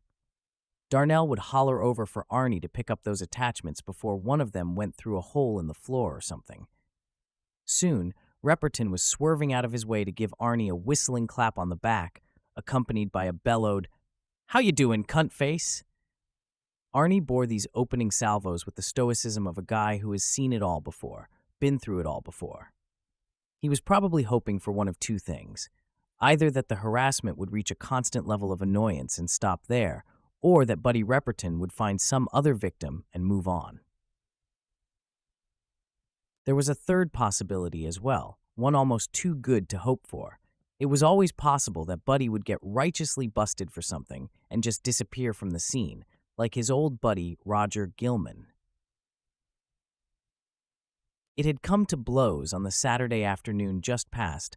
Arnie was doing a grease job on his car, mostly because he hadn't yet accumulated sufficient funds to do any of the 100 other things the car cried out for. Repperton came by, whistling cheerfully, a Coke and a bag of peanuts in one hand, a jack handle in the other. And as he passed stall 20, he whipped the jack handle out sidearm and broke one of Christine's headlights. "Smashed it to shit," Arnie told me over our pizza. "Oh geez, look at what I did," Buddy Repperton had said, an exaggerated expression of tragedy on his face. Well, but that was all he got out. The attack on Christine managed what the attacks on Arnie himself hadn't been able to do. It provoked him into retaliation. He came around the side of the Plymouth, hands balled into fists, and struck out blindly.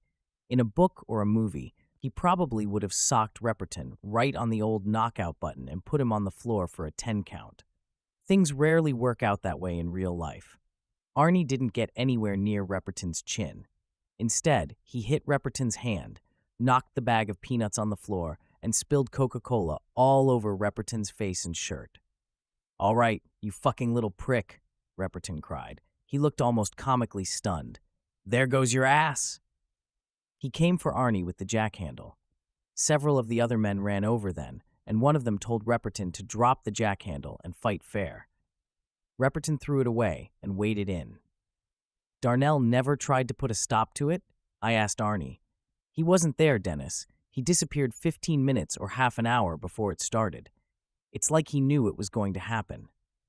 Arnie said that Repperton had done most of the damage right away. The black eye was first. The scrape on his face, made by the class ring Repperton had purchased during one of his many sophomore years, came directly afterward. "Plus assorted other bruises," he said. "What other bruises?" We were sitting in one of the back booths. Arnie glanced round to make sure no one was looking at us and then raised his t-shirt. I hissed in breath at what I saw. A terrific sunset of bruises, yellow, red, purple, brown, covered Arnie's chest and stomach. They were just starting to fade. How he had been able to come to work after getting mashed around like that, I couldn't begin to understand. "Man, are you sure he didn't spring any of your ribs?" I asked. I was really horrified. The shiner and the scrape looked tame next to this shit. I had seen high school scuffles, of course, had even been in a few, but I was looking at the results of a serious beating for the first time in my life. "Pretty sure," he said levelly. "I was lucky." "I guess you were." Arnie didn't say a lot more, but a kid I knew named Randy Turner was there, and he filled me in on what had happened in more detail after school had started again. He said that Arnie might have gotten hurt a lot worse, but he came back at Buddy a lot harder and a lot madder than Buddy had expected. In fact, Randy said Arnie went after Buddy Repperton as if the devil had blown a charge of red pepper up his ass. His arms were windmilling, his fists were everywhere. He was yelling, cursing, spraying spittle. I tried to imagine it and couldn't. The picture I kept coming up with instead was Arnie slamming his fist down on my dashboard hard enough to make dents, screaming that he would make them eat it. He drove Repperton halfway across the garage, bloodied his nose, more by good luck than good aim, and got one to Repperton's throat that made him start to cough and gag and generally lose interest in busting Arnie Cunningham's ass. Buddy turned away, holding his throat and trying to puke, and Arnie drove one of his steel-toed work boots into Repperton's jeans-clad butt, knocking him flat on his belly and forearms. Repperton was still gagging and holding his throat with one hand. His nose was bleeding like mad, and, again, according to Randy Turner, Arnie was apparently gearing up to kick the son of a bitch to death when Will Darnell magically reappeared, hollering in his wheezy voice to cut the shit over there. Cut the shit. Cut the shit. Arnie thought that fight was going to happen, I told Randy. He thought it was a put-up job. Randy shrugged. Maybe. Could be. It sure was funny, the way Darnell showed up when Repperton really started to lose. About 7 guys grabbed Arnie and dragged him away. At first, he fought them like a wildman, screaming for them to let him go, screaming that if Repperton didn't pay for the broken headlight, he'd kill him. Then he subsided, bewildered, and hardly aware how it had happened that Repperton was down and he was still on his feet. Repperton finally got up, his white t-shirt smeared with dirt and grease, his nose still bubbling blood. He made a lunge for Arnie. Randy said it looked like a pretty half-hearted lunge, mostly for form's sake. Some of the other guys got hold of him and led him away. Darnell came over to Arnie and told him to hand in his toolbox key and get out. "Jesus, Arnie, why didn't you call me Saturday afternoon?" He sighed. "I was too depressed." We finished our pizza, and I bought Arnie a third Pepsi. "That stuff's murder on your complexion, but it's great for depression." "I don't know whether he meant get out just for Saturday or from then on," Arnie said to me on our way home. "What do you think, Dennis? You think he kicked me out for good?" "He asked for your toolbox key," you said. Yeah, he did. I never got kicked out of any place before." He looked like he was going to cry. "That place bites the root anyway. Will Darnell's an asshole." "I guess it would be stupid to try and keep it there anymore anyway," he said. "Even if Darnell lets me come back, Repperton's there. I'd fight him again." I started to hum the theme from Rocky. "Yeah, fuck you and the cayuse you rode in on, Range Rider," he said, smiling a little. "I really would fight him. But Repperton might take after her with that jack handle again when I wasn't there. I don't think Darnell would stop him if he did." I didn't answer, and maybe Arnie thought that meant I agreed with him, but I didn't. I didn't think his old rust bucket Plymouth Fury was the main target. And if Repperton felt that he couldn't accomplish the demolition of the main target by himself, he would simply get by with a little help from his friends, Don Vandenberg, Moochie Welch, et al. "Get on your motorhuckle boots, boys. We got plenty good stompin' tonight." It occurred to me that they could kill him. Not just kill him, but really, honest to Christ, kill him. Guys like that sometimes did. Things just went a little too far, and some kid wound up dead. You read about it in the paper sometimes. "Keep her?" Huh? I hadn't followed that. Up ahead, Arnie's house was in view. I asked if you had any ideas about where I could keep her. The car, that's all he could talk about. He was starting to sound like a broken record. And worse, it was always her. He was bright enough to see his growing obsession with her. It damned it, but he wasn't picking it up. He wasn't picking it up at all. "Arnie," I said, "my man, you've got more important things to worry about than where to keep the car. I want to know where you're going to keep you." "Huh? What are you talking about?" "I'm asking you what you're going to do if Buddy and Buddy's buddies decide they want to put you in traction." His face suddenly grew wise. It grew wise so suddenly that it was frightening to watch. It was wise and helpless and enduring. It was a face I recognized from the news when I was only 8 or 9 or so, the face of all those soldiers in black pajamas who had kicked the living shit out of the best equipped and best supported army in the world. "Dennis," he said, "I'll do what I can." 10 LeBay passes. I got no car, and it's breaking my heart. But I got a driver, and that's a start. Lennon and McCartney. The movie version of Grease had just opened, and I took the cheerleader out to see it that night. I thought it was dumb. The cheerleader loved it. I sat there, watching these totally unreal teenagers dance and sing. If I want realistic teenagers, well, more or less, I'll catch the Blackboard Jungle sometime on a revival. And my mind just drifted away. And suddenly I had a brainstorm, the way you sometimes will when you're not thinking about anything in particular. I excused myself and went into the lobby to use the payphone. I called Arnie's house, dialing quick and sure. I'd had his number memorized since I was 8 or so. I could have waited until the movie was over, but it just seemed like such a damned good idea. Arnie answered himself. "Hello? Arnie, it's Dennis."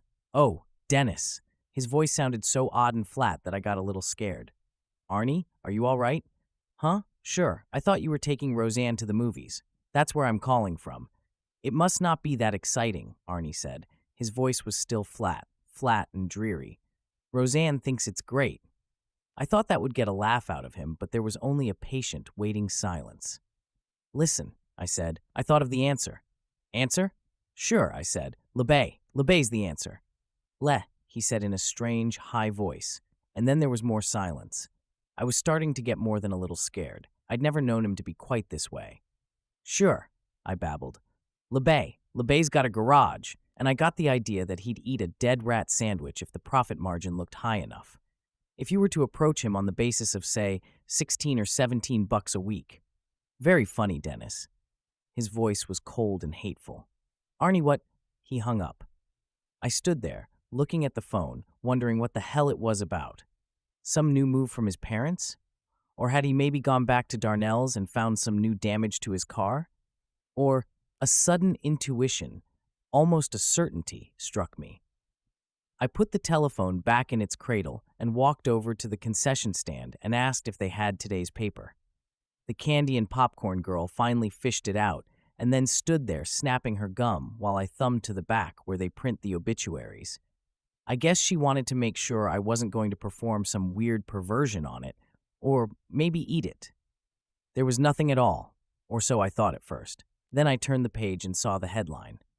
Libertyville veteran dies at 71. There was a picture of Roland D. LeBay in his Army uniform, looking 20 years younger and considerably more bright-eyed than he had on the occasions Arnie and I had seen him. The obit was brief. LeBay had died suddenly on Saturday afternoon. He was survived by a brother, George, and a sister, Marcia.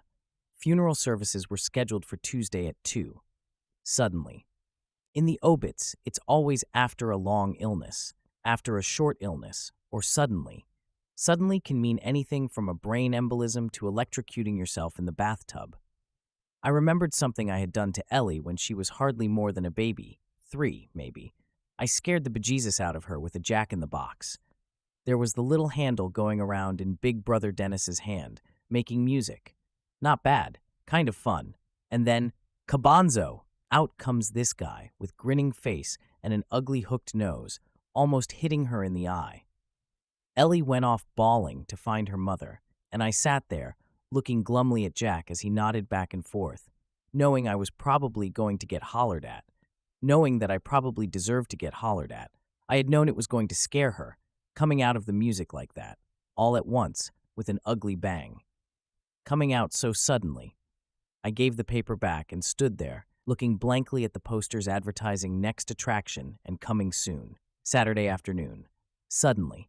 Funny how things sometimes worked out. My brainstorm had been that maybe Arnie could take Christine back where she had come from. Maybe he could pay LeBay for space.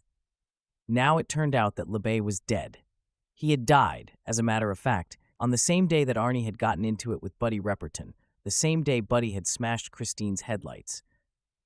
All at once, I had an irrational picture of Buddy Repperton swinging the jack handle, and at the exact same moment, LeBay's eye gushes blood, he keels over, and suddenly, very suddenly, "Cut the shit, Dennis," I lectured. "Just cut the—" And then, somewhere deep in my mind, somewhere near the center, a voice whispered, "Come on, big guy. Let's cruise," and then fell still. The girl behind the counter popped her gum and said, "You're missing the end of the picture. Ending's the best part." Yeah, thanks. I started back toward the door of the theater and then detoured to the drinking fountain. My throat was very dry. Before I'd finished getting my drink, the doors opened and people came streaming out. Beyond and above their bobbing heads, I could see the credit roll. Then Roseanne came out, looking around for me. She caught many appreciative glances and fielded them cleanly in that dreamy, composed way of hers. "Den," she said, taking my arm. Being called Den isn't the worst thing in the world. Having your eyes put out with a hoti poker or having a leg amputated with a chainsaw is probably worse, but I've never really dug it all that much. Where were you? You missed the endings. The best part, I finished with her. Sorry, I just had this call of nature. It came on very suddenly. I'll tell you all about it if you take me up to the embankment for a while, she said, pressing my arm against the soft side swell of her breast. If you want to talk, that is. Did it have a happy ending? She smiled up at me, her eyes wide and sweet, and a little dazed as they always were. She held my arm even more tightly against her breast. Very happy, she said. I like happy endings, don't you, Den? Love them, I said. I should maybe have been thinking about the promise of her breast, but instead I found myself thinking about Arnie. That night, I had a dream again. Only in this one, Christine was old. No, not just old. She was ancient, a terrible hulk of a car, something you'd expect to see in a tarot deck. Instead of the hanged man, the death car. Something you could almost believe was as old as the pyramids. The engine roared and missed and jetted filthy blue oil smoke. It wasn't empty. Roland D. LeBay was lolling behind the wheel. His eyes were open, but they were glazed and dead. Each time the engine revved and Christine's rust-eaten body vibrated, he flopped like a rag doll. His peeling skull nodded back and forth. Then the tires screamed their terrible scream. The Plymouth lunged out of the garage at me, and as it did, the rust melted away. The old, bleary glass clarified. The chrome winked with savage newness, and the old, balding tires suddenly bloomed into plump new wide ovals, each tread seemingly as deep as the Grand Canyon. It screamed at me, headlights glaring white circles of hate, and as I raised my hands in a stupid, useless, warding-off gesture, I thought, God, it's unending fury. I woke up. I didn't scream. That night, I kept the scream in my throat, just barely.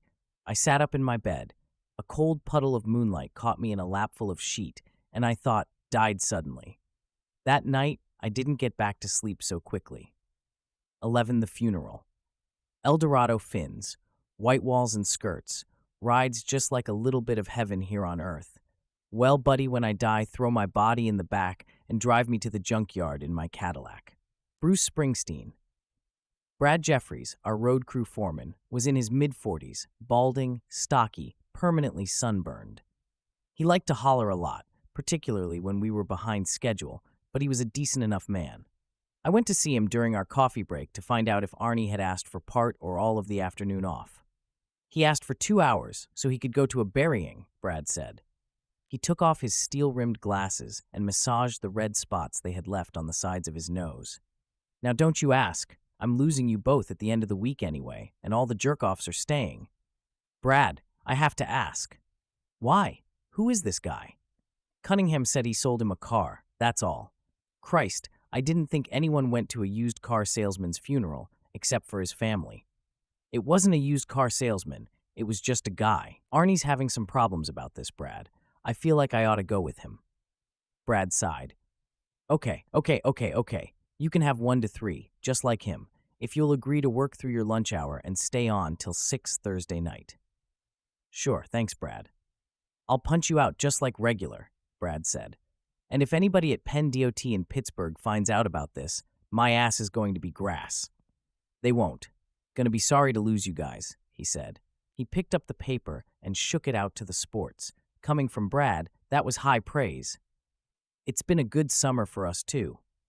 I'm glad you feel that way, Dennis. Now get out of here and let me read the paper. I did. At 1 o'clock, I caught a ride up to the main construction shed on a grader. Arnie was inside, hanging up his yellow hard hat and putting on a clean shirt. He looked at me, startled. Dennis, what are you doing here?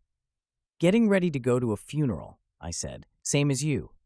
No, he said immediately, and it was more that word than anything else. The Saturdays he was no longer there. The coolness of Michael and Regina over the phone, the way he had been when I had called him from the movies that made me realize how much he had shut me out of his life, and how it had happened in just the same way LeBay had died. Suddenly. Yes, I said.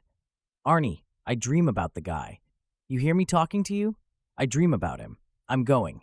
We can go separately or together, but I'm going. You weren't joking, were you? Huh? When you called me on the phone from that theater, you really didn't know he was dead. Jesus Christ, you think I'd joke about something like that? No, he said, but not right away. He didn't say no until he'd thought it over carefully. He saw the possibility of all hands being turned against him now. Will Darnell had done that to him, and Buddy Repperton, and I suppose his mother and father too. But it wasn't just them, or even principally them, because none of them was the first cause. It was the car. You dream about him. Yes, he stood there with his clean shirt in his hands, musing over that. The paper said Libertyville Heights Cemetery, I said finally. You gonna take the bus or ride with me? I'll ride with you. Good deal. We stood on a hill above the graveside service, neither daring or wanting to go down and join the handful of mourners. There were less than a dozen of them all told, half of them old guys in uniforms that looked old and carefully preserved. You could almost smell the mothballs. LeBay's casket was on runners over the grave. There was a flag on it. The preacher's words drifted up to us on a hot, late August breeze. Man is like the grass which grows and then is cut down. Man is like a flower which blooms in the spring and fades in the summer. Man is in love, and loves what passes. When the service ended, the flag was removed, and a man who looked to be in his 60s threw a handful of earth onto the coffin. Little particles trickled off and fell into the hole beneath. The obit had said he was survived by a brother and a sister. This had to be the brother. The resemblance wasn't overwhelming, but it was there. The sister evidently hadn't made it. There was no one but the boys down there around that hole in the ground. Two of the American Legion types folded the flag into a cocked hat, and one of them handed it to LeBay's brother. The preacher asked the Lord to bless them and keep them, to make his face shine upon them, to lift them up and give them peace. They started to drift away. I looked around for Arnie, and Arnie wasn't beside me anymore. He had gone a little distance away. He was standing under a tree. There were tears on his checks. "You okay, Arnie?" I asked. It occurred to me that I sure as hell hadn't seen any tears down there, and if Roland D. LeBay had known that Arnie Cunningham was going to be the only person to shed a tear for him at his small-time graveside ceremonies in one of western Pennsylvania's lesser-known boneyards, he might have knocked $50 off the price of his shitty car. After all, Arnie still would have been paying $150 more than it was worth. He skidded the heels of his hands up the sides of his face in a gesture that was nearly savage. "Fine," he said hoarsely. "Come on." "Sure." I thought he meant it was time to go, but he didn't start back toward where I'd parked my duster. He started down the hill instead. I started to ask him where he was going, and then shut my mouth. I knew well enough. He wanted to talk to LeBay's brother. The brother was standing with two of the Legionnaire types, talking quietly, the flag under his arm. He was dressed in the suit of a man who is approaching retirement on a questionable income. It was a blue pinstripe with a slightly shiny seat. His tie was wrinkled at the bottom, and his white shirt had a yellowish tinge at the collar. He glanced around at us. "Pardon me," Arnie said, "but you're Mr. LeBay's brother, aren't you?" "Yes, I am." He looked at Arnie questioningly, and I thought a little warily. Arnie put out his hand. "My name is Arnold Cunningham. I knew your brother slightly. I bought a car from him a short while ago." When Arnie put his hand out, LeBay had automatically reached for it. With American men, the only gesture which may be more ingrained than the handshake response is checking your fly to make sure it's zipped after you come out of a public restroom. But when Arnie went on to say he had bought a car from LeBay, the hand hesitated on its course. For a moment, I thought the man was not going to shake after all, that he would pull back and just leave Arnie's hand floating out there in the ozone. But he didn't do that, at least not quite. He gave Arnie's hand a single token squeeze and then dropped it. "Christine," he said in a dry voice. Yes, the family resemblance was there, in the way the brow shelved over the eyes, the set of the jaw, the light blue eyes. But this man's face was softer, almost kind. I did not think he was ever going to have the lean and vulpine aspect that had been Roland D. LeBay's. The last note I got from Rolly said he'd sold her. Good Christ, he was using that damned female pronoun, too. And Raleigh. It was hard to imagine LeBay, with his peeling skull and his pestiferous back brace, as anyone's Raleigh. But his brother had spoken the nickname in the same dry voice. There was no love in that voice, at least none that I could hear. LeBay went on. "My brother didn't write often, but he had a tendency to gloat, Mr. Cunningham. I wish there was a gentler word for it, but I don't believe there is. In his note, Rolly spoke of you as a sucker and said he had given you what he called a royal screwing." My mouth dropped open. I turned to Arnie, half expecting another outburst of rage, but his face hadn't changed at all. "A royal screwing," he said mildly, "is always in the eye of the beholder. Don't you think so, Mr. LeBay?" LeBay laughed, a little reluctantly, I thought. "This is my friend. He was with me the day I bought the car." I was introduced and shook George LeBay's hand. The soldiers had drifted away. The three of us, LeBay, Arnie, and I, were left eyeing one another uncomfortably. LeBay shifted his brother's flag from one hand to the other. "Can I do something for you, Mr. Cunningham?" LeBay asked at last. Arnie cleared his throat. "I wag wondering about the garage," he said finally. "You see, I'm working on the car, trying to get her street legal again. My folks don't want it at my house, and I was wondering, no, if maybe I could rent the garage. No, out of the question, it's really. I'd pay you $20 a week," Arnie said. 25 if you wanted. I winced. He was like a kid who has stumbled into quicksand and decides to cheer himself up by eating a few arsenic-laced brownies. Impossible. LeBay was looking more and more distressed. "Just the garage," Arnie said, his calm starting to crack. "Just the garage where it originally was." "It can't be done," LeBay said. "I listed the house with Century 21, Libertyville Realty, and Pittsburgh Homes just this morning.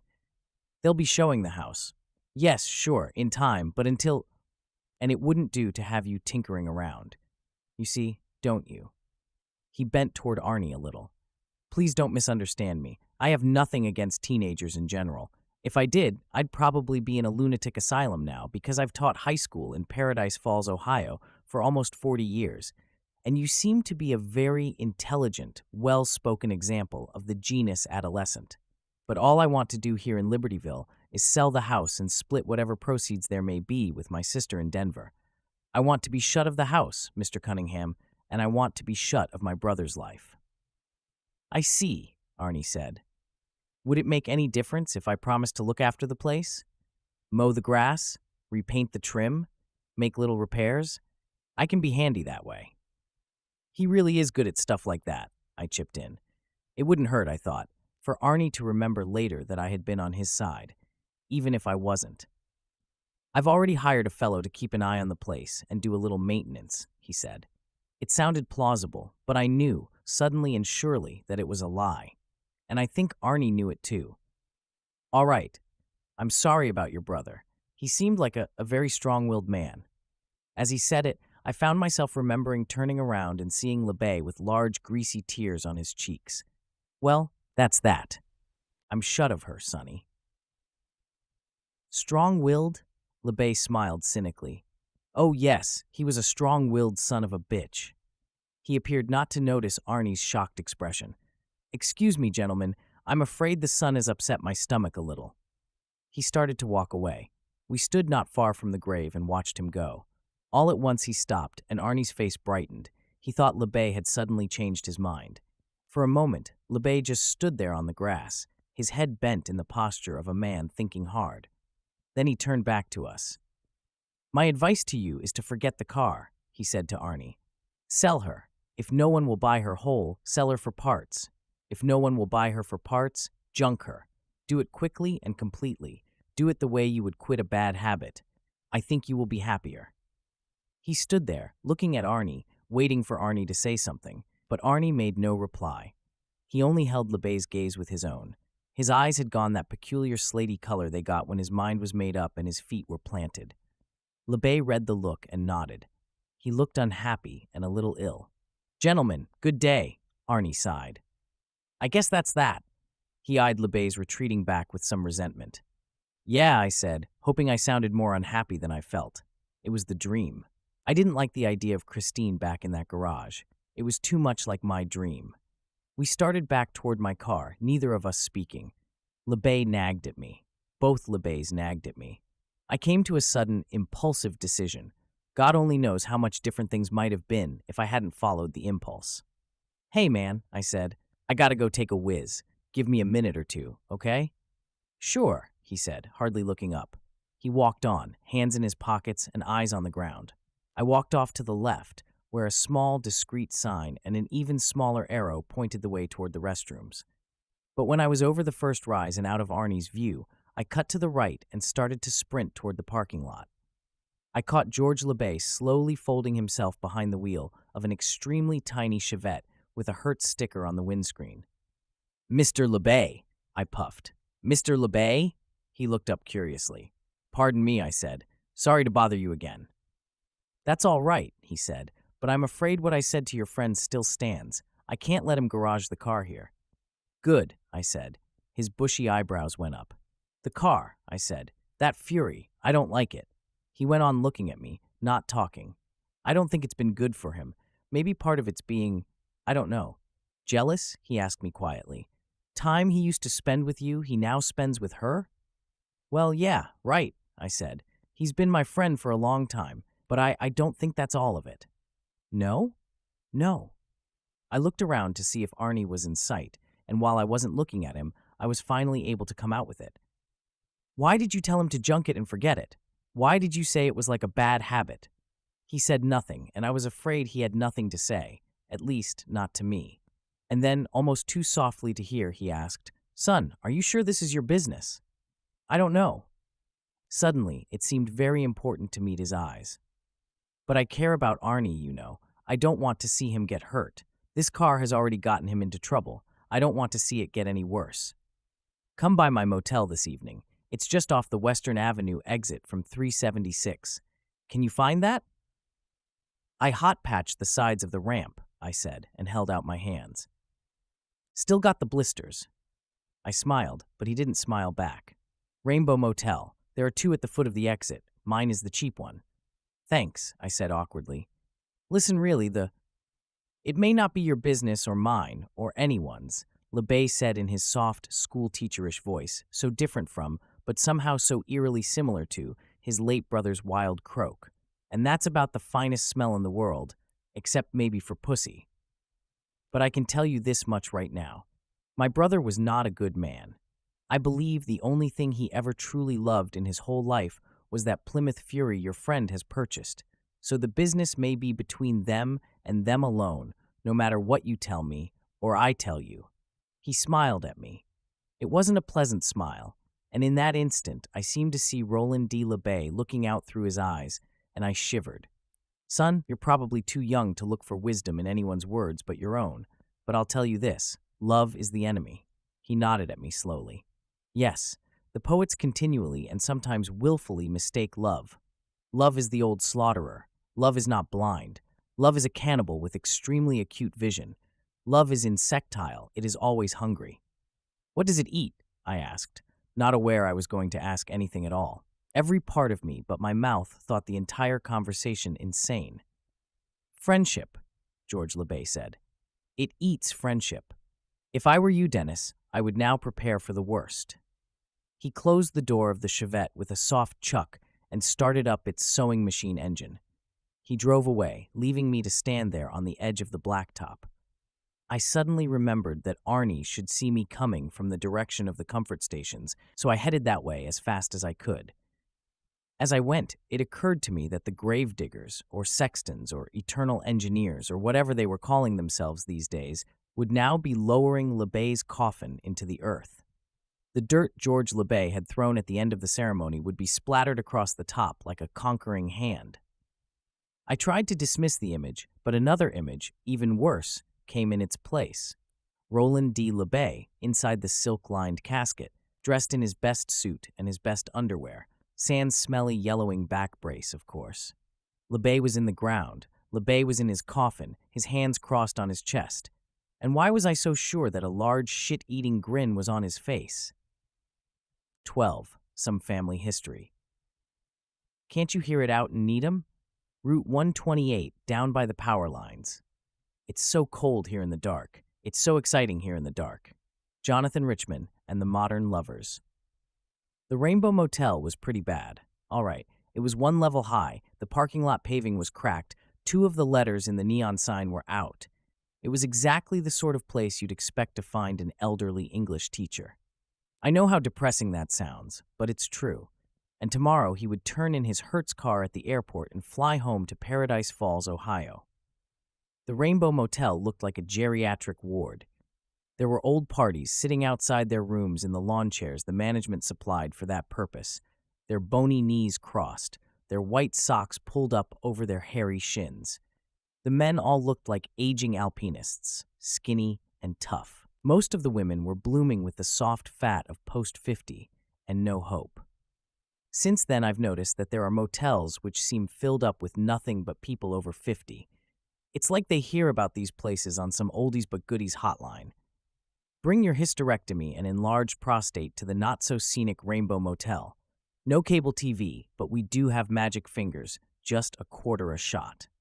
I saw no young people outside the units, and off to one side the rusty playground equipment stood empty, the swings casting long, still shadows on the ground. Overhead, a neon rainbow arced over the sign. It buzzed like a swarm of flies caught in a bottle. LeBay was sitting outside Unit 14 with a glass in his hand. I went over and shook hands with him. "Would you like a soft drink?" he asked. "No, thanks," I said. I got one of the lawn chairs from in front of an empty unit and sat down beside him. "Then let me tell you what I can," he said in his soft, cultured voice. "I am 11 years younger than Raleigh, and I am still a man who is learning to be old." I shifted awkwardly in my chair and said nothing. "There were 4 of us," he said. "Raleigh was the oldest, I am the youngest. Our brother Drew died in France in 1944. He and Raleigh were both career Army. We grew up here in Libertyville. Only Libertyville was much, much smaller then, only a village. Small enough to have the ins and the outs. We were the outs, poor folks, shiftless, wrong side of the tracks, pick your cliché." He chuckled softly in the dusk and poured more 7-Up into his glass. I really remember only one constant thing about Raleigh's childhood. After all, he was in the 5th grade when I was born, but I remember that one thing very well. "What was it?" "His anger," LeBay said. "Raleigh was always angry. He was angry that he had to go to school in cast-off clothes. He was angry that our father was a drunkard who could not hold a steady job in any of the steel mills. He was angry that our mother could not make our father stop drinking. He was angry at the 3 smaller children, Drew, Marcia, and myself, who made the poverty insurmountable." He held his arm out to me and pushed up the sleeve of his shirt to show me the withered, corded tendons of his old man's arm, which lay just below the surface of the shiny, stretched skin. A scar skidded down from his elbow toward his wrist, where it finally petered out. "That was a present from Raleigh," he said. "I got it when I was 3 and he was 14. I was playing with a few painted blocks of wood that were supposed to be cars and trucks on the front walk when he slammed out on his way to school. I was in his way, I suppose. He pushed me onto the sidewalk, and then he came back and threw me. I landed with my arm stuck on one of the pickets of the fence that went around the bunch of weeds and sunflowers that my mother insisted on calling the garden. I bled enough to scare all of them into tears. All of them except Raleigh, who just kept shouting, "You stay out of my way from now on, you goddamn snot-nose. Stay out of my way, you hear?" I looked at the old scar, fascinated, realizing that it looked like a skid because that small, chubby 3-year-old's arm had grown over the course of years into the skinny, shiny old man's arm I was now looking at. A wound that had been an ugly gouge spilling blood everywhere in the year 1921 had slowly elongated into this silvery progression of marks like ladder rungs. The wound had closed, but the scar had spread. A terrible, hopeless shudder twisted through me. I thought of Arnie slamming his fist down on the dashboard of my car, Arnie crying hoarsely that he would make them eat it, eat it, eat it. George LeBay was looking at me. I don't know what he saw on my face, but he slowly rolled his sleeve back down, and when he buttoned it securely over that scar, it was as if he had drawn the curtain on an almost unbearable past. He sipped more 7-Up. My father came home that evening. He had been on one of the toots that he called hunting up a job, and when he heard what Raleigh had done, he wailed the tar out of him. But Raleigh would not recant. He cried, but he would not recant. LeBay smiled a little. At the end, my mother was terrified, screaming for my father to stop before he killed him. The tears were rolling down Raleigh's face, and still he would not recant. "He was in my way," Raleigh said through his tears, "and if he gets in my way again, I'll do it again, and you can't stop me, you damned old tosspot."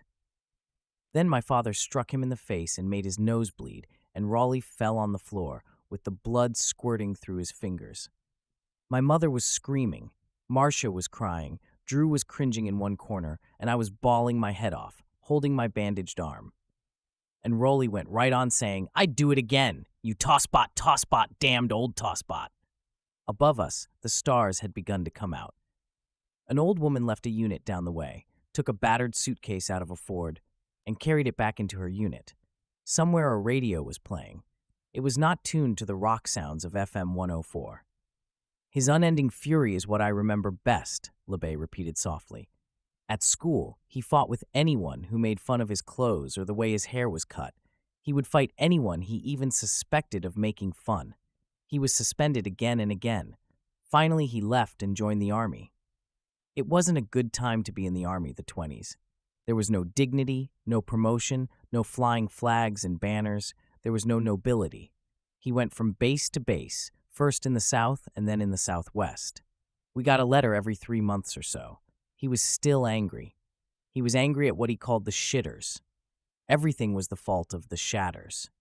The shitters wouldn't give him the promotion he deserved.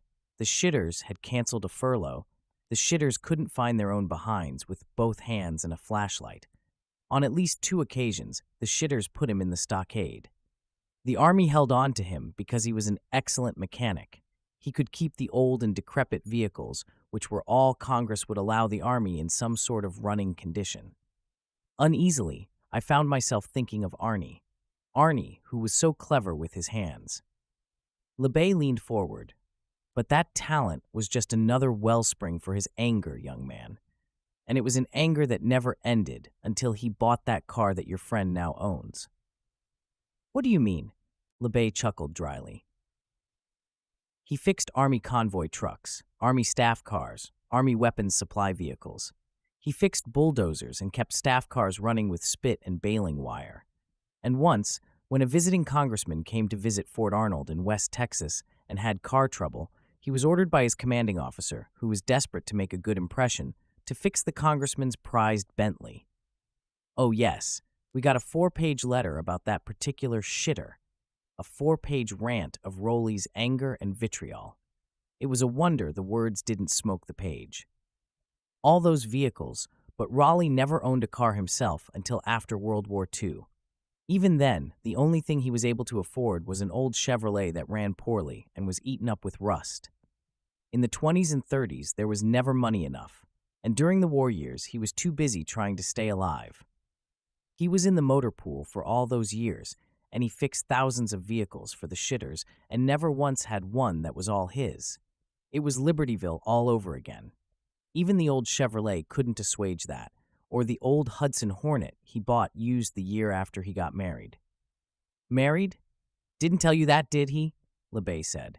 He would have been happy to go on and on about his army experiences, his war experiences, and his endless confrontations with the shitters, for as long as you and your friend could listen without falling asleep, and him with his hand in your pocket feeling for your wallet the whole time.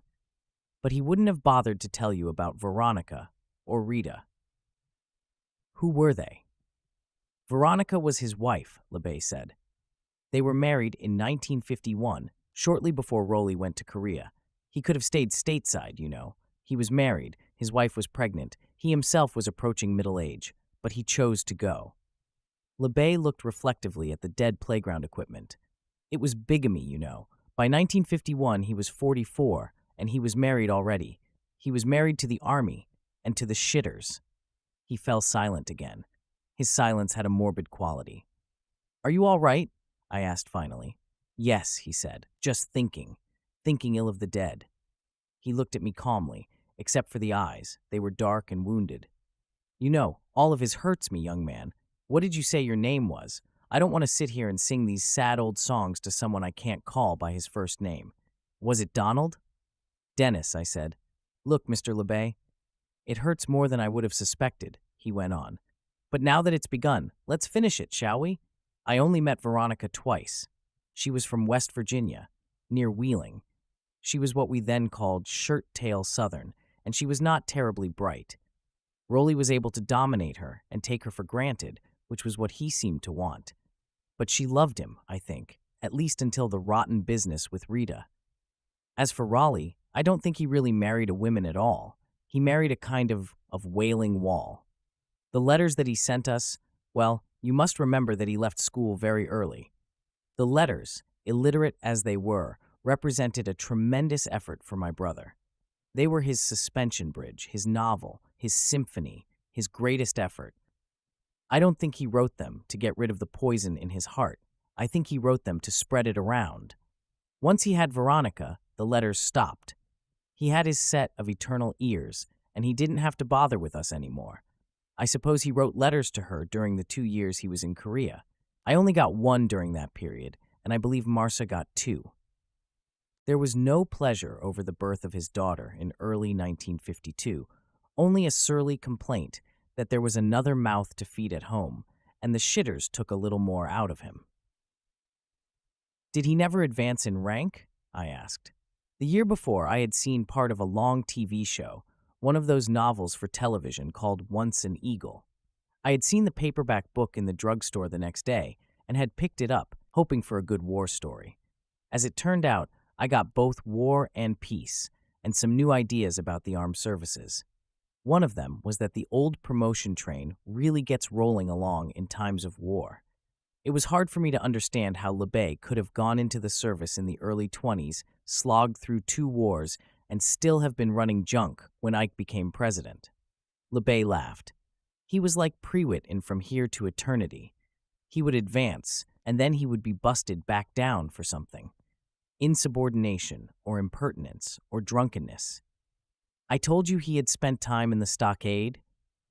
One of those times was for pissing in the punch bowl at the officers' club at Fort Dix before a party. He only did 10 days for that offense, because I believe they must have looked into their own hearts and believed it was nothing more than a drunken joke, such as some of the officers themselves had probably played as fraternity boys. They couldn't have any idea of the hate and deadly loathing that lay behind that gesture. But I imagine that by then Veronica could have told them. I glanced at my watch. It was 9:15. LeBay had been talking for nearly an hour. My brother came home from Korea in 1953 to meet his daughter for the first time. I understand he looked her over for a minute or two, then handed her back to his wife, and went out to tinker on his old Chevrolet for the rest of the day. Getting bored, Dennis? No, I said truthfully. All through those years, the one thing that Rolly really wanted was a brand new car. Not a Cadillac or a Lincoln. He didn't want to join the upper class, the officers, the shitters. He wanted a new Plymouth, or maybe a Ford or a Dodge. Veronica wrote now and then, and she said that they spent most of their Sundays going round to car dealerships wherever Raleigh was currently stationed. She and the baby would sit in the old Hornet Raleigh bad, and Veronica would read little storybooks to Rita, while Raleigh walked around dusty lot after dusty lot with salesman after salesman, talking about compression and horsepower and Hemi heads and gear ratios. I think, sometimes, of the little girl growing up to the background sound of those plastic pennants whipping in the hot wind of half a dozen army tank towns, and I don't know whether to laugh or cry. My thoughts turned back to Arnie again. Was he obsessed, would you say? Yes, I would say he was obsessed. He began to give Veronica money to put away. Other than his failure to get promoted past master sergeant at any point in his career, my brother had a problem with drink. He wasn't an alcoholic, but he went on periodic binges every 6 or 8 months. What money he had would be gone when the binge was over. He was never sure where he spent it. Veronica was supposed to put a stop to that. It was one of the things he married her for. When the binges started, Rolly would come to her for the money. He threatened her with a knife once, held it to her throat. I got this from my sister, who sometimes talked to Veronica on the telephone. Veronica would not give him the money, which at that time, in 1955, totaled about $800. "Remember the car, honey," she told him, with the point of his knife on her throat. "You'll never get that new car if you booze the money away." She must have loved him, I said. Well, maybe she did, but please don't make the romantic assumption that her love changed Rolly in any way. Water can wear away stone, but only over hundreds of years. People are mortal. He seemed to debate saying something else along that line, and then to decide against it. The lapse struck me as peculiar. "But he never put a mark on either of them," he said, "and you must remember that he was drunk on the occasion when he held the knife to her throat."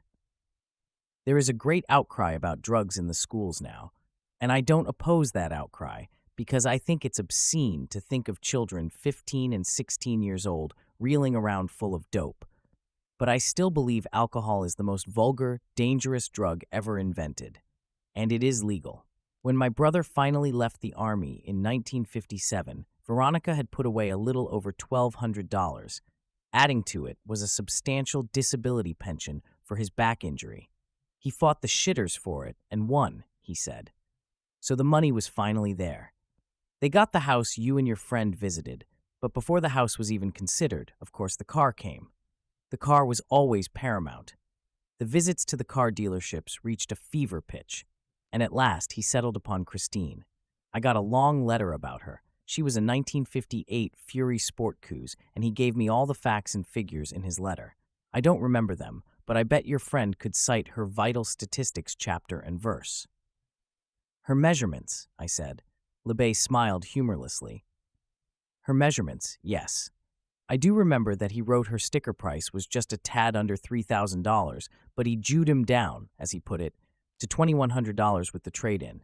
He ordered her, paid 10% down, and when she came, he paid the balance in cash, $10 and $20 bills. The next year, Rita, who was then 6, choked to death. I jumped in my chair and almost knocked it over. His soft, teacherish voice had a lulling quality, and I was tired. I had been half asleep. That last had been like a dash of cold water in my face. "Yes, that's right," he said to my questioning, startled glance. They had been out motivating for the day. That was what replaced the car hunting expeditions. Motivating. That was his word for it. He got that from one of those rock and roll songs he was always listening to. Every Sunday, the three of them would go out motivating. There were litter bags in the front and the back. The little girl was forbidden to drop anything on the floor. She was forbidden to make any messes. She knew that lesson well. He fell into that peculiar thinking silence again and then came back on a new tack. Rolly kept the ashtrays clean, always. He was a heavy smoker, but he'd poke his cigarette out the wing window instead of tapping it into the ashtray, and when he was done with a cigarette, he'd snuff it and toss it out the window. If he had someone with him who did use the ashtray, he'd dump the ashtray and then wipe it out with a paper towel when the drive was over. He washed her twice a week and Simonized her twice a year. He serviced her himself, buying time at a local garage. I wondered if it had been Darnell's. On that particular Sunday, they stopped at a roadside stand for hamburgers on the way home. There were no McDonald's in those days, just roadside stands. And what happened was simple enough, I suppose. That silence again, as if he wondered just how much he should tell me or how to separate what he knew from his speculations. "She choked to death on a piece of meat," he said finally. When she started to gag and put her hands to her throat, Rolly pulled over, dragged her out of the car, and thudded her on the back, trying to bring it up. Of course, now they had a method, the Heimlich maneuver, that works rather well in situations like that. A young girl, a student teacher actually, saved a boy who was choking in the cafeteria at my school just last year by employing the Heimlich maneuver. But in those days, my niece died by the side of the road. I imagine it was a filthy, frightening way to die. His voice had resumed that sleepy schoolroom cadence, but I no longer felt sleepy. Not at all. He tried to save her. I believe that, and I try to believe that it was only ill luck that she died. He had been in a ruthless business for a long time, and I don't believe he loved his daughter very deeply, if at all. But sometimes, in mortal matters, a lack of love can be a saving grace. Sometimes ruthlessness is what is required. "But not this time," I said. In the end, he turned her over and held her by her ankles. He punched her in the belly, hoping to make her vomit. I believe he would have tried to do a tracheotomy on her with his pocket knife if he had even the slightest idea of how to go about it. But of course he did not. She died. Marcia and her husband and family came to the funeral. So did I. It was our last family reunion. I remember thinking, he will have traded the car, of course. In an odd way, I was a little disappointed. It had figured so largely in Veronica's letters and the few which Rolly wrote that I felt it was almost a member of their family. But he hadn't. They pulled up to the Libertyville Methodist Church in it, and it was polished and shining and hateful. It was hateful. He turned to look at me. "Do you believe that, Dennis?" I had to swallow before I could answer. "Yes," I said. "I believe it." LeBay nodded grimly. Veronica was sitting in the passenger seat like a wax dummy. Whatever she had been, whatever there was inside her, was gone. Rolly had had the car. She had had the daughter. She didn't just grieve, she died. I sat there and tried to imagine it, tried to imagine what I would have done it if it had been me. My daughter starts to choke and strangle in the back seat of my car and then dies by the side of the road. Would I trade the car away? Why? It wasn't the car that killed her. It was whatever she strangled on, the bit of hamburger and bun that had blocked her windpipe. So why trade the car? Other than the small fact that I wouldn't even be able to look at it, wouldn't even be able to think of it, without horror and sorrow. Would I trade it? Man, does a bear shit in the woods? Did you ask him about it? I asked him. All right, Marcia was with me. It was after the service. Veronica's brother had come up from Glory, West Virginia, and he took her back to the house after the graveside ceremony. She was in a kind of walking swoon anyway. We got him alone, Marcia and I. That was the real reunion. I asked him if he intended to trade the car. It was parked directly behind the hearse that had brought his daughter to the cemetery, the same cemetery where Raleigh himself was buried today, you know. It was red and white. Chrysler never offered the 1958 Plymouth Fury in those colors. Rolly had gotten it custom painted. We were standing about 50 feet away from it, and I had the strangest feeling, the strangest urge to move yet farther away as if it could hear us. What did you say? I asked him if he was going to trade the car. That hard, mulish look came onto his face, that look I remember so well from my early childhood. It was the look that had been on his face when he threw me onto the picket fence. The look that was on his face when he kept calling my father a tosspot, even after my father made his nose bleed. He said, "I'd be crazy to trade her, George. She's only a year old, and she's only got 11,000 miles on her. You know you never get your money out of a trade until a car's 3 years old." I said, "If this is a matter of money to you, Raleigh, someone stole what was left of your heart and replaced it with a piece of stone. Do you want your wife looking at it every day, riding in it? Good God, man!" That look never changed. Not until he looked at the car, sitting there in the sunlight, sitting there behind the hearse. That was the only time his face softened. I remember wondering if he'd ever looked at Rita that way. I don't suppose he ever did. I don't think it was in him. He fell silent for a moment and then went on. Marcia told him all the same things.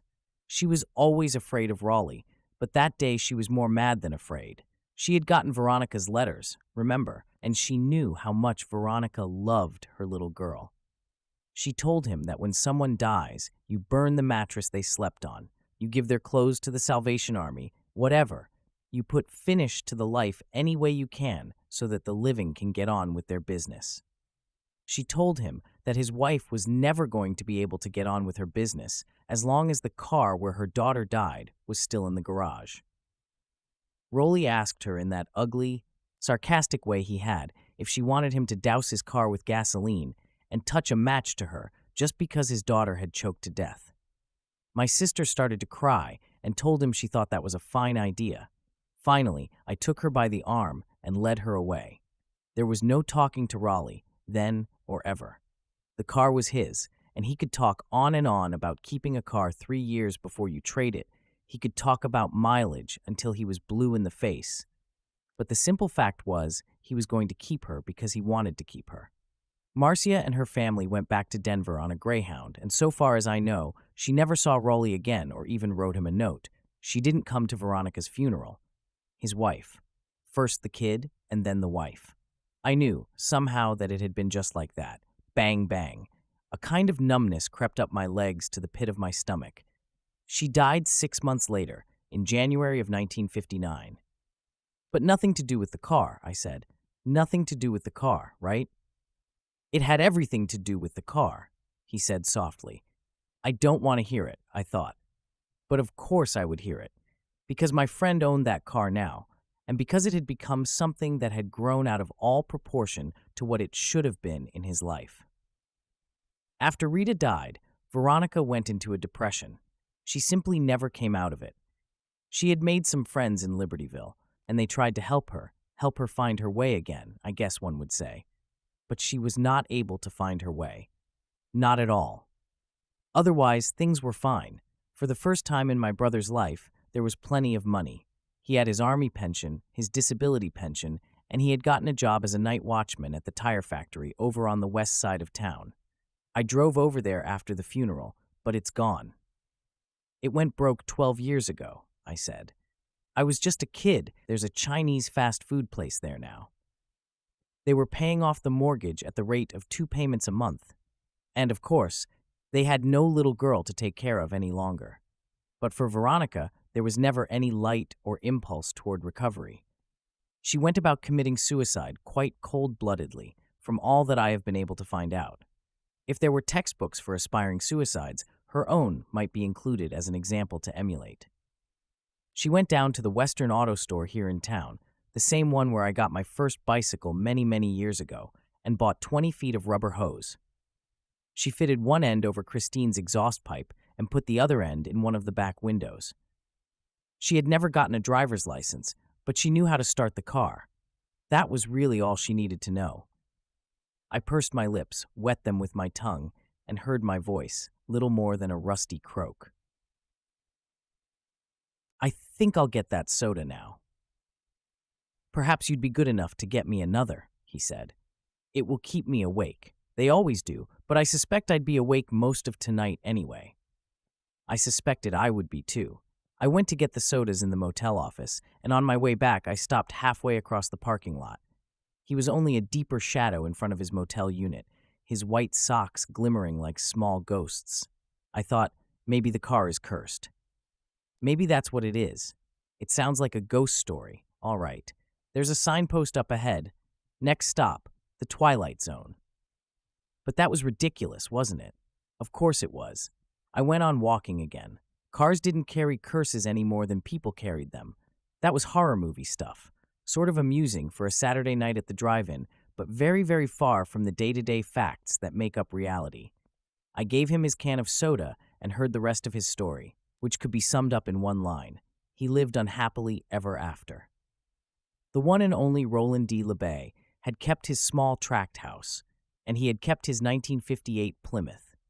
In 1965, he had hung up his night watchman's cap and his check-in clock, and somewhere around that same time, he had stopped his painstaking efforts to keep Christine looking and running like new. He had let her run down the way a man might let a watch run down. You mean it just sat but there? I asked. Since 1965? For 13 years? No, he put it in the garage, of course, LeBay said. The neighbors would never have stood for a car just moldering away out on someone's lawn. In the country, maybe, but not in suburbia, USA. But it was out there when we... Yes, I know. He put it out on the lawn with a for sale sign in the window. I asked about that. I was curious, and so I asked. At the Legion, most of them had lost touch with Raleigh, but one of them said he thought he'd seen the car out there on the lawn for the first time this May. I started to say something, and then fell silent. A terrible idea had come to me, and that idea was simply this. It was too convenient, much too convenient. Christine had sat in that dark garage for years, 4, 8, a dozen more.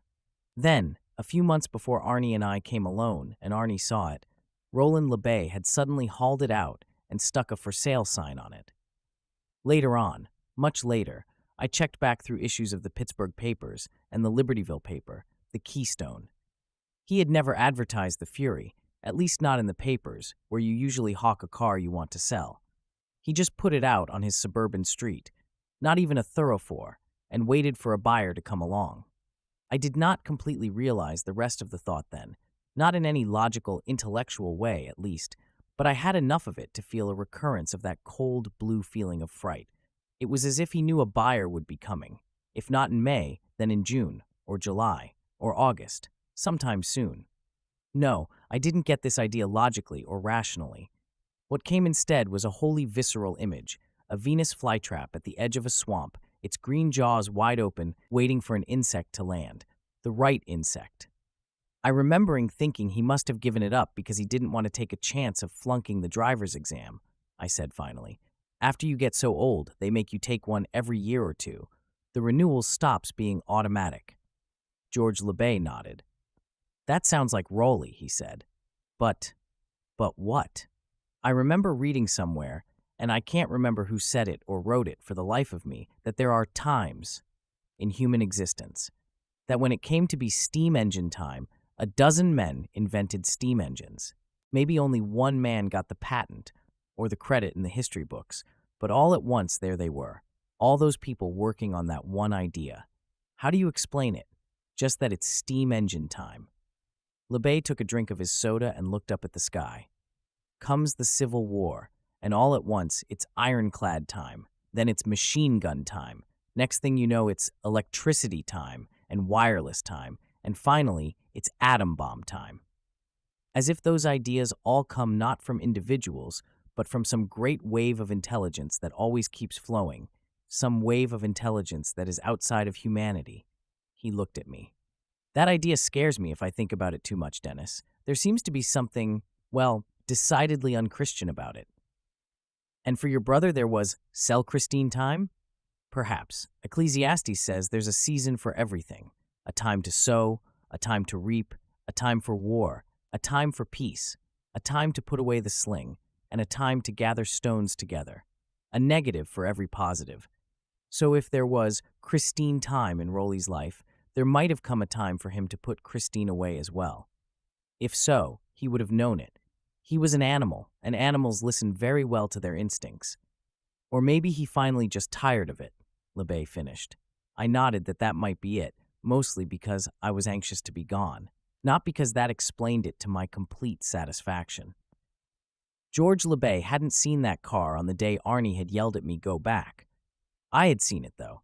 The 58 hadn't looked like a car that had been resting peacefully in a garage.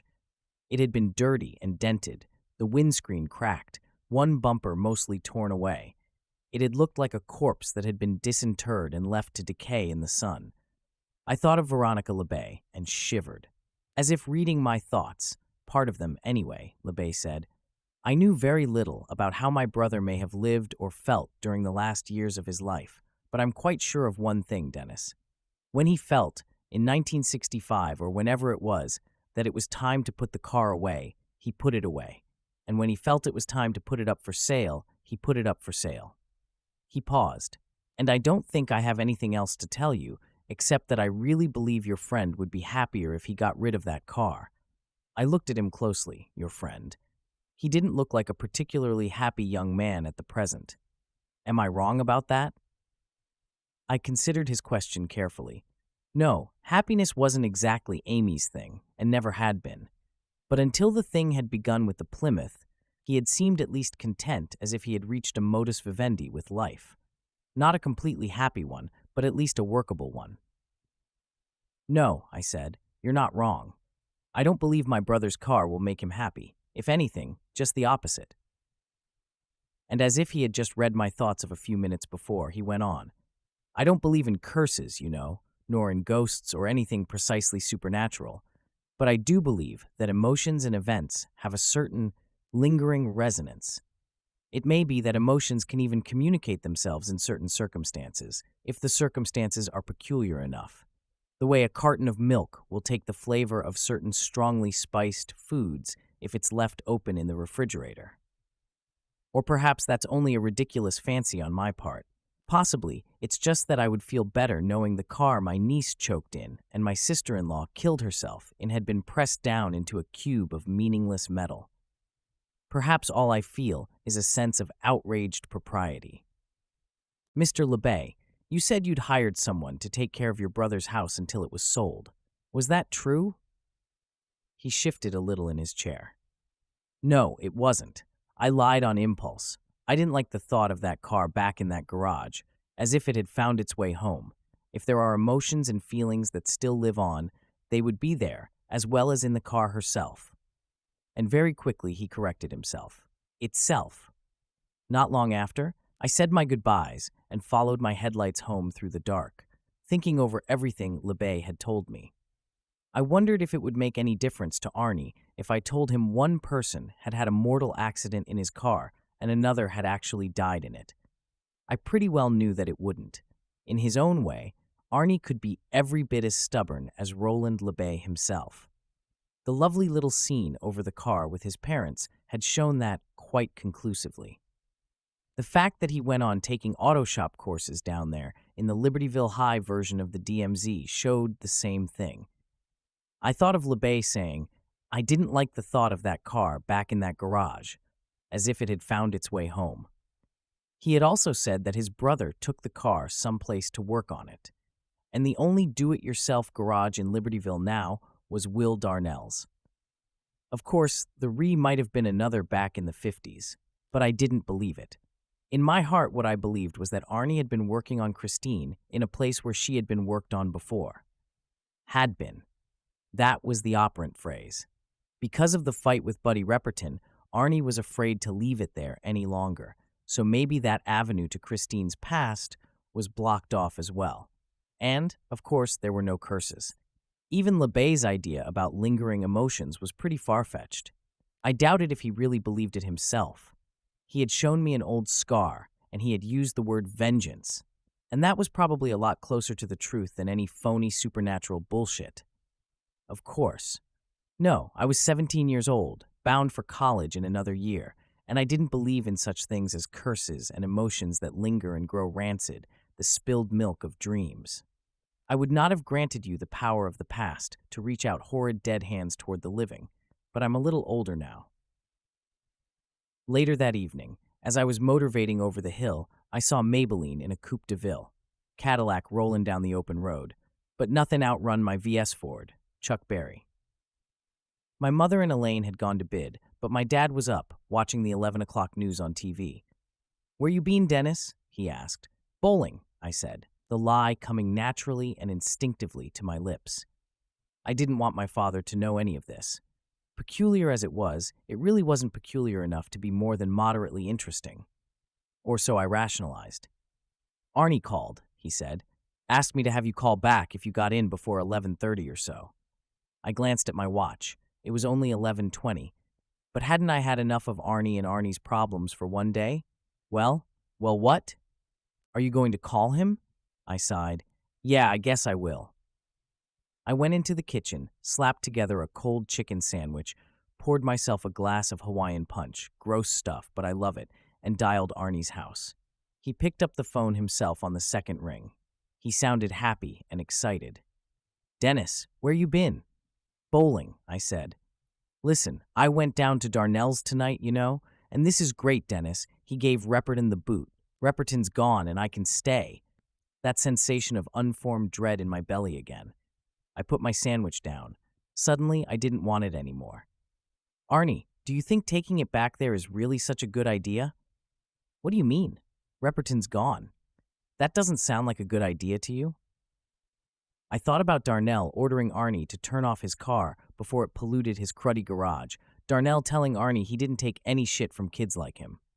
I thought about the shame-faced way Arnie had cut his eyes away from mine when he told me he had gotten lift time to change his oil by doing a couple of errands. I had an idea that Darnell might find it amusing to turn Arnie into his pet gopher. It would amuse the shit out of his other regulars and his poker buddies. Arnie goes out for coffee. Arnie goes out for donuts. Arnie changes the toilet paper rolls in the crapper and loads up the Nibrock dispenser with paper towels. "Hey, Will, who's the four eyes swamping out the toilet in there?" "Him? Name's Cunningham. His folks teach up at the college. He's taking a shithouse post-grad course down here. And they would laugh. Arnie with the local joke down at Darnell's garage on Hampton Street. I thought about those things, but I didn't say them. I figured Arnie could make up his own mind about whether he was treading water or shit. This couldn't go on forever. Arnie was just too smart, or so I hoped. He was ugly, but he wasn't dumb. "Repperton being gone sounds like a fine idea," I said. It was just that I thought Darnell's was sort of a temporary measure. I mean, 20 a week, Arnie, that's pretty stiff on top of the tools fees and the lift fees and all that happy crappy. "That's why I thought renting Mr. LeBay's garage would be so great," Arnie said. "I figured that even at 25 a week, I'd be better off." "Well, there you go. You put an ad in the paper for garage space. I bet you'd—" No, let me finish," Arnie said. He was still excited. "When I went down there this afternoon, Darnell took me aside right away, said he was sorry about the ragging I had to take from Repperton. He said he misjudged me." "He said that?" I guess I believed it, but I didn't trust it. Yeah, he asked me how I'd like to work for him part-time. 10, maybe 20 hours a week during school. Putting stuff away, oiling the lifts, that kind of thing. And I can have the space for 10 a week, tools fees and lift fees at half. How does that sound? I thought it sounded too fucking good to be true. Watch your ass, Arnie. What? My dad says he's a crook. I haven't seen any sign of it. I think that's all just talk, Dennis. He's a loudmouth, but I think that's all. I'm just telling you to stay loose, that's all. I switched the phone to my other ear and drank some Hawaiian punch. Keep your eyes open and move away quick if anything starts to look heavy. Are you talking about anything specific? I thought of the vague stories about drugs, the more specific ones about hot cars. No, I said. I just don't trust him. Well, he said doubtfully, trailing away, and then came back to the original subject. Christine. With him, it always got back to Christine. But it's a break, a real break for me, Dennis, if it works out. Christine, she's really hurting.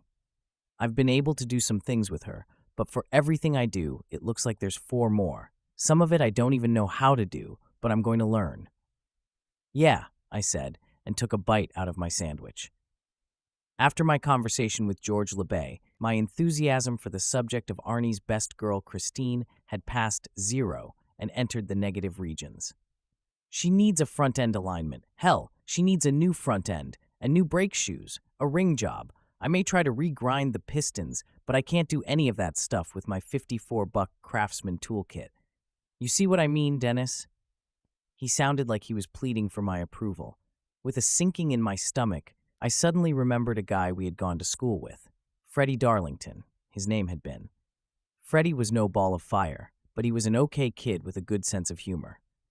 Then he met some slut from Penn Hills, and I mean a real slut. One more than happy to stoop for the troops, bang for the gang, pick your pejorative. She had a mean, stupid face that reminded me of the back end of a Mack truck, and she never stopped chewing gum. The stink of juicy fruit hung around her in a constant cloud. She got pregnant at about the same time Freddie got hung up on her. I always sort of figured he got hung up on her because she was the first girl to let him go all the way.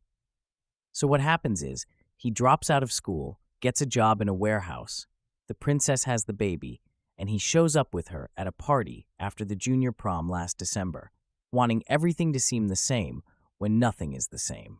She is looking at all of us guys with those dead, contemptuous eyes. Her jaws are going up and down like the jaws of a cow working over a particularly tasty cud, and all of us have heard the news. She's back at the bowling alley. She's back at the Libertyville wreck. She's back at Gino's. She's out cruising while Freddie is working. She's back hard at work, banging for the gang and stooping for the troops. I know they say that a stiff dick has no conscience, but I tell you now that some cunts have teeth. And when I looked at Freddie, looking 10 years older than he should have, I felt like I wanted to cry. And when he talked about her, he did it in that same pleading tone I had heard in Arnie's voice just now. You really like her, guys, don't you? She's all right, isn't she, guys? I didn't fuck up too bad, did I, guys?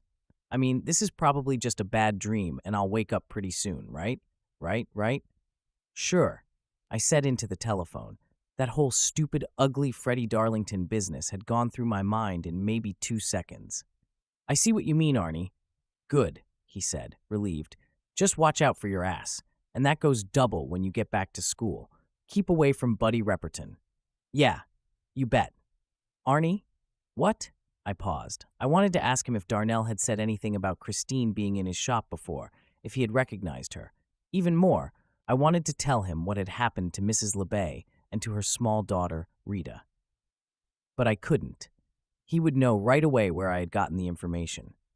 And in his touchy state over the damn car, he would be apt to think I had gone behind his back.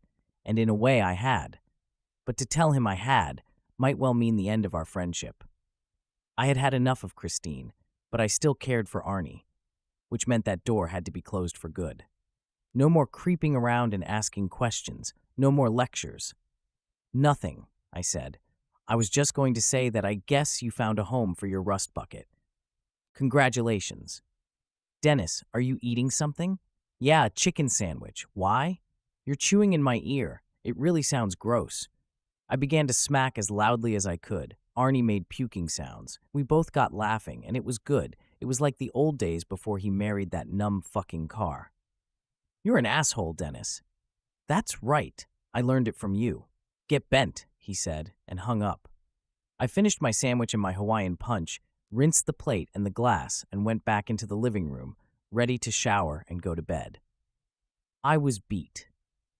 Sometime during our phone conversation, I had heard the TV go off and had assumed that my father had gone upstairs. But he hadn't. He was sitting in his recliner chair with his shirt open.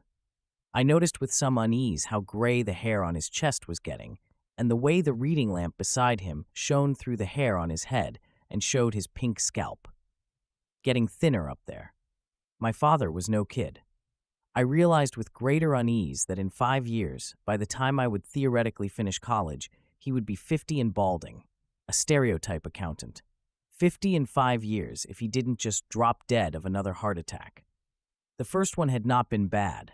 No myocardial scarring, he had told me on the one occasion I had asked. But he did not try to tell me that a second heart attack wasn't likely. I knew it was. My mom knew it was, and he did too. Only Ellie still thought he was invulnerable, but hadn't I seen a question in her eyes once or twice? I thought maybe I had. Died suddenly. I felt the hairs on my scalp stir. Suddenly. Straightening up at his desk, clutching his chest. Suddenly. Dropping his racket on the tennis court. You didn't want to think those thoughts about your father, but sometimes they come. God knows they do. I couldn't help overhearing some of that, he said. Yeah? Warily. Has Arnie Cunningham got his foot in a bucket of something warm and brown, Dennis? I don't know for sure, I said slowly, because after all, what did I have? Vapors, that was all. You want to talk about it? Not right now, Dad, if it's okay. It's fine, he said. But if it, as you said on the phone, if it gets heavy, will you for God's sake tell me what's happening? Yes, okay. I started for the stairs and was almost there when he stopped me by saying, I ran Will Darnell's accounts and did his income tax returns for almost 15 years, you know. I turned back to him, really surprised. No, I didn't know that. My father smiled. It was a smile I had never seen before, one I would guess my mother had seen only a few times, my sis maybe not at all. You might have thought it was a sleepy sort of smile at first. If you looked more closely, you would have seen that it was not sleepy at all. It was cynical and hard and totally aware. Can you keep your mouth shut about something, Dennis? Yes, I said. I think so. Don't just think so. Yes, I can. Better. I did his figures up until 1975, and then he got Bill Upshaw over in Monroeville. My father looked at me closely. I won't say that Bill Upshaw is a crook, but I will say that his scruples are thin enough to read a newspaper through. And last year he bought himself a $300,000 English tutor in Sewickley. Damn the interest rates. Full speed ahead. He gestured at our own home with a small sweep of his right arm and then let it drop back into his own lap. He and my mother had bought it the year before I was born for $62,000. It was now worth maybe $150,000. And they had only recently gotten their paper back from the bank. We had a little party in the backyard late last summer. Dad lit the barbecue, put the pink slip on the long fork, and each of us got a chance at holding it over the coals until it was gone. No English tutor here, huh, Denny? He said. It's fine, I said. I came back and sat down on the couch. Darnell and I parted amicably enough, my father went on. Not that I ever cared very much for him in a personal way. I thought he was a wretch. I nodded a little, because I liked that. It expressed my gut feelings about Will Darnell better than any profanity could.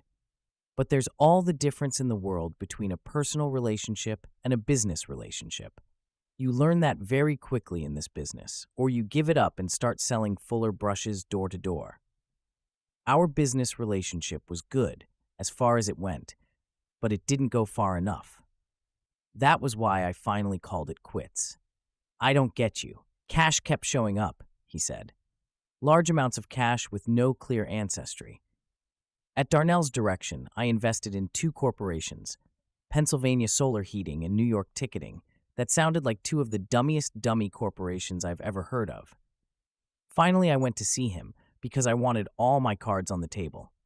I told him that my professional opinion was that if he got audited either by the IRS or by the Commonwealth of Pennsylvania tax boys, he was apt to have a great deal of explaining to do, and that before long I was going to know too much to be an asset to him. What did he say? He began to dance, my father said, still wearing that sleepy, cynical smile. In my business, you start to get familiar with the steps of the dance by the time you're 38 or so. If you're good at your business, that is. And I'm not all that bad. The dance starts off with the guy asking you if you're happy with your work, if it's paying you enough. If you say you like the work, but you sure could be doing better, the guy encourages you to talk about whatever you're carrying on your back. Your house, your car, your kid's college education. Maybe you've got a wife with a taste for clothes a little fancier than she can by rights afford. See? Sounding you out? It's more like feeling you up, he said, and then laughed. But yeah, the dance is every bit as mannered as a minuet. There are all sorts of phrases and pauses and steps. After the guy finds out what sort of financial burdens you'd like to get rid of, he starts asking you what sort of things you'd like to have. A Cadillac, a summer place in the Catskills or the Poconos, maybe a boat. I gave a little start at that because I knew my dad wanted a boat about as badly as he wanted anything these days. A couple of times, I had gone with him on sunny summer afternoons to marinas along King George Lake and Lake Passyonke. He'd price out the smaller yachts, and I'd see the wistful look in his eyes. Now I understood it. They were out of his reach. Maybe if his life had taken a different turn, if he didn't have kids to think about putting through college, for instance, they wouldn't have been. "And you said no?" I asked him. He shrugged. I made it clear pretty early on that I didn't want to dance. For one thing, it would have meant getting more involved with him on a personal level, and, as I said, I thought he was a skunk. For another thing, these guys are all fundamentally stupid about numbers, which is why so many of them have gone up on tax convictions. They think you can hide illegal income. They're sure of it. He laughed. They've all got this mystic idea that you can wash money like you wash clothes, when all you can really do is juggle it until something falls down and smashes all over your head. Those were the reasons, 2 out of 3. He looked in my eyes. I'm no fucking crook, Dennis. There was a moment of electric communication between us. Even now, 4 years later, I get goosebumps thinking of it, although I'm by no means sure that I can get it across to you. It wasn't that he treated me like an equal for the first time that night. It wasn't even that he was showing me the wistful knight-errant still hiding inside the button-down man scrambling for a living in a dirty, hustling world. I think it was sensing him as a reality, a person who had existed long before I ever came on stage, a person who had eaten his share of mud. In that moment, I think I could have imagined him making love to my mother, both of them sweaty and working hard to make it, and not have been embarrassed. Then he dropped his eyes, grinned a defensive grin, and did his husky Nixon voice, which he was very good at. You people deserve to know if your father is a crook. Well, I am not a crook. I could have taken the money, but that, Haram, that would have been wrong. I laughed too loud, a release of tension. I felt the moment passing, and although part of me didn't want it to pass, part of me did. It was too intense. I think maybe he felt that too. Shh, you'll wake your mother, and she'll give us both the devil for being up this late. Yeah, sorry. Dad, do you know what he's into? Darnell? I didn't know then. I didn't want to know, because then I'd be a part of it. I had my ideas, and I've heard a few things. Stolen cars? I imagine. Not that he'd run them through that garage on Hampton Street. He's not a completely stupid man, and only an idiot shits where he eats. Maybe hijacking as well. Guns and stuff? I asked, sounding a little hoarse. Nothing so romantic. If I had to guess, I'd guess cigarettes mostly. Cigarettes and booze, the 2 old standbys, contraband like fireworks, maybe a shipment of microwave ovens or color TVs every once in a while if the risk looked low, enough to keep him busy these many years. He looked at me soberly. He's played the odds good, but he's also been lucky for a long time, Dennis.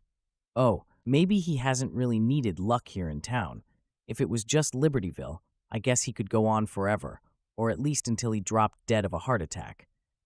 But the state tax boys are sand sharks, and the feds are great whites. He's been lucky, but one of these days they're going to fall on him like the Great Wall of China. Have you heard things?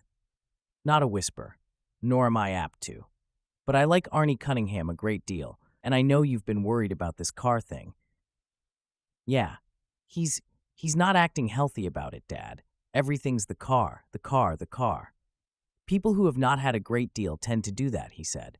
Sometimes it's a car, sometimes it's a girl, sometimes it's a career or a musical instrument or an unhealthy obsession with some famous person. I went to college with a tall, ugly fellow we all called Stork. With Stork, it was his model train set. He'd been hooked on model trains ever since the 3rd grade, and his set was pretty damn near the 8th wonder of the world. He flunked out of Brown the 2nd semester of his freshman year. His grades were going to hell, and what it came down to was a choice between college and his Lionels. Stork picked the trains. What happened to him? He killed himself in 1961, my father said, and stood up. My point is just that good people can sometimes get blinded, and it's not always their fault. Probably Darnell will forget all about him. He'll just be another guy tinkering around under his car on a crawly-gator. But if Darnell tries to use him, you be his eyes, Dennis. Don't let him get pulled into the dance. All right, I'll try, but there may not be that much I can do. Yeah, how well I know it? Want to go up? Sure. We went up, and tired as I was, I lay awake a long time. It had been an eventful day. Outside, a night wind tapped a branch softly against the side of the house, and far away downtown, I heard some kid's rod peeling rubber. It made a sound in the night like an hysterical woman's desperate laughter. Forstine and Darnell. He said he heard about a couple living in the USA. He said they traded in their baby for a Chevrolet. Let's talk about the future now. We've put the past away. Elvis Costello. Between working on the construction project days and working on Christine nights, Arnie hadn't been seeing much of his folks. Relations there had been getting pretty strained and abrasive. The Cunningham house, which had always been pleasant and low-key in the past, was now an armed camp. It is a state of affairs a lot of people can remember from their teenage years, guess. Too many, maybe. The kid is egotistical enough to think he or she is the first person in the world to discover some particular thing. Usually it's a girl, but it doesn't have to be. And the parents are too scared and stupid and possessive to want to let go of the halter. Sins on both sides. Sometimes it gets painful and outrageous. No war is as dirty and bitter as a civil war. And it was particularly painful in Arnie's case because the split had come so late, and his folks had gotten much too used to having their own way. It wouldn't be unfair to say that they had blueprinted his life. So, when Michael and Regina proposed a 4-day weekend at their lakeshore cottage in upstate New York before school started again, Arnie said yes, even though he badly wanted those last 4 days to work on Christine. More and more often at work, he had told me how he was going to show them. He was going to turn Christine into a real street rod and show them all. He had already planned to restore the car to its original bright red and ivory after the bodywork was done. But he went off with them, determined to yassa and tug his forelock for the whole 4 days and have a good time with his folks, or a reasonable facsimile. I got over the evening before they left and was relieved to find they had both absolved me of blame in the affair of Arnie's car, which they still hadn't even seen. They had apparently decided it was a private obsession. That was fine by me. Regina was busy packing. Arnie and Michael and I got their Old Town canoe on top of their Scout and tied it down. When it was done, Michael suggested to his son, with the air of a powerful king conferring an almost unbelievable favor on 2 of his favorite subjects, that Arnie go in and get a few beers. Arnie, affecting both the expression and the tones of amazed gratitude, said that would be super. As he left, he dropped a wink my way. Michael leaned against the Scout and lit a cigarette. Is he going to get tired of this car business, Denny? I don't know, I said. You want to do me a favor? Sure, if I can, I said cautiously. I was pretty sure he was going to ask me to go to Arnie, act the Dutch uncle part, and try to talk him out of it. But instead he said, if you get a chance, go down to Darnell's while we're gone and see what sort of progress he's making. I'm interested. Why is that? I asked, thinking immediately it was a pretty damn rude question, but by then it was already out. Because I want him to succeed, he said simply, and glanced at me. Oh, Regina's still dead set against it. If he has a car, that means he's growing up. And if he's growing up, that means all sorts of things, he finished lamely. But I'm not so down on it. You couldn't characterize me as dead set against it anyway, at least not anymore. Oh, he caught me by surprise at first. I had visions of some dead dog sitting out in front of our house until Arnie went off to college. That, or him choking to death on the exhaust some night. The thought of Veronica LeBay jumped into my head, all unbidden. But now, he shrugged, glanced at the door between the garage and the kitchen, dropped his cigarette, and scuffed it out. He's obviously committed. He's got his sense of self-respect on the line. I'd like to see him at least get it running. Maybe he saw something in my face. When he went on, he sounded defensive. I haven't quite forgotten everything about being young, he said. I know a car is important to a kid Arnie's age. Regina can't see that quite so clearly.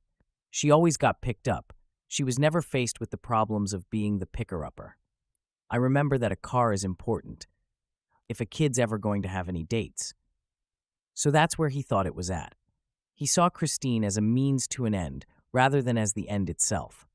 I wondered what he'd think if I told him that I didn't think Arnie had ever looked any further than getting the Fury running and legal. I wondered if that would make him more or less uneasy. The thump of the kitchen door closing. Would you go take a look? I guess so, I said. If you want. Thanks. Arnie came back with the beers. What's the thanks for? He asked Michael. His voice was light and humorous, but his eyes flicked between us carefully. I noticed again that his complexion was really clearing, and his face seemed to have strengthened. For the first time, the two thoughts Arnie and dates didn't seem mutually exclusive. It occurred to me that his face was almost handsome, not in any jut-jawed lifeguard king of the prom way, but in an interesting, thoughtful way. He would never be Roseanne's type, but for helping with the canoe, Michael said casually. Oh, we drank our beers. I went home. The next day, the happy threesome went off together to New York, presumably to rediscover the family unity that had been lost over the latter third of the summer. The day before they were due back, I took a ride down to Darnell's garage, as much to satisfy my own curiosity as Michael Cunningham's. The garage, standing in front of the block-long lot of junked cars, looked just as attractive in daylight as it had on the evening we had brought Christine. It had all the charm of a dead gopher. I pulled into a vacant slot in front of the speed shop that Darnell also ran, well stocked with such items as Fuley heads, Hurst gearboxes, and Ramjet superchargers, for all those working men who had to keep their old cars running so they could continue to put bread on the table, no doubt. Not to mention a wide selection of huge mutant tires and a variety of spinner hubcaps. Looking through the window of Darnell's speed shop was like looking into a crazy automotive Disneyland. I got out and walked back across the tarmac toward the garage, and the clanging sound of tools, shouts, the machine gun blast of pneumatic wrenches. A sleazy-looking guy in a cracked leather jacket was dorking around with an old BSA bike by one of the garage bays, either removing the bike's manifold or putting it back on. There was a stutter of road rash down his left cheek.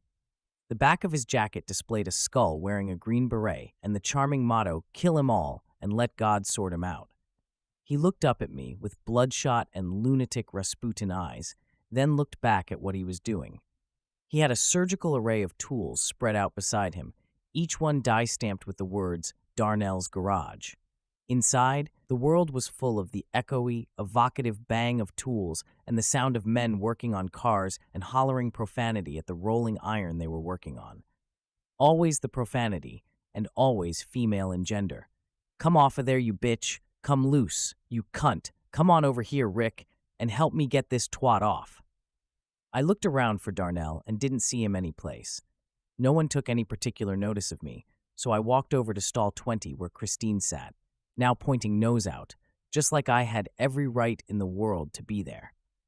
In the stall to the right, two fat guys in bowling league shirts were putting a camper cap on the back of a pickup truck that had seen better days. The stall on the other side was deserted. As I approached Christine, I felt that chill coming back. There was no reason for it, but I seemed helpless to stop it, and without even thinking, I moved a bit to the left, toward the empty stall. I didn't want to be in front of her. My first thought was that Arnie's complexion had improved in tandem with Christine's. My second thought was that he was making his improvements in a strangely haphazard way, and Arnie was usually so methodical. The twisted, broken aerial had been replaced with a straight new one that glimmered under the fluorescent bars. Half the Fury's front grille had been replaced. The other half was still flecked and pitted with rust. And there was something else. I walked along her flank right to the rear bumper, frowning. Well, it was on the other side, that's all, I thought. So I walked around to the other side, and it wasn't there, either. I stood by the back wall, still frowning, trying to remember. I was pretty sure that when we first saw her standing on LeBay's lawn with a for sale sign propped against her windscreen, there had been a good-sized, rusty dent on one side or the other, near the rear end. The sort of deep dent that my grandfather always called a hoss kick. We'd be driving along the turnpike, and we'd go by a car with a big dent in it somewhere, and Grampy would say, "Hey, Denny, take a look there. Hoss kicked that one." My grandfather was the sort of guy who had a down-home phrase for everything. I started to think I must have imagined it, and then gave my head a little shake. That was sloppy thinking. It had been there. I remembered it clearly. Just because it wasn't here now didn't mean it hadn't been then. Arnie had obviously knocked it out and had done a damn good piece of bodywork covering it up. Except there was no sign that he had done anything.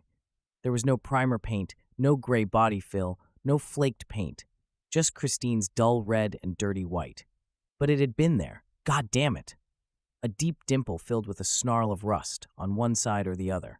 But it sure was gone now. I stood there in the clatter and thud of tools and machinery and felt very alone and suddenly very scared. It was all wrong. It was all crazy. He had replaced the radio aerial when the exhaust was practically dragging on the ground. He had replaced one half of the grill, but not the other. He had talked to me about doing a front-end job, but inside, he had replaced the ripped and dusty back seat cover with a bright red new one. The front seat cover was still a dusty wreck with a spring peeking through the passenger side. I didn't like it at all. It was crazy, and it wasn't like Arnie. Something came to me, a trace of memory, and without even thinking about it, I stood back and looked at the entire car, not just one thing here and one thing there, but everything. And I had it. It clicked into place, and the chill came back. That night when we had brought it here, the flat tire, the replacement.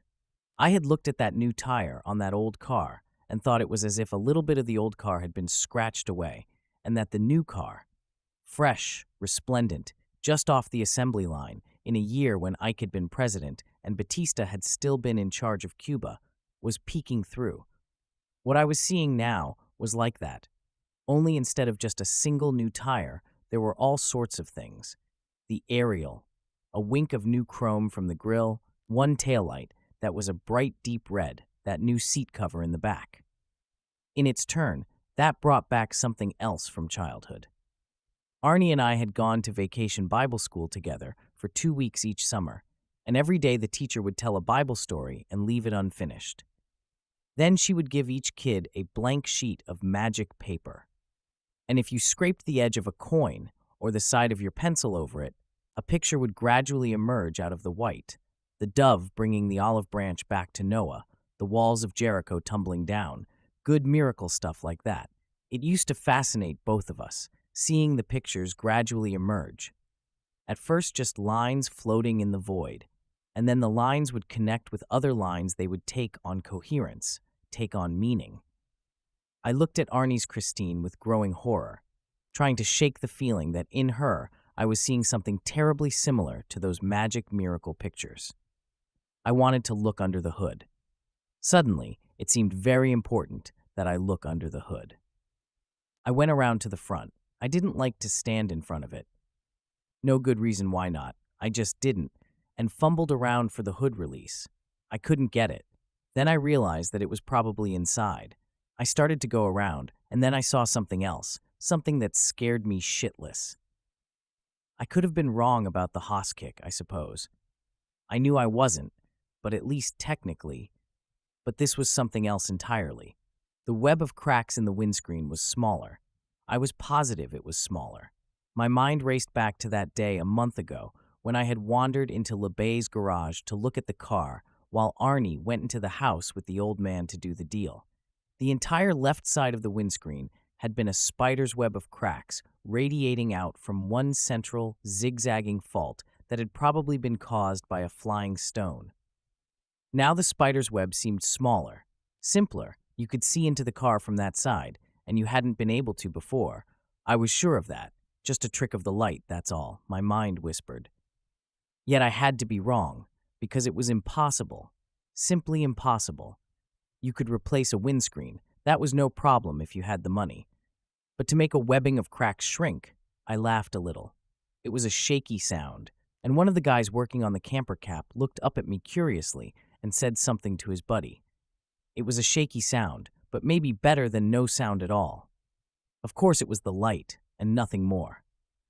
I had seen the car for the first time with the westering sun shining fully on the flawed windscreen, and I had seen it the second time in the shadows of LeBay's garage. Now, I was seeing it under these high-set fluorescent tubes. 3 different kinds of light, and all it added up to was an optical illusion. Still, I wanted to look under the hood. More than ever, I went around to the driver's side door and gave it a yank. The door didn't open.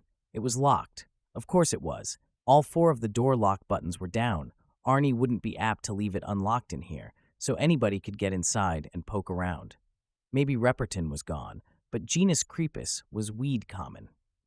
I laughed again, silly old Dennis, but this time it sounded even more shrill and shaky. I was starting to feel spaced out, the way I sometimes felt the morning after I smoked a little too much pot.